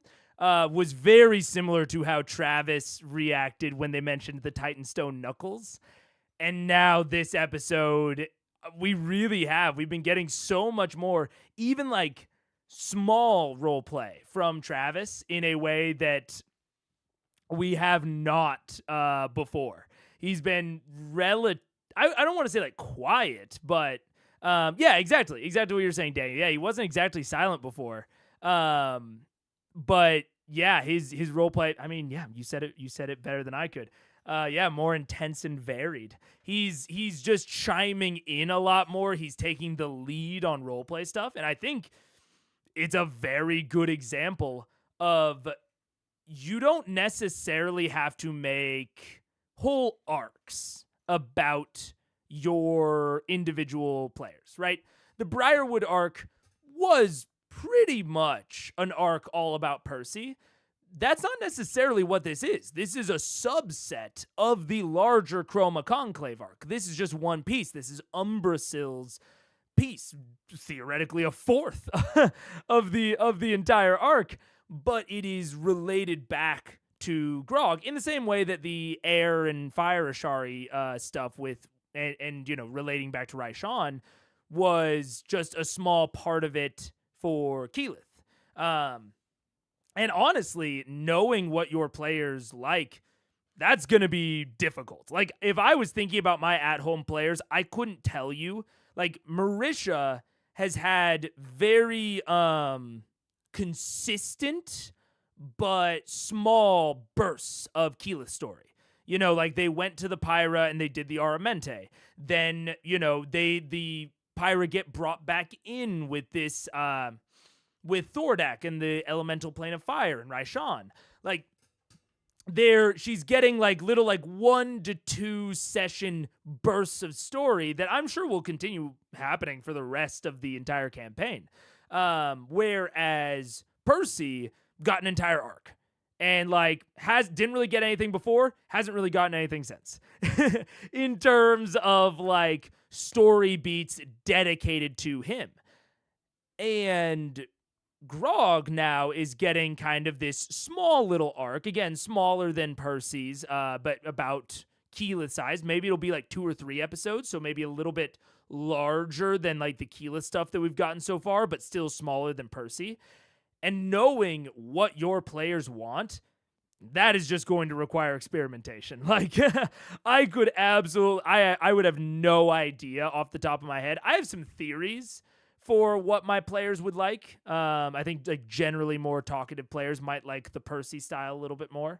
But it is very, I think it is very obvious when, you know, Matt is doing this that even if you have maybe quiet players like Travis, where he typically, you know, he has great moments, but I'm sure if you did a word count, he's probably near the bottom.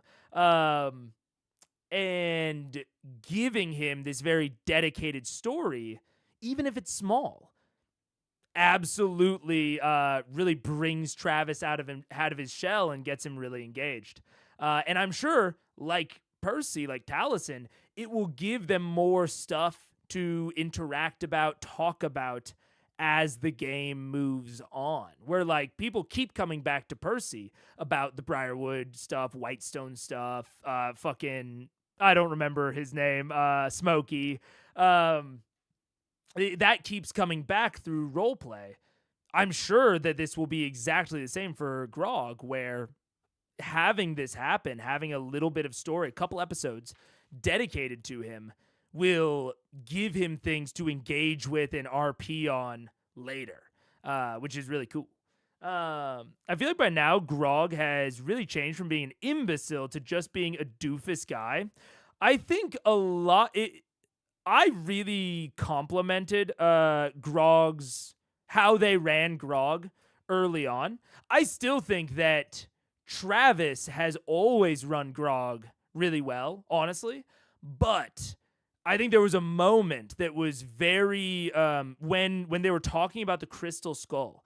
There was absolutely a moment where Matt, very much as the DM, narrated Grog as an imbecile. And I don't know if they had an off-table conversation about it. I don't know if maybe Matt was just kind of reflecting on that or whatever, but I don't think that they have really narrated Grog like that since. And I think that he is still the strong, dumb guy. But I think that a lot of the other people are now treating him more like, I think, how Travis has always acted. I think that in general, I think that the tone of the table has gotten much less jokey. So I think that even when Grog played a relatively nuancedly dumb character, it is considered less jokingly. They're taking it more seriously, and I think that that's kind of that sort of demonstrates the change in tone at the table overall over the episodes. But Travis really balanced Grog having intuition that lets him roleplay even with a low instat. Oh, absolutely. I think Travis does an amazing job. The moments that spur Grog to the center are so memorable. Yeah, it helps that Grog has a non-negative modifier in wisdom. Dumping all mental is hard to roleplay reasonably at all, but dumping one is pretty reasonable. I very much agree. Yeah. I'm calling Orthax Smokey from now on. Oh yeah. I didn't know his name for so long, but he was like a very, he was a person that we have to keep talking about. So I had to call him something. And now I'm just too used to it. Looking back on it, the fireplane might be the worst place to imprison a red dragon. Potentially. You really would want to imprison him basically anywhere else. But maybe that was just the only one that they had access to at the time. Grog is slow, but he isn't incapable of thought or understanding. Yeah, absolutely. Absolutely. I agree about the Grog shifts. Yeah. Yeah. It's really cool to see. It's been, Travis is a really, really solid role player, and it's really it's always been there, but it's really coming to the forefront now. Wait, what? Yeah, we have pass without a trace at +10, hide in plain sight What's at hide +10. without a- That's what I camouflage just fucking for. Yeah. So all How of do you you guys have all these things? all of you guys make another stealth check with +20. That's sick. This is increased. Natural 20. So 40. Actually, and I have a stealth of a 46. 7. So 43. 47. You guys have never been seen. Retroactively, no one's ever seen you in your entire life. I could fire my gun at this point and they'd be like, "Oh, rain's coming." Yeah. I would probably still break. It if was bad just news, the I'd probably still wind. break. Well, if it was bad news, yeah. Okay. Unless you rolled a 1, you're pretty... Yeah, no. Horace hasn't seen anyone. Just sitting there. Again? Right, so look, I was gonna pounce on this poor farmer over here, but I saw that you were, obviously keeping your eye on him. Why are you doing that? Which one are you talking about? About Reggie? Yeah, old broken foot over here. He's a little bitch, that one is. No, but you know what? I got sniffing around. I think he's keeping some gold hidden. Really, gold? Yeah. This poor farmer? Twisted his arm a couple times. Have you? Hey, we can do this old time's sake. He's taking on poor until he tells us. Oh, like Wishbone? Yeah, you know the deal, huh? Yeah, that does sound like a good idea. Here's my thing. Why are you guys in this city? I mean, it's not really our thing to, be in civilized places. Hey, here's the thing. Come on, let me get a little loose here for a minute. Feeling a bit, uncomfortable. No, I don't think I will, Horace. Okay. Yeah. We were heading up northward. We just took out a smaller caravan just south of the road cuts. The Silvercut Way, and then all of a sudden out of the sky we saw these streaking dragons come through. Largest I've ever seen. Dangerous as days done. So we fled. Shit, ad incoming. Okay, yeah, especially before we get more lore. I want to pause. And see. Yeah, we got 45 seconds. So we will take a quick break, and we're approaching the break in the episode. So I assume things are about to start happening, if I had to guess. So get some water. I know I will. Take a pee break. Hydrate or dehydrate. You are probably dehydrated right now. For all of the new people who haven't heard me say it before, you should be drinking more water. It won't hurt you. And I will see you in about 3 minutes. Goodbye.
Hello.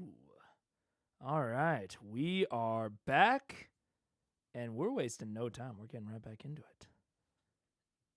Boop. Watched them come here and tear into the city, rend it, destroy it, just smoke and flames and eyes and all sorts of craziness. And they kept going.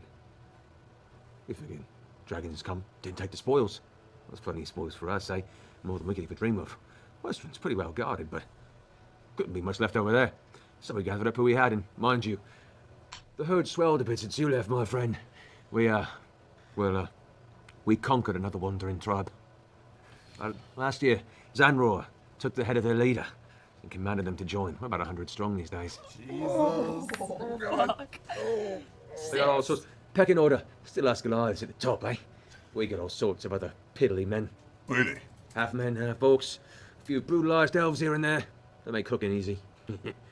Anyway, we took that moment and we rushed into the town. Took it before the day was over. Killed all who didn't bow before. Killed Dak himself. Days of revelry ensued, my friend. Oh, you missed out. Wine, women, gold. We took what we wanted. Until one of them dragons came back. Black one. Scary. Killed a lot of us. Weren't so much 100 strong then, but I'd say by the end of that we had about 50 or 60 to our name before the anger finally stopped. Kevdak, bent the knee, made an offering to this dragon. Kevdak did? Oh no. But trust me, you see a beast this size. It was survival through a mutual discussion, if you will. Promised our might to its warship. Gathered our spoils. Delivered every now and then. We got to have the leftovers. We ruled the city in its stead. It's not a bad deal if you say. Doesn't watch. We'll leave what we find. Most of it at least. We keep a little on the side. And we live like kings here. Western is now property of the herd. Boy, sounds really good. You've missed out. And quite a few openings now since we've lost a few of the less than strong folk. You look strapping. I'm sure Kev be more than happy to have you back, eh? I do. I've actually brought a few gifts. My notch and arrows. Unsheath, Craven Edge. I hold it up. Right. Isn't it? Yeah. And I ask out loud, are you hungry? I mean, it's been probably half a day since breakfast, eh? Wasn't talking Why? to you. His expression begins to shift as realization begins to dawn on his face. I pull it back, I stick the point in between his ribcage, and I drive it up through him. Oh! Before he can say a word, he tries to speak through the pain, but it's met with the gurgle as various bodily fluids fill the inside of his lungs and throat. More. The blade now, you can see, peeks through the back of the mouth as his eyes just kind of go ever so dull. The rest of blood flow pouring out the sides of his mouth. Oh, pity that. Acid reflux. Grog! My, Oh, shit. Good job there. Ish. As this is happening, the blood that has filled the mouth begins to seep back into the mouth. I mean, the trails are still there, but what's once filled to the brim has been slowly recessed, swallowed. Not by the unmoving body of Horus, but the dark blade itself, now drawing from the inside. What the fuck is that sword, Grog? What? What is your sword doing? What? Nothing. Like, it takes in, like, the strength of who it slays, and it, you know. It takes in the blood? Did it do that? Grog. What? You killed him. Grog. Was he related to you in some way? I don't know. I remember him. He was always a little shit. Grog, do you remember killing him like 5 seconds ago? Who? Oh no, you guys. The little dude, your little What? friend. Yeah. Horus? You killed him? Yeah. On purpose? Sure. You wanted to? Yeah, he was You were gonna go conscious. tell about us. I mean, You were conscious of that? what? Is it me? Yeah, no, You're that's just fine. using me? two big words. So listen, right? Either we stay and do some recon, or we take out the other guy that's walking back to the city. Really shouldn't be a problem. But if they're all in there, 50 strong, I don't think we're quite ready for that. The sneaky fucks in our group could go take a look if you're feeling randy. What would be our mission? Info only. Well, you killed this one quite easily. Very easily. Yeah, but that was because we did it as a group. Could we wait? Could we wait? Oh no. Could we wait until nightfall? I'm gonna Just check out his body, We see are if there's very any booty on his stealthy body. right now. Okay. Well, as soon as we I will say, Turtix, that does sound cool as a mini arc. I am interested to see how how this force is represented, because establishing a large enemy force when the PCs don't have a direct competing force can get a little tricky. Like with the Fire Ashari, it was like, okay, this ended up not being quite how it went down, but we kind of talked about it's like, okay, you could have like an army coming out of the portal, an army of Ashari, and then the PCs act as, the spec ops units. Like, right, we talked about that during that episode. So that makes total sense if you have, a large force versus a large force. But when the PCs don't have a large force, it's tricky. You have to make a decision how you want it to be handled by the group, because you're going to have to prep a lot for that. Like, to use Turtix's example, if you want it to be a guerrilla warfare type thing of like slowly killing off this, entire herd, you need to make that pretty clear. And there is a really, there's an easy way to start that. If you want to make it very obvious, this is a little gamey, but if you want to make it really obvious, you can literally put out a counter on the physical board, and it starts at 60, and you fucking tick it back 1 to 59 when he kills Horus. Or if you don't want to make it, that I would say gamey. You can kind of directly narrate as the narrator when Grog is killing him, and the herd falls to 59. Make the number and the number going down a prominent feature of each kill. So now if they go and kill Cole, 58. And you keep that count the entire time. That is how you would kind of direct your PCs towards how they're going to think about this. They are going to say, okay, there's an explicit number. How can we get that number lower and lower and lower as easily as possible? And you can absolutely start running that sort of guerrilla warfare campaign. Alternatively, I think so far, Matt has he's sort of not really committed so far, which maybe that's on purpose. Thank you for the resub, Ink Charm. Thank you for the 3 months. I appreciate it. Thank you so much. Matt, I have a slight feeling, and this is sort of, I'm using a little bit of meta knowledge because, we don't have that much time left in the episode. Only about 30 minutes of game time. That Matt may be leaving his options open to see what the party's more interested in. So he talked about the numbers. He gave specific numbers of 100 strong, but then we fought the dragon. Now we're down to 50 to 60. Pretty explicit number keeping from Matt.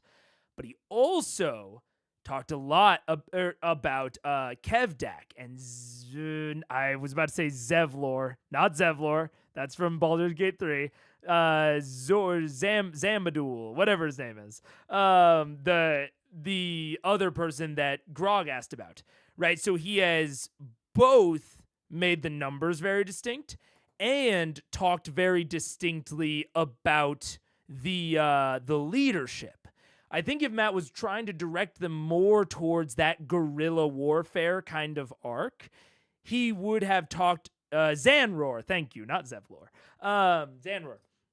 If he wanted to direct them more towards that guerrilla warfare type arc, maybe talk about like, not very many of us get out to the fields. They only have about 10 of us. We rotate, make sure that the farmers don't get too used to us. And then, another But the lucky bastards, the one that really got Kevdak's ear, they get the wall duty. Easiest fucking duty in the whole city. Only need 5 fuckers to patrol the entire fucking thing. They're basically kings of their own little areas.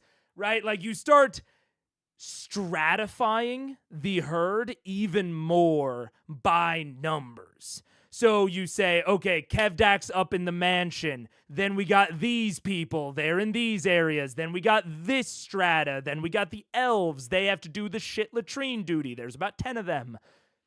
If you really want to direct them towards that way of thinking about it, you start stratifying the different duties. You start stratifying, who's doing what, how many of them, and you break up that 50 to 60 into very distinct groups that are a little bit more manageable for Vox Machina to think about. And but with him both talking about the numbers and talking about, what you could think of as like the leaders, the lieutenants, that also leaves it open to a more assassination style, not explicitly assassination, but some sort of like chop off the head sort of mission. Where it's like, okay, we're Inglorious Bastards style, right? Where, okay, we could spend all of our time killing Nazis, or we could go and kill Hitler, That's kind of the Inglorious Bastards style of they've been doing all this, but now they're going to go on this assassination mission, cut off the head. And that is also what I think Matt is leaving open is, are you more interested in whittling down the shit tier guys, or are you more interested in the leaders? And I think he's kind of keeping his ear open and seeing which ones the players gravitate towards, and then he'll end the session, and then he will prep in that direction. I bet he has pretty generic prep that could go either way, and he's waiting to see which one of them is more which one of them the party's more interested in, which I think is a great way of doing this sort of thing, where you could have, the same general plot, but the players could have multiple ways of engaging with it. Prepping the generalities of both of those ways of engaging with it, and then kind of offering some hooks out there and listening to what your players say. What do they bring up more? Are they bringing up the numbers more? Hey, we gotta thin this out, guys. Or are they bringing up Kevdak more? And whichever one they're bringing more up, you file that away as the DM, and that's where you direct your prep. And then next session, and I'll be interested to see in 48 how this goes, next session, all of your narration switches in that direction. So if they're more interested in Kevdak, you start highlighting the leadership. He's turned it into a whole fucking palace. You have a caravan that's not being raided, that's full of luxury items to highlight how Kevdak has, totally gone off the tyrant deep end. You start putting more of those things in, and that will direct the party much more directly into, okay, we got to take out Kevdak. Also, what up, Charm? Hello. Earlier in this episode, Grog did pose an idea of how the herd might be dealt with VM. No clue if that was Grog or Travis, but and how much, if at all, he had talked to Matt about it. Yeah, so far, I'm not getting a sense that Travis knew much about this beforehand, except in the context of, how you might deal with, a bunch of strong guys, like do like a 1v1 sort of thing. So I do think that Grog is definitely leaning towards cut off the head leadership sort of thing. But I think that Matt is sort of fishing, sort of seeing what the party as a whole goes towards, before he makes too much of his prepping decisions. We move, we won't exactly be camouflaged. And that's not even to mention that this was optional and they absolutely did not have to go after this. So you, as Matt, you don't want to prep an insane amount of it before they even remotely commit to it. You want to leave your options a little bit open in case they end up going to Osisa. So, this crop anymore, we'll lose that. We won't look at crops. As the stalks unwind, leaving his defiled body, and you draw the blade free.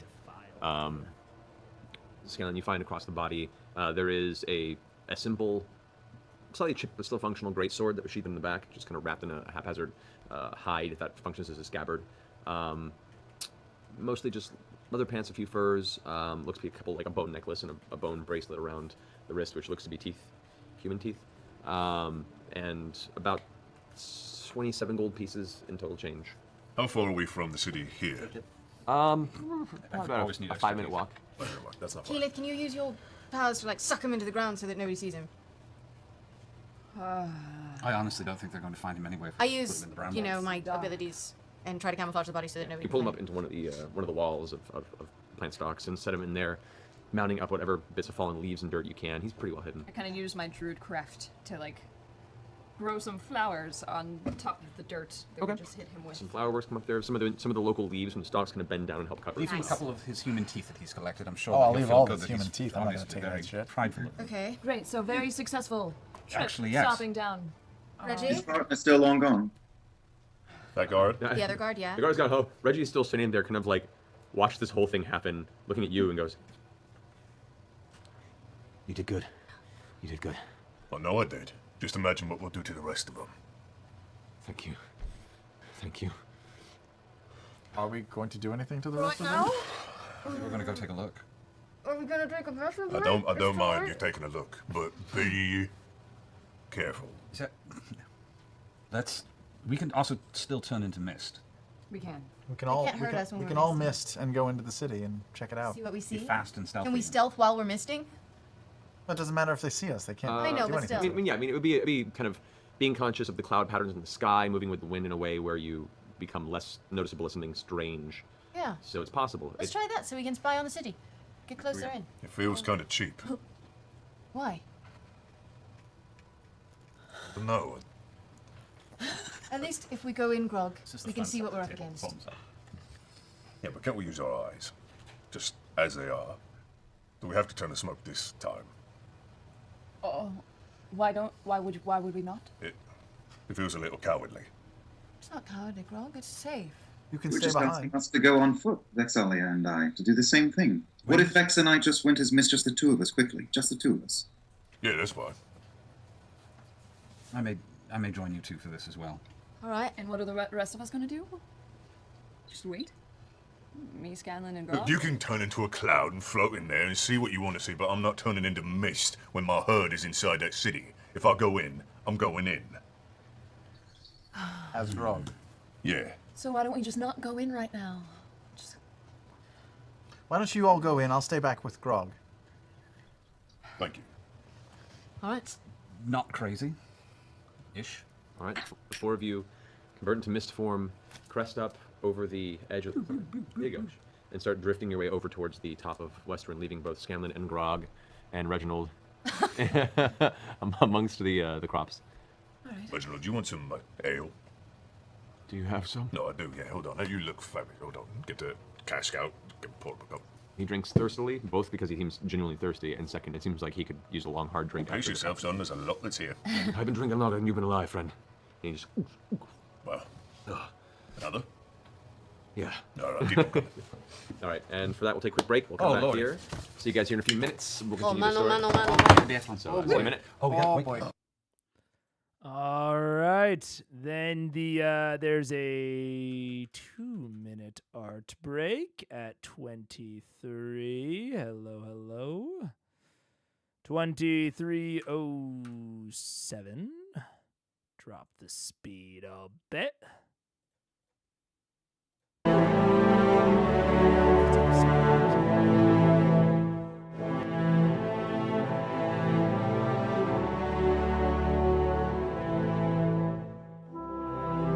It's only a 3-hour episode. Yeah, it ends at 2:59. So 2 hours 30 minutes of total session time. Yeah. How are you still live, Mega? Damn, what? It's fucking. Honestly, my ratio is pretty fast right now. Honestly. I've done about 2 hours of Critical Role in about 5 hours of real life time. I played like 3 board games and ate so many cupcakes. I thought you'd be long time. No, we're strutting our stuff. We're going forward. It's only been 5 hours, Ink Charm. You know how long I can go. This is short. This is absolutely short.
It's so wild how...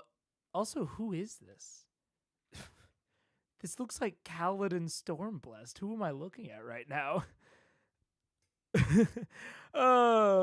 It's so wild how much Cash. It is Cash. Oh, that makes sense.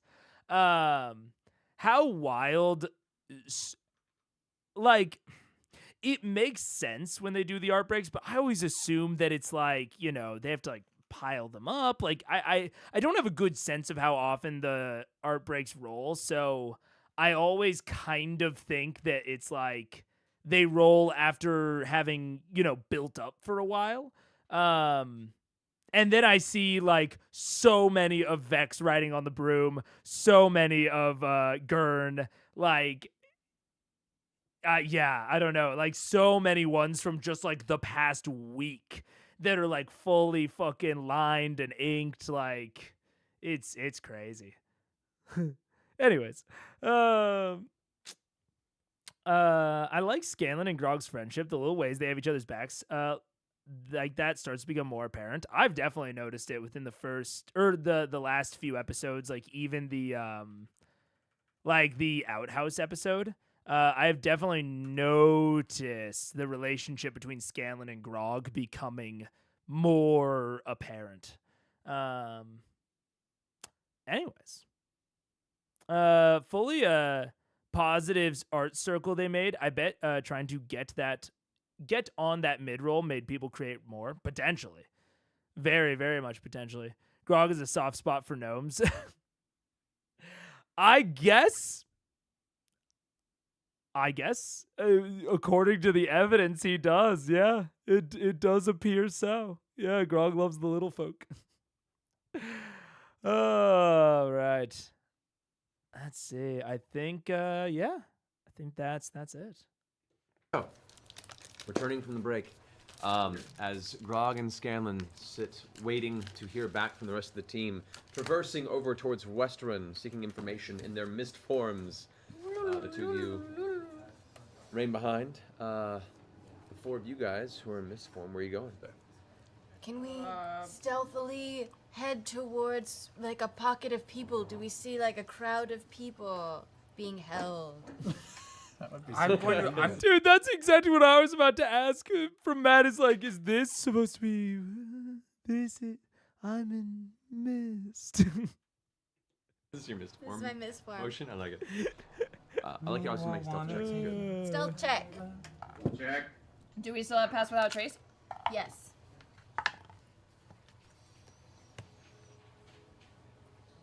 39. 42. Jesus. 33. 24. Okay. All right. You guys make your way across the rest of the field. You kind of head over Cole. You can see walking his way to the outside of the western side of the city. You come towards the bottom of the gate, and you can see that kind of rigid, kind of small fence structure you guys noticed when you were far away from the city becomes more clearly visible. It is a series of spears and pikes that are set up as a barrier or a barricade to the outside world, to Western. You do see adorned on top a number of them, a few heads, varying sizes, various people, various ages. What? Pharaoh? What do you mean? Having something to base your creativity on and guide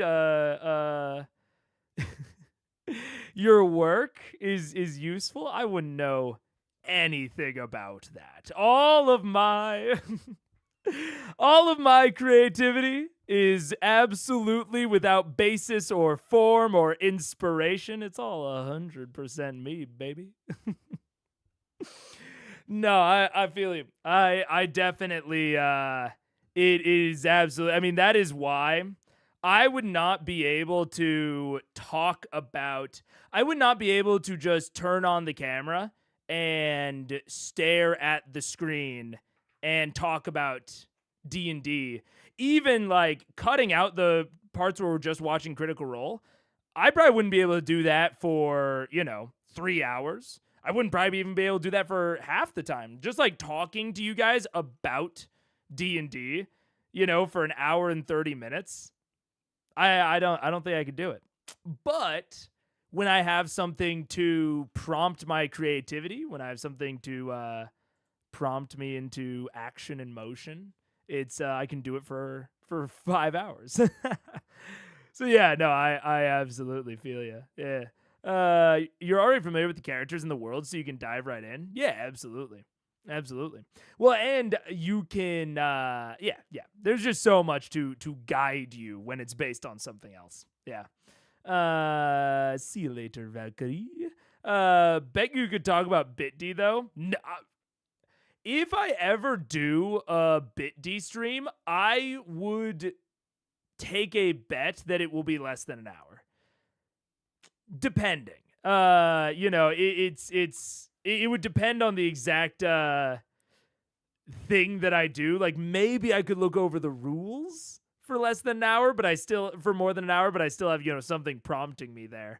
But then if it's just me and you and the camera, I don't think I could talk for more than an hour about BitD. Yeah. I would believe you could talk for 3 straight hours. Well, I'm glad that's the impression that y'all get. I mean, that is completely fine with me. I don't know. I mean, we'll see if that ever happens, but I definitely like having something to prompt my creativity. You need to do way more prep work before stream. I suppose that's how book club was. I guess you're right, Pharaoh. That is how book club was, where I still had something there, though. I always need to have like an external topic to talk about. But I suppose you're right. I guess that is essentially what book club was. Is this our belated 1K? Mega in a beret to give a spontaneous 3-hour monologue? No, I still don't know. The 1K will be very belated. I'll say that. The 1K might be so belated that it ends up being for another milestone. I know what I want to do now. It just requires, it absolutely requires prep work. And it's not too big. Originally it was gonna be too big originally. But I slimmed it down a lot. So I have a very distinct idea of what I want to do for 1K, but I'm taking my time with it. I was about to make that joke. Don't bully yourself, leave that to you. Okay, I got you, Ink Charm. Yeah, no worries. Does this appear to be Goliath built? It's hard to say. It looks built. And the spikes are facing inward toward the city or outwards? Okay. I think there are breaks in it, but essentially it's partially a pseudo-defense mechanism, but more as a warning. It's a point of intimidation. Okay. So does it look pretty jerry-rigged? Yeah. Okay. It's not anything too classically designed. Sure. No flying buttresses. Yeah, not quite, no. Doric columns. Oh my god. It's awful. Look, these arches. You, Tacky. you coast over the outside wall and glance down within, and you can see there are people wandering the town. Townsfolk that are out in the streets. Many of them are in pairs or groups, small, 2 to 4 people. They either appear to be traveling from one place to another. Most of them are accompanied by 1 or 2 armed individuals. Some of the people have chains around their neck. You do see a number of these buildings are in ruins, in patchwork places. Some are just crushed. Some appear to have been just melted down, like the wood or stonework itself has been dissolved into a pile of matter. You do see places where fires have broken out, and some places have burned into a giant cluster of ashen, broken wood. You, a quick memory glance at this height, start looking for specific areas that you recall from memory. 1, you glance over and I have no idea why. It must have been on a reload. I saw your chat, Ink Charm, and this used to be at 100. I don't know when it got turned. Oh, I'm dumb.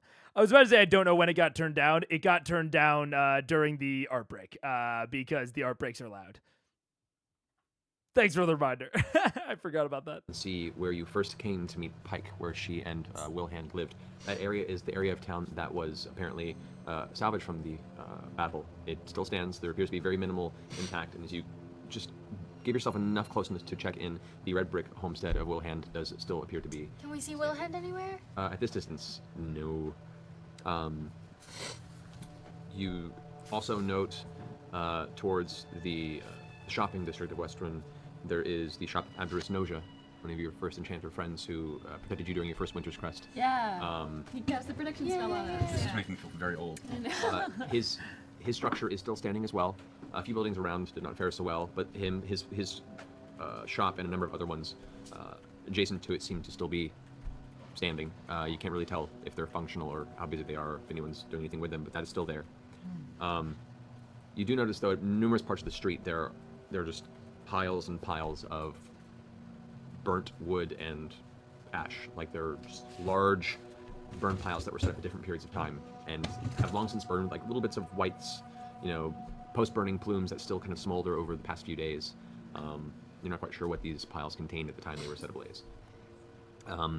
There is still the worship district here. You have the various temples. Best you can glance, a few of them have been partially toppled. There is damage to some of the buildings. Still too far away to make up any specific details beyond that, and just some of the structures having been taken a hit in the previous conflicts. You're not sure from which source. What about the mayor's house where we heard Margrave? chorus? Yeah. Towards the southern central part of Westruun, south of the main town square, where the bulk of your first Winter's Crest Festival here in Westruun took place, the Margrave's house is at the very southmost portion of that. That entire square is lined with row after row of sharpened wood sticks and various other weapons, tridents, broken swords that have been just with rope strapped together to form this kind of military barricade. If anything were to attempt to attack from the ground, it would be difficult to do so if this area was filled with prepared soldiers using these as protective guard. The actual Margrave's home is intact, although at this glance you can see a lot of it has been defiled. Elements of the outside walls are strewn with dark burgundy paint, it looks like, just kind of slapped over. You can see what looks to be some sort of strings adorning edges of it, like decoration. You see, walking through this area, what looks to be about 12 or 13 or so armed individuals of varying heights, probably a good 6 or 7 Goliaths among them. Others appear to be human half-orc. It's hard to make out the full details from this distance, but they're all kind of on the... So, going back to what we were talking about earlier, of as a narrator, how to, direct your players in different directions as a DM and as that narrator. Talking about, there are generally some people. What up, Mr. Multi? And no problem, JJ. Talking about, there are people wandering around, some of them have chains, but not giving any specific numbers until you get to the Margrave's house, which is where we know that Kevdak is. So now the numbers become less about, a slow thing of attrition and they are specifically the defenses of this one guy. And we spend a lot of time talking about the square and the not decorations, but the stuff around the Margrave's house, which is where we know Kevdak is. So now all of this, and especially this is as during the session, at the beginning of it, Grog expressed kind of a 1v1 mentality. And then right before they went in, he very much described like not sneaky, probably not doing that guerrilla warfare business, And so when we get in, like Matt is not really like, he's highlighting a couple of things as callbacks, like Abjur's nausea. But when it comes to actually describing the herd, he's doing it either generally to like establish a tone, or he is describing them in more detail around Kevdak's house. Because those are the important things now that we're probably going to do like a 1v1. Or we're going to try to break into the house specifically to get to Kevdak. So knowing what's around Kevdak's place, the Margrave's house, is much more important than knowing kind of the state of the rest of the city beyond generalities. Whereas if we were doing, and Grog seemed more open to the guerrilla warfare kind of idea, then maybe it's important to talk about, there seems to be a gathering of Goliaths, here. This seems to be a little bit of a hotter spot over here, and maybe that's like a sub-lieutenant or something. Talking about the actual numbers of people that they see patrolling the walls. This district looks a little bit less heavily patrolled than that one. Those sorts of things. But with the direction that Grog seems interested in, and the rest of the party seems okay with it, we're going to Kevdak's. We're going to the Margraves. Even though the Mistwalkers didn't, I don't believe so. Maybe I might have missed it, but I don't believe the Mistwalkers said we want to go to the Margraves' house to check out Kevdak. But that is where DM, as the storyteller, led their mist-formed selves, almost as if they're using scry. Like, that's much more how Matt is narrating this, as if they're using scry on someone rather than, like, giving them kind of movement autonomy. Because with what he's heard and the direction that we're moving in, there's really only one place that's important. And I'm sure that once we get there, he will release and allow them movement autonomy if they want to move around once we've gotten to the important place. What is Vox Machina up to at the moment? Wind walking over Whiterun. Yeah. Or Westrun, not Whiterun, Westrun. Outskirts surrounding what was previously the Margrave's home, now currently the homestead of Kevdak, seemingly. Can we see Kevdak anywhere? You have no idea what Kevdak looks like. I look for a bigger Goliath than the rest, or one that looks older. They're and size. bigger. Make a perception check. 16? 16. At this distance, it's hard to make out any specific details. You can barely make out the fact that they're Goliath, and that's only because you traveled with Grog so long. You can pick up the details like the hairless form, the tattoos, the general tone of skin, and they're male and female. Like it's a smattering of all different types of Goliaths you see here of different thickness. There are some that are a little more barrel-chested and wide, but a little shorter. And there are other similarly dressed individuals that are not Goliaths as well, but they seem to be more of a subservient role within the herd and the Goliaths that are kind of be the ruling class within this very self-contained society. But no one stands out to you as matching the descriptions of Kevdak that Grog has. The mansion seems to be where they've based their operations, though. Seemingly. And we don't see a cluster of prisoners anywhere out in the open? Where's the prison I was being held in?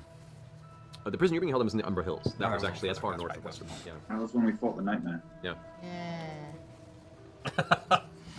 Yeah.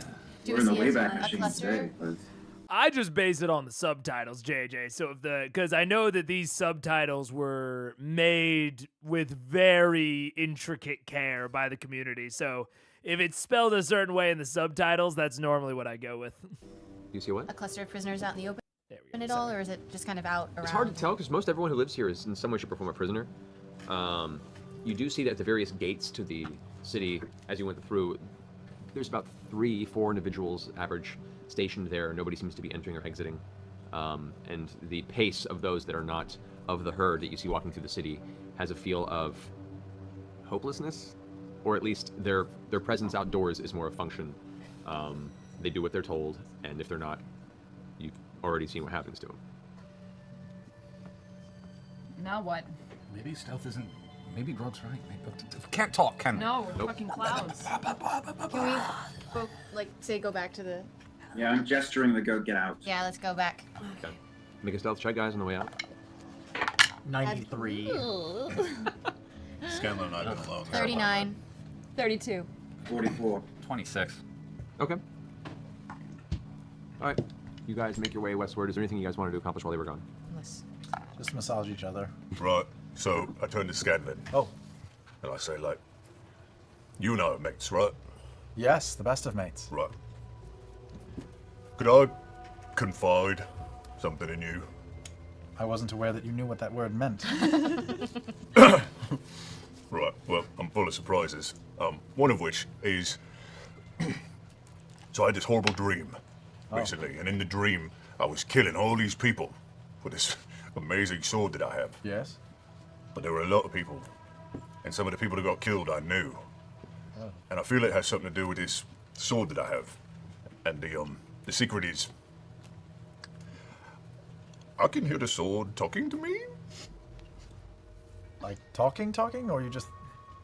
Yeah, look, so I'm telling you because you and I have such a history, right? And I feel like you won't judge me, but look, I'm afraid the rest of the group won't quite understand. I don't know if I'm crazy or if this sword is talking to me. Do you see a mouth on it or anything? No, I just hear a voice, and I was wondering if maybe I'd All take the it out. time? No, only when I'm holding it. So like I could take it out now and see maybe if you hear it. Okay. So I take out Graven Edge. Okay. Take Raven Edge. You hold it out in front of you. Graven Edge, how did you enjoy your snack? It was a good snack, and a snack it was. If there's more where that came from, I would be so thankful. Are you getting that? No, Grog, I'm not. You're not hearing anything? No, like super sexy voice, nothing? Try one more time. No, it's not worth it. Look, do you want to hold the sword? Sure, that's a good idea, actually. Can I hold the sword? How big is it? It's a great sword. It's about like the size almost of a tail. twice the length of your whole body, and probably weighs close to as much as you do. Can you hold the top part and I'll just hold it by the, Yeah, handle, the So I hilty grab part? the blade and I hand the hilt. Okay, as you hand the hilt over towards him, there's hesitation. The voice is, Only you're worthy of holding me. You will hand me to no one. See, now, Craven. I'm starting to feel like I'm doubting myself. I'm seeing things, and he's talking to me. Okay. I just am gonna take it right back. I just want him to, experience your glory. make a charisma check. Shit, fuck. Oh my god. That's bad. No. 7. Okay. You can't give this sword up. It means too much, and the voice in your head once again says, Only those proven worthy to feed me can carry me. Only you, Grog, hand me the sword. No, on second thought, don't worry about it. It's clearly, and I'll take it back. It's not. It's just. Maybe I'll just need to see someone or talk to somebody. Clearly, I mean, you don't. Oh, it's talking. You don't hear it, right? I don't hear it, but maybe if you handed it to me, I could. No, it's really heavy too, and I'll sheave it. Do I believe him? make an insight check. Not good. Make a deception check. Not good. 7. 3. Grog's not the most able liar usually, and you're pretty good at seeing past the deceit of others. This definitely falls into the line of deceit, as adorable as it is to see him try. Grog, you want to give me the sword, and I will cast suggestion on him. Whoa. Okay, make a wisdom. Is it a wisdom saving throw? I haven't used it in a while, and I don't have my thing. I'll pull it up real fast. Hold on a second, just to make sure. I'm pretty sure it is. I think it is. No, that's not bad, yeah. Yep, make a wisdom saving throw. Giant modifier on this one. 16 with a modifier of 18 0. if I'm not using my Not thing. using the cone, so no, it still fails. So you feel compelled now to give the sword. You're like, no, that's a great idea. You know what? It's a great idea. I feel like you should hold this hilt, and I hold on to the blade, but I still hand the hilt to him. Okay. As he holds out the sword towards you. You grasp the handle. As the hand touches it, the voice goes, No, only you can wield me. go ahead and make a wisdom saving throw again. 18. Actually, no, it's a charisma saving throw. Not wisdom. 19. 19. Yeah, +1. All right. You feel the influence of the blade begin to creep into your mind, but the bond you have with Scanlan and the time you traveled together, you manage to shrug it off. And fighting that impulse, you still hand the blade over. You take the handle. I take it. You let go of the weapon and you hold it in your hand now. It's into the You dirt. ruin everything good. You take everything good away from all of us. Well, it's heavy. You gotta Throw it in the acid, why don't you? ask it a question. Oh, I talk to it? Yeah. And it'll talk right back. It's like that. Oi, Craven Edge. Oh man, that was a lot of rolling. Not the acid callback. I know you. Yeah. Percy's still mad about his gun. You can tell what an eldritch being Taliesin is because he calls the clearly cursed sword that wants him to think that murdering Pike is super fun. He's talking about that as the good thing. Freaking Taliesin. Yeah, it's very interesting. Mental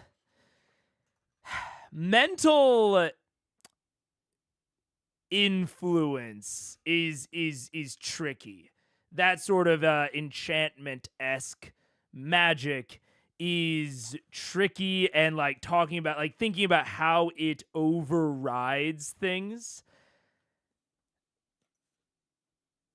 And that was, man, and I'm really like thinking through how I would have run that, because that was this this very interesting thing of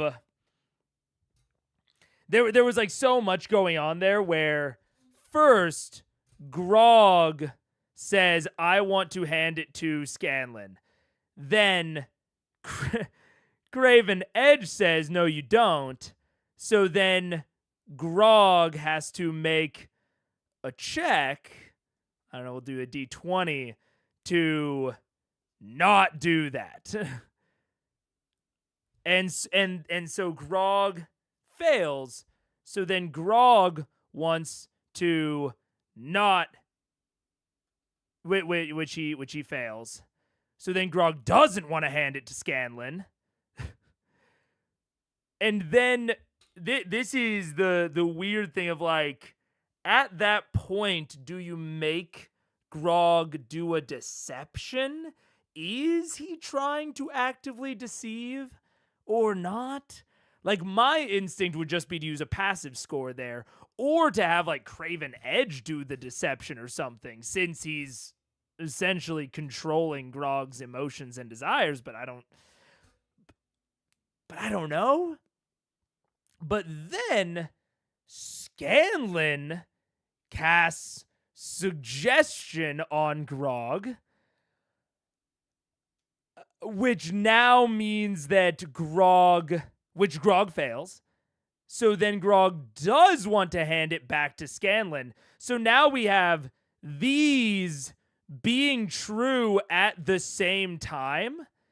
And that's where it's like, oh man, how do you represent that? Which Matt just said, okay, I'm going to represent these two things being true at the same time with a charisma check. It's just so much rolling all over the place, and they're all stacking on top of each other, which is like, man, I have an aversion to it, but I am trying to think about, you know, what I would do here. My initial instinct is, okay, Grog wants to do something, right? So that we don't essentially run into this dissonance. It's like Grog wants to do something. Craven Edge says no. So Grog makes a check. The result of the check is now Grog doesn't want to do that.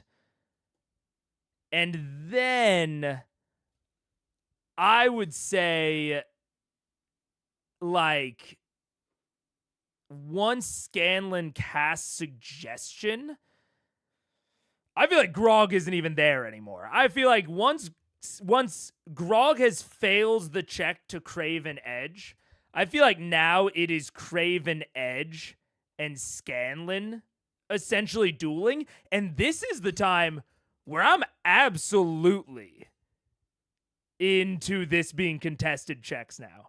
And Grog is just kind of in between.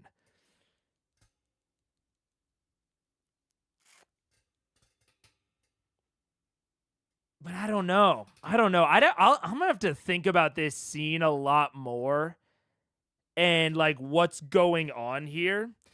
Because the proliferation of checks, to me, makes the result of this feel a little bit too random. Like, it could have kind of gone any way, you know?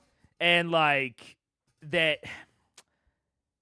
It doesn't feel like the result is because of, like, a battle of the mind.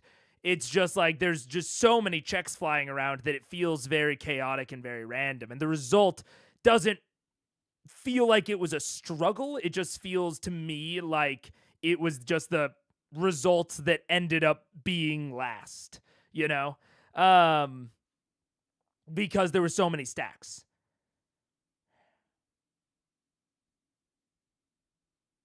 So I feel like if Grog fails it, I'm going to have to think about this more, but my kind of gut is that if Grog fails it, Grog's not in control over this action anymore. It's Craven Edge.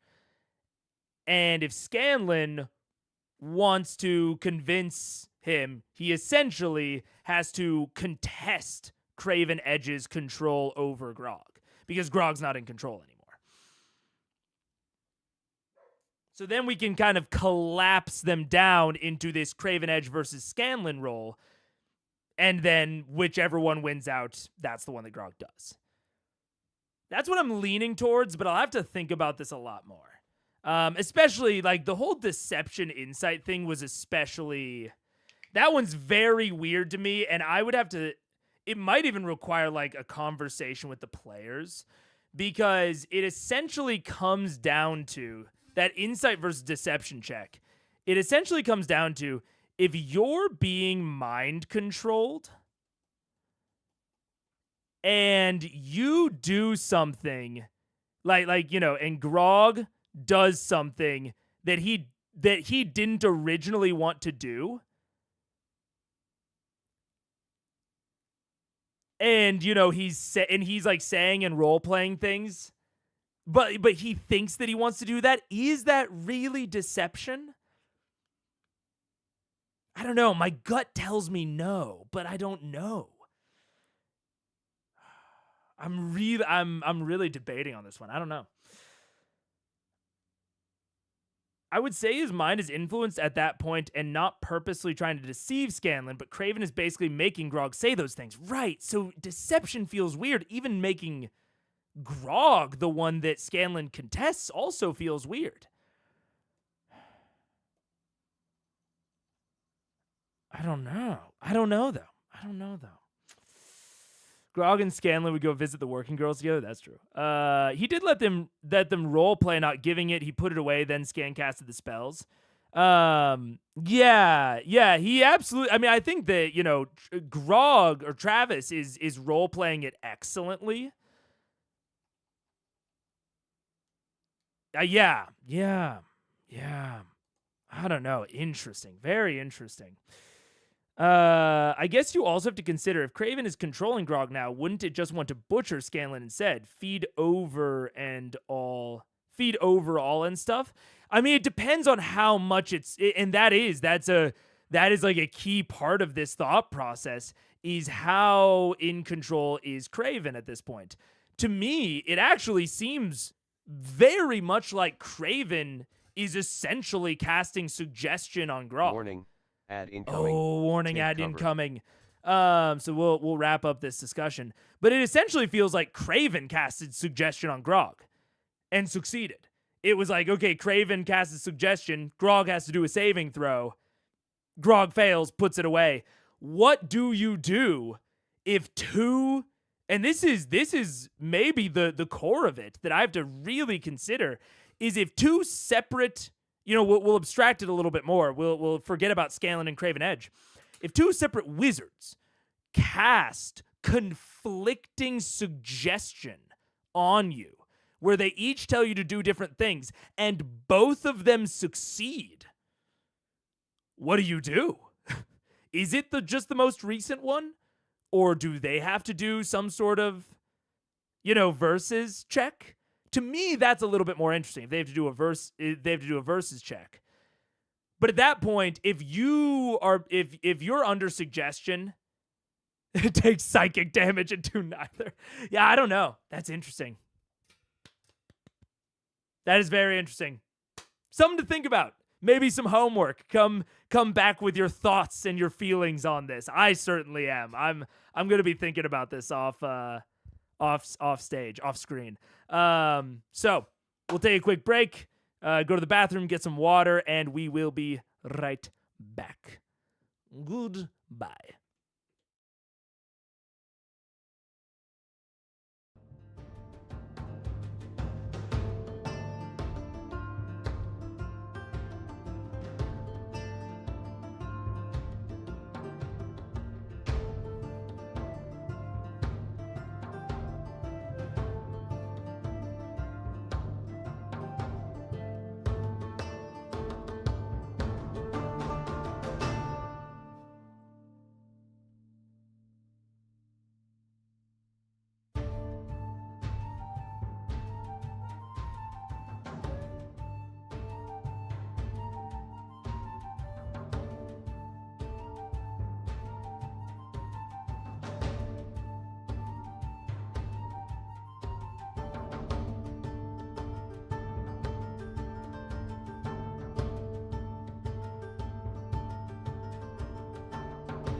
puppy. The puppies are mad because Paige left between last break and this break. And so they were alone without adult supervision for like a whole 5 minutes probably. So they're very upset. This is the most important content, yeah. The puppy. Puppy, hi. So now they're both in here. Speaking of content, BTW. You talked about it early, and I need to watch the VOD. There are no events this week other than the CR. No, that is not on, well, it's not. Oh, I will still be streaming the normal days. The fact that there are no events scheduled yet is not on purpose. It is because me and Paige had a little bit too much fun last night. We started playing Charterstone, and we spent like all day playing Charterstone and taking breaks to read Way of Kings and getting a little drunk. And it was a great day, but I also, by the end, I was like, I don't want to schedule all that. So they'll all probably be scheduled today. If I had to guess. So yeah, that is why. Unless I make an announcement, assume that things are still happening, even if they're not scheduled. I just either haven't decided what they're going to be yet, or didn't have time to schedule them. But the way I see it is Grog wanted to go in a direction. Craven was pushing him in the opposite. Scanlan pushed him back. So yeah, a contested check of influence v. influence is good. Yeah, I don't know. What's Charterstone? It's made by the people that make like or it's published by the people that make Scythe and Wingspan, Stonemaier, and it is essentially a worker placement board game where you build the game as you play it. So it's a legacy game, but like it's like a very extreme legacy game. Where this ain't your fucking grandpappy's legacy game. So you like build out the board as you play it. You like build out it like imagine Scythe, but you like decide where all of the mines are placed as the game goes on. And so yeah, it's really fun. Sinskin was trying to make draw, yeah. Yeah. It's a lot of fun. So yeah, I would expect probably going to sit down this evening and schedule them all out. So anyways, back to the show. Well, have you been talking to my friend Grog? There's a long... You take everything good away from all of us. Stop it. Excuse you. beat of silence. And then a barely audible... Sing to it. It says, all of a sudden you hear this tiny voice creep up in the back of your head. If you truly wish to hold me in your grasp, I require me To prove to me. your worthiness. Is it saying something? No. No! It's not saying anything! Craven Edge. How do I prove I'm worthy? What?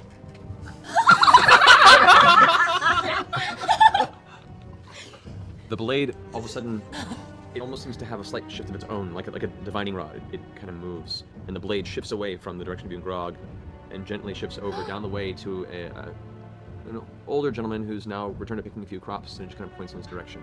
He says, Prove to me. Is it Reggie? pointing to Reginald. Not Reggie. What? Why are you pointing at Reggie? I don't think I can. I don't think I want to, so... I think I'll try to give the sword back to Grog. Make a charisma check. Is this magic? It's not a spell. Let me double check if you're referring to the gnomish racial capability. Let me go ahead and check the rules here. 'Cause this can make a difference here. Well, it's fine. Hold on. Against magic? I'll say yes, because it is technically a magical entity. Natural 20. Witchcraft! The sheer force of personality that begins to exude from this weapon. You sense that it is old, it has seen many a hand, and has probably taken far many more life. But it's not met a gnome like you before its challenge short halts. Never known a gnome like you The blades. before. Take this back, will you? Yeah, I'll take it back. Did it talk to you then, yeah? Yes, it did. Right, it's creepy as shit. It's very compelling. I don't know if you should have this, girl. Whoa, no, hold on. Now, look, I just wanted to make sure that I wasn't fucking, batshit crazy, which I'm not, and I'm really glad that we're sharing in this now. But look, hey, don't tell anyone. Promise me. All right. I won't tell anyone. But I might have to ask some questions about this. Yeah, no, that's why I brought you in. You're all smart, right? And I always want to ask questions like, what's the first thing it remembers? What was it doing with Lord Briarwood? But Does it tell you to kill things? No. What? I know it does. It just told me to kill something. You must be a dark wizard. Does it tell you to kill things? No, it just says it's hungry. At which point, you both hear a voice simultaneously go, always hungry. Yeah. You heard it that I time? heard that. Holy shit! I feel like Kevin Costner in Field of Dreams, and you're James Earl Jones. I don't know what I've that got a is. friend in this now. Oh boy. Right, so look, we could. We should not tell the others about this. No. This is very strange. Yeah. They might freak out. Right. I'm gonna ask about this. I'll when next we see Pike, I'll ask her about it. Yeah. Find out if it's good or bad or neutral. Because I don't know anything about this. Yeah. Right? I don't know anything about this. Make an Arcana check. It could be good. There's nothing wrong with being hungry. 12. 12. Seems magical. Yeah, I don't know. Don't know anything about this. So As a bard, you understand that there are certain artifacts, weapons that either were, when upon their creation, upon their development, had the essence of a creature or soul put into it, or conversely, the weapon came into being as its own, personality. You're not sure the nature of this, and you're unable to ascertain which side of the spectrum it lies on as far as morality goes. I'll do some investigating. In the meantime, try not to kill anyone in our party. What? If it tells you to. I would never. Well. Never. Okay. Oh, yeah, it does never even like. Let's just keep this between us. Yeah. Totes. Just like that in the vault. time in Iman when we double teamed. The Eiffel Tower. Yep. Yeah, all right. It was a. Oh, that went up my nose. At which point, a few clusters of mist come landing out of the sky. What? Green lights? That's us. You guys do the mist. Oh, it's just me. You all begin to take physical form. Damn. Oh. What, Nothing happened here. How was your trip? Yeah, boring, yeah. Totally boring. Yep. No action. Not a lot to see there. There's a lot of Goliaths and a lot of other bad guys walking around, oppressing very nice.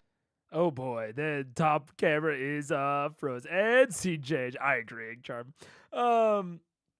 I prefer to do mental magic as less domination and more like temptation. It's messing with your perceptions and sometimes beliefs, not your personality. Also allows for positive uses.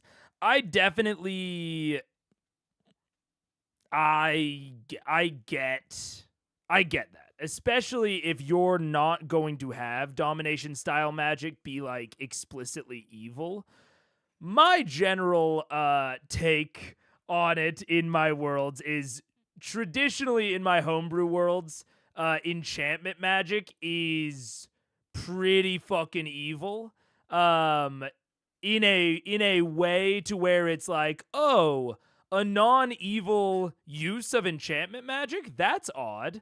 When it comes to my worlds. So for me, it works to be domination. And I also think that is the,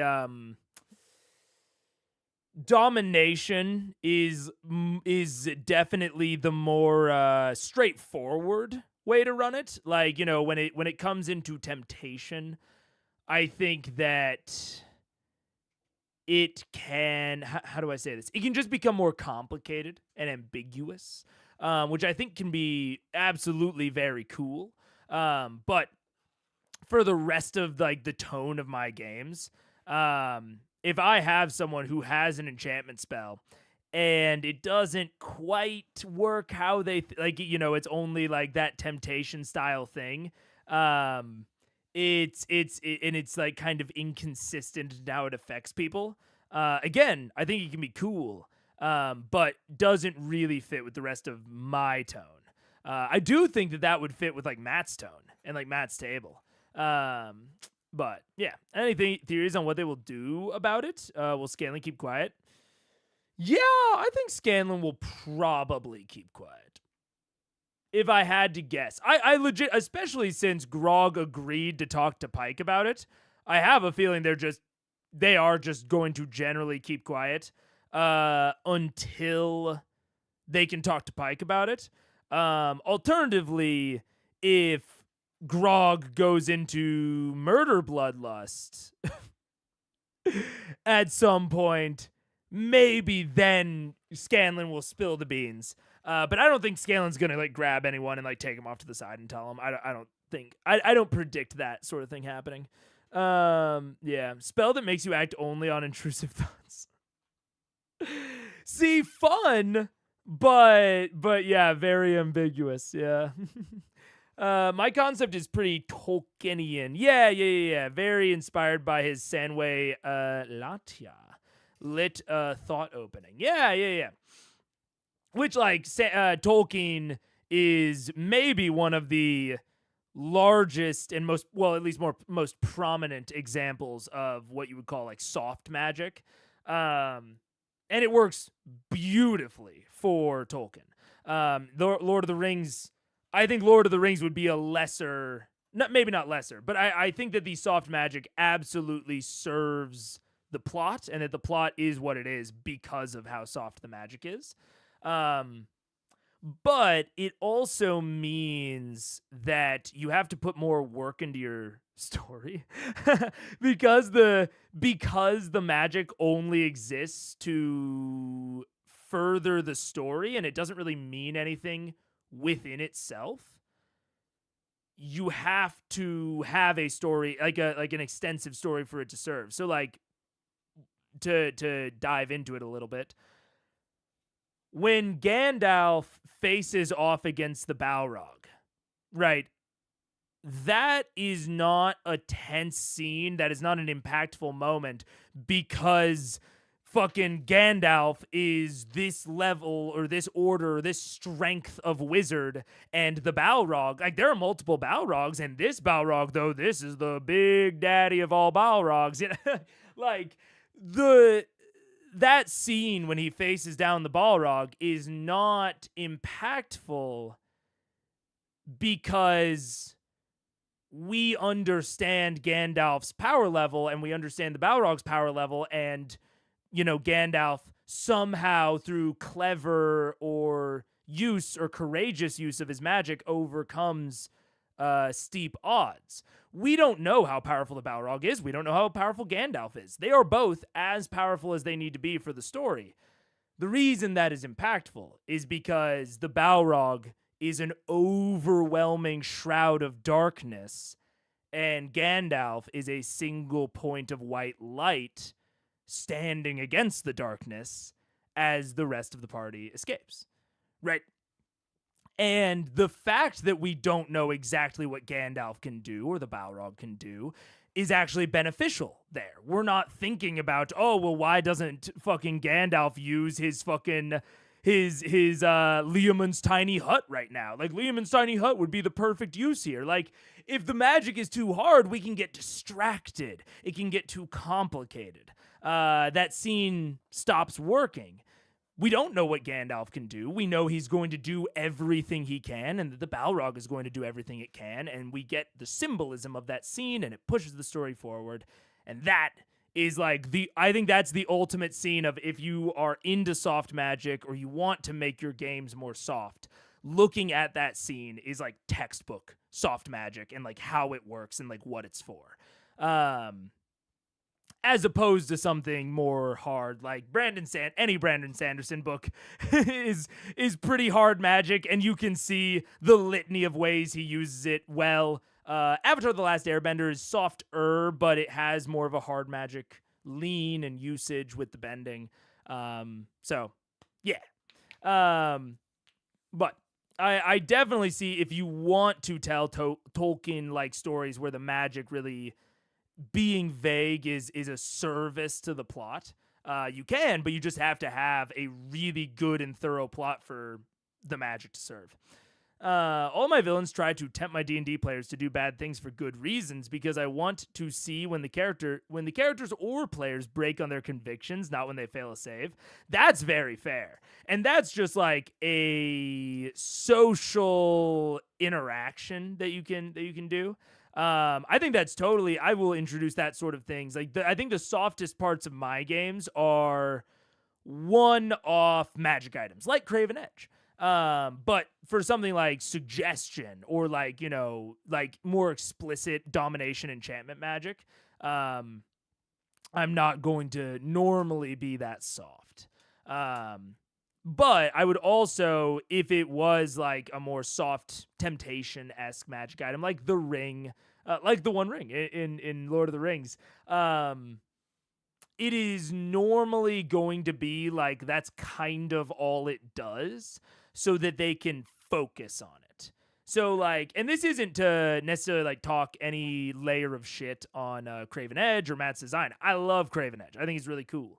But if in my games, which have a very high level of like concreteness and expectation and like puzzle solving, essentially, if I ever introduce something soft like that, like the One Ring, or like this temptation part of Craven Edge, I'm going to have that be the entire thing that it does. I will still have it be potentially a MacGuffin that they need to keep around, like the One Ring, but I probably wouldn't have the One Ring's invisibility. And not to say that they should have taken the invisibility off the One Ring. That is very important thematically. But if I were introducing this type of item into my game, I would have it be a MacGuffin, something that you have to keep around, but it has this sort of temptation downside to it. It makes promises. It makes offers. It makes sort of monkey paw type things where it chips away. It starts talking shit on the other players. It starts talking shit on allies. And maybe once in a while, it's even right. That's where, if I get into temptation type stuff, I normally, and soft magic type stuff like that, I normally make it basically an NPC that they have to keep around, but is constantly fucking with them and they literally can't shut it up. That is normally the way that I interact with that sort of thing. It also serves the idea that it's a story from our world in regards to Lauder. Yeah, absolutely. Next Sunday, I'm going to gamble on something that I think will work for my players. An aboleth is going to make an offer to one of the players at the table, not their character.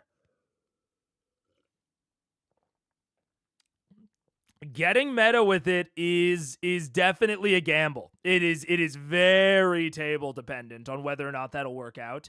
There's a very famous puzzle that I don't even want to describe right now because I might use it at some point in like the Unseen Campaign or something. That is meta. But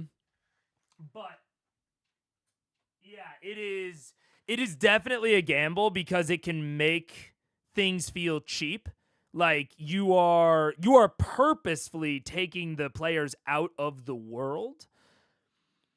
And the main reason you would want to do that is to establish a power dynamic, right? I think that's the main reason you would want to do that, is to establish a power dynamic between the characters and this NPC or this monster or what have you.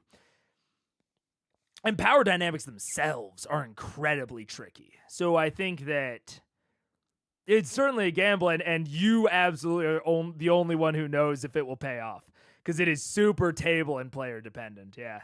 But I definitely think it can be really cool if it's done right. The Alistair method, for those who have seen Has Been Hotel, I have not. But if you know, you know. This is going to be a very one and done moment. I'm only doing it because I've played with these people for 6 years now. Would never do it to other people. Nervous but excited about it. Ooh, yeah. You'll have to see how it goes. That is very interesting. Especially, yeah, if you know them really well. This isn't something you do regularly. This could really hit. It could really hit. You'll have to see. Nice looking people. A lot of Goliaths. They've made really pokey fences everywhere. That's what I would do. It looks like if we barged in, straight in, they'd probably have very good fortifications. Right. I also think they're trying to be scary. Trying to be scary. Not that you're not scary all the time, Grog. I just think they're like, ooh. They really want to look scary. They really want to look tough. Yeah.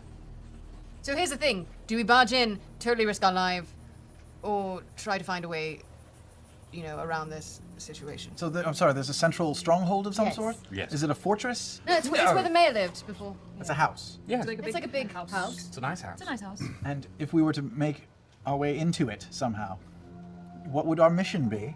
But let's just put on the table what we're doing here, right? Yes. Kevdak has the Knuckles. We don't know where he is. He's probably pretty formidable on his own. And in a day or two, a dragon is going to be swinging by. So it's not one problem, it's a very large problem and a massive problem. Agreed. I wonder if Kevdak goes to the sacrificial area where they leave the hoard for the dragon. Or maybe if he does I wouldn't. rounds. Why would he?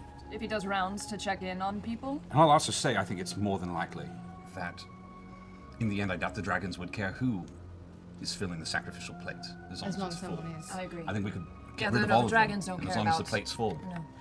As far as this city goes, and correct me if I'm wrong, but we have two options. Either we stealth in with the stealthy people, not me included, and we try and pickpocket Kevdak for the Knuckles, or I challenge Kevdak for the Knuckles.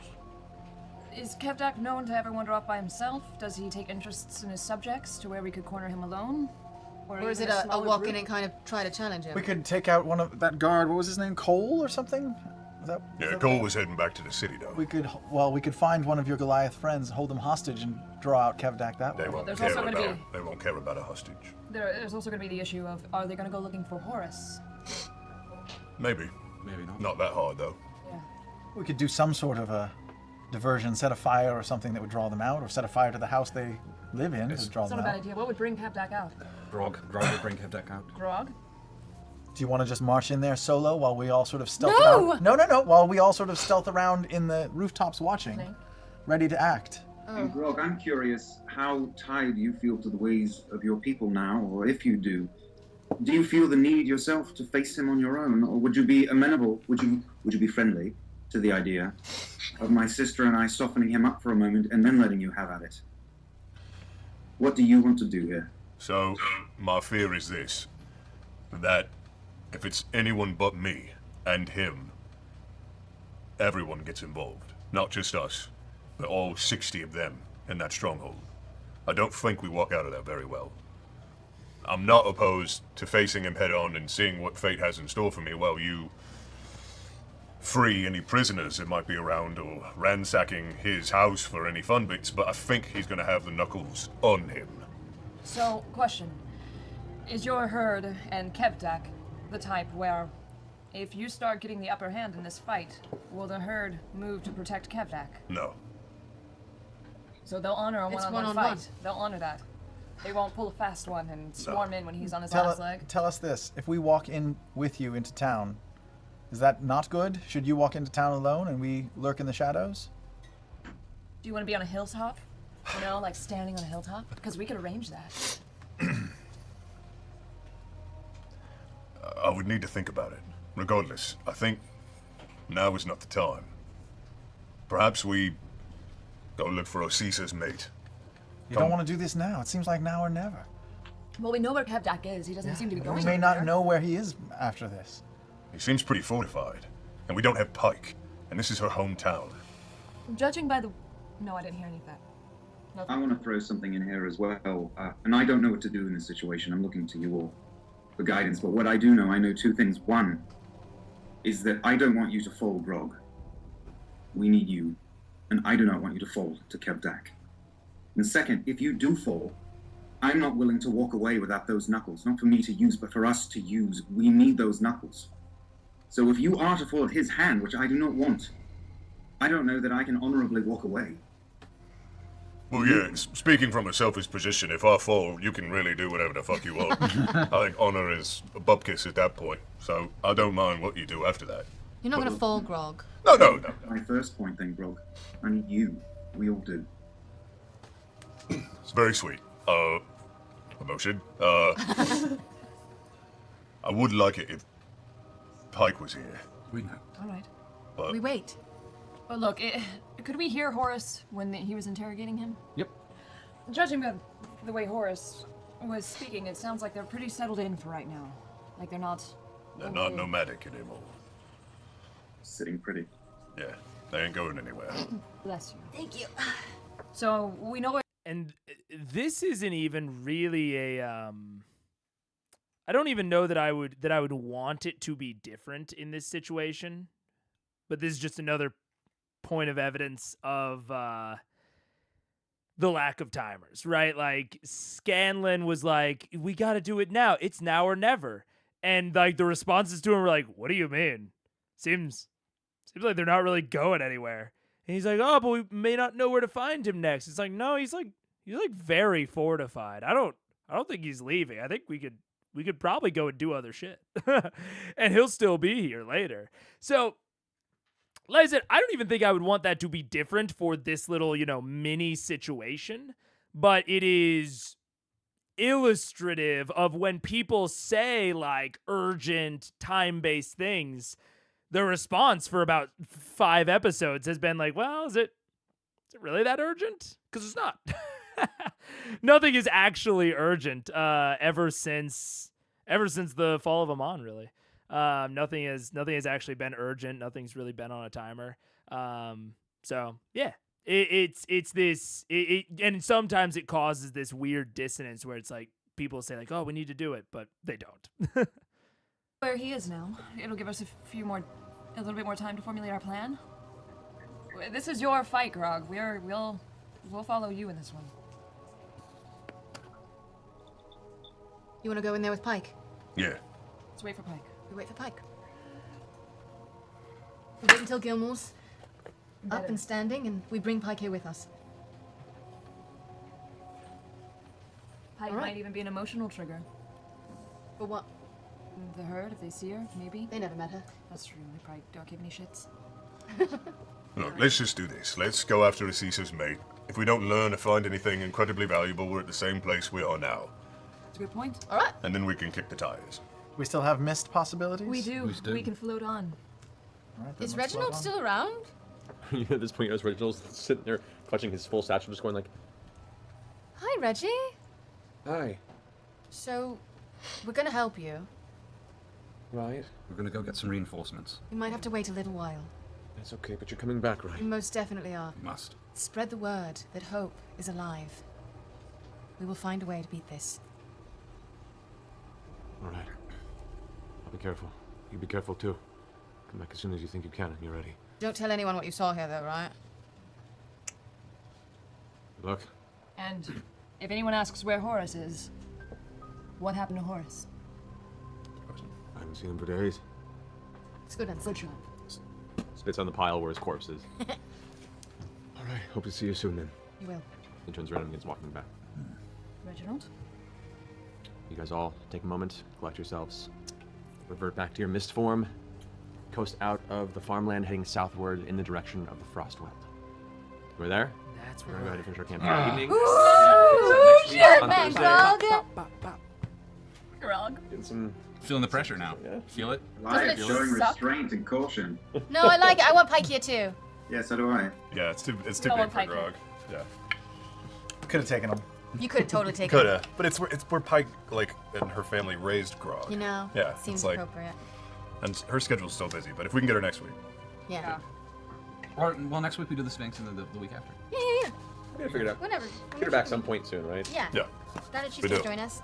Thanks to take 17 episodes. It really will. Hey, you're in New York. Can you stuff her in your suitcase while you're there? Just bring her back. Good call. Just commandeer her. She's tiny. Snap. Yeah. She's little. She She might be a little loud. Skype is rough, guys. It makes me feel bad for Pike. It's such Yeah. No, we'll have you back soon, buddy. I'm fine. No, you're not. You'd be here. I know. Well, so hopefully we'll be having Ashley back when Blind Spot releases her. Yes. Between seasons, we'll have her back for a few months, hopefully, Season to play here in person. Yay! For that, Hi, whenever that happens soon. But yeah, we'll see you guys back here next week for the next length of the journey of Vox Machina. That would be cool to have Ashley back for like an actual stretch of episodes. That'd be very cool. I'd really like that. Someone mentioned it very briefly, and I don't know if this is a real thing. I don't really remember that, but someone mentioned like, oh, whenever Gilmore is like fully healed up, then she can come and join. That's a decent reason for her to be away, is if she's like off like fucking healing people, because you can very easily as a DM say like, okay, she's done now, like whenever that is, and then until she's actually free, you just be like, oh yep, more healing's taking a while, like more people that need to be healed, unfortunately. And then the moment that Ashley can come back, especially if it's going to be an extended period of time, you can say like, okay, they're all done. So that's not a bad contrivance for her to be gone. Okay. Jam-packed episode. Absolutely jam-packed. I definitely think I will have some theory updates. I've already got some spinning around in my head, but like I said at the top, and if you weren't here at the top, I'll re-say it now. Like I said at the top, I'm going to do a stream tomorrow. So instead of doing like Minecraft or, you know, that kind of low talk stream, we're just going to do a shorter stream where I go through the notes, do a little bit of organization, do a little bit of theorizing, that sort of thing tomorrow. And then may or may not also do the BG3 ending. Although I don't know. I'm going back and forth on whether or not we'll also do the BG3 ending tomorrow. Might be too much, might be too long. I don't know. We'll have to see. But you will see the events go up tonight, at least for tomorrow. And either way, we'll be back here for episode 48 on Wednesday, at the very least. So yeah, a lot of reveals. Some of the reveals I was not expecting so early, I gotta say. A lot of reveals. I'll have to be thinking about them. How many of my theories involve Kima? Like one.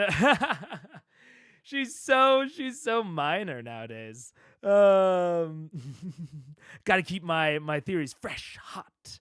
They gotta involve new people all the time. But yeah, so that'll be it.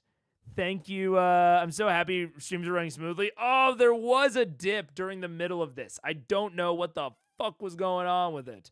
There was a dip, but it wasn't consistent. It was like dip, and then we were back, and then dip, and then we were back. It was like two little things within like 3 minutes. So I'm very hopeful that it was just something random. That hopefully does not repeat, at least often.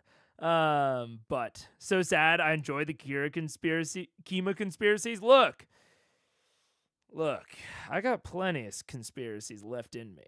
Don't you worry. Especially now with Raishan. But I don't know.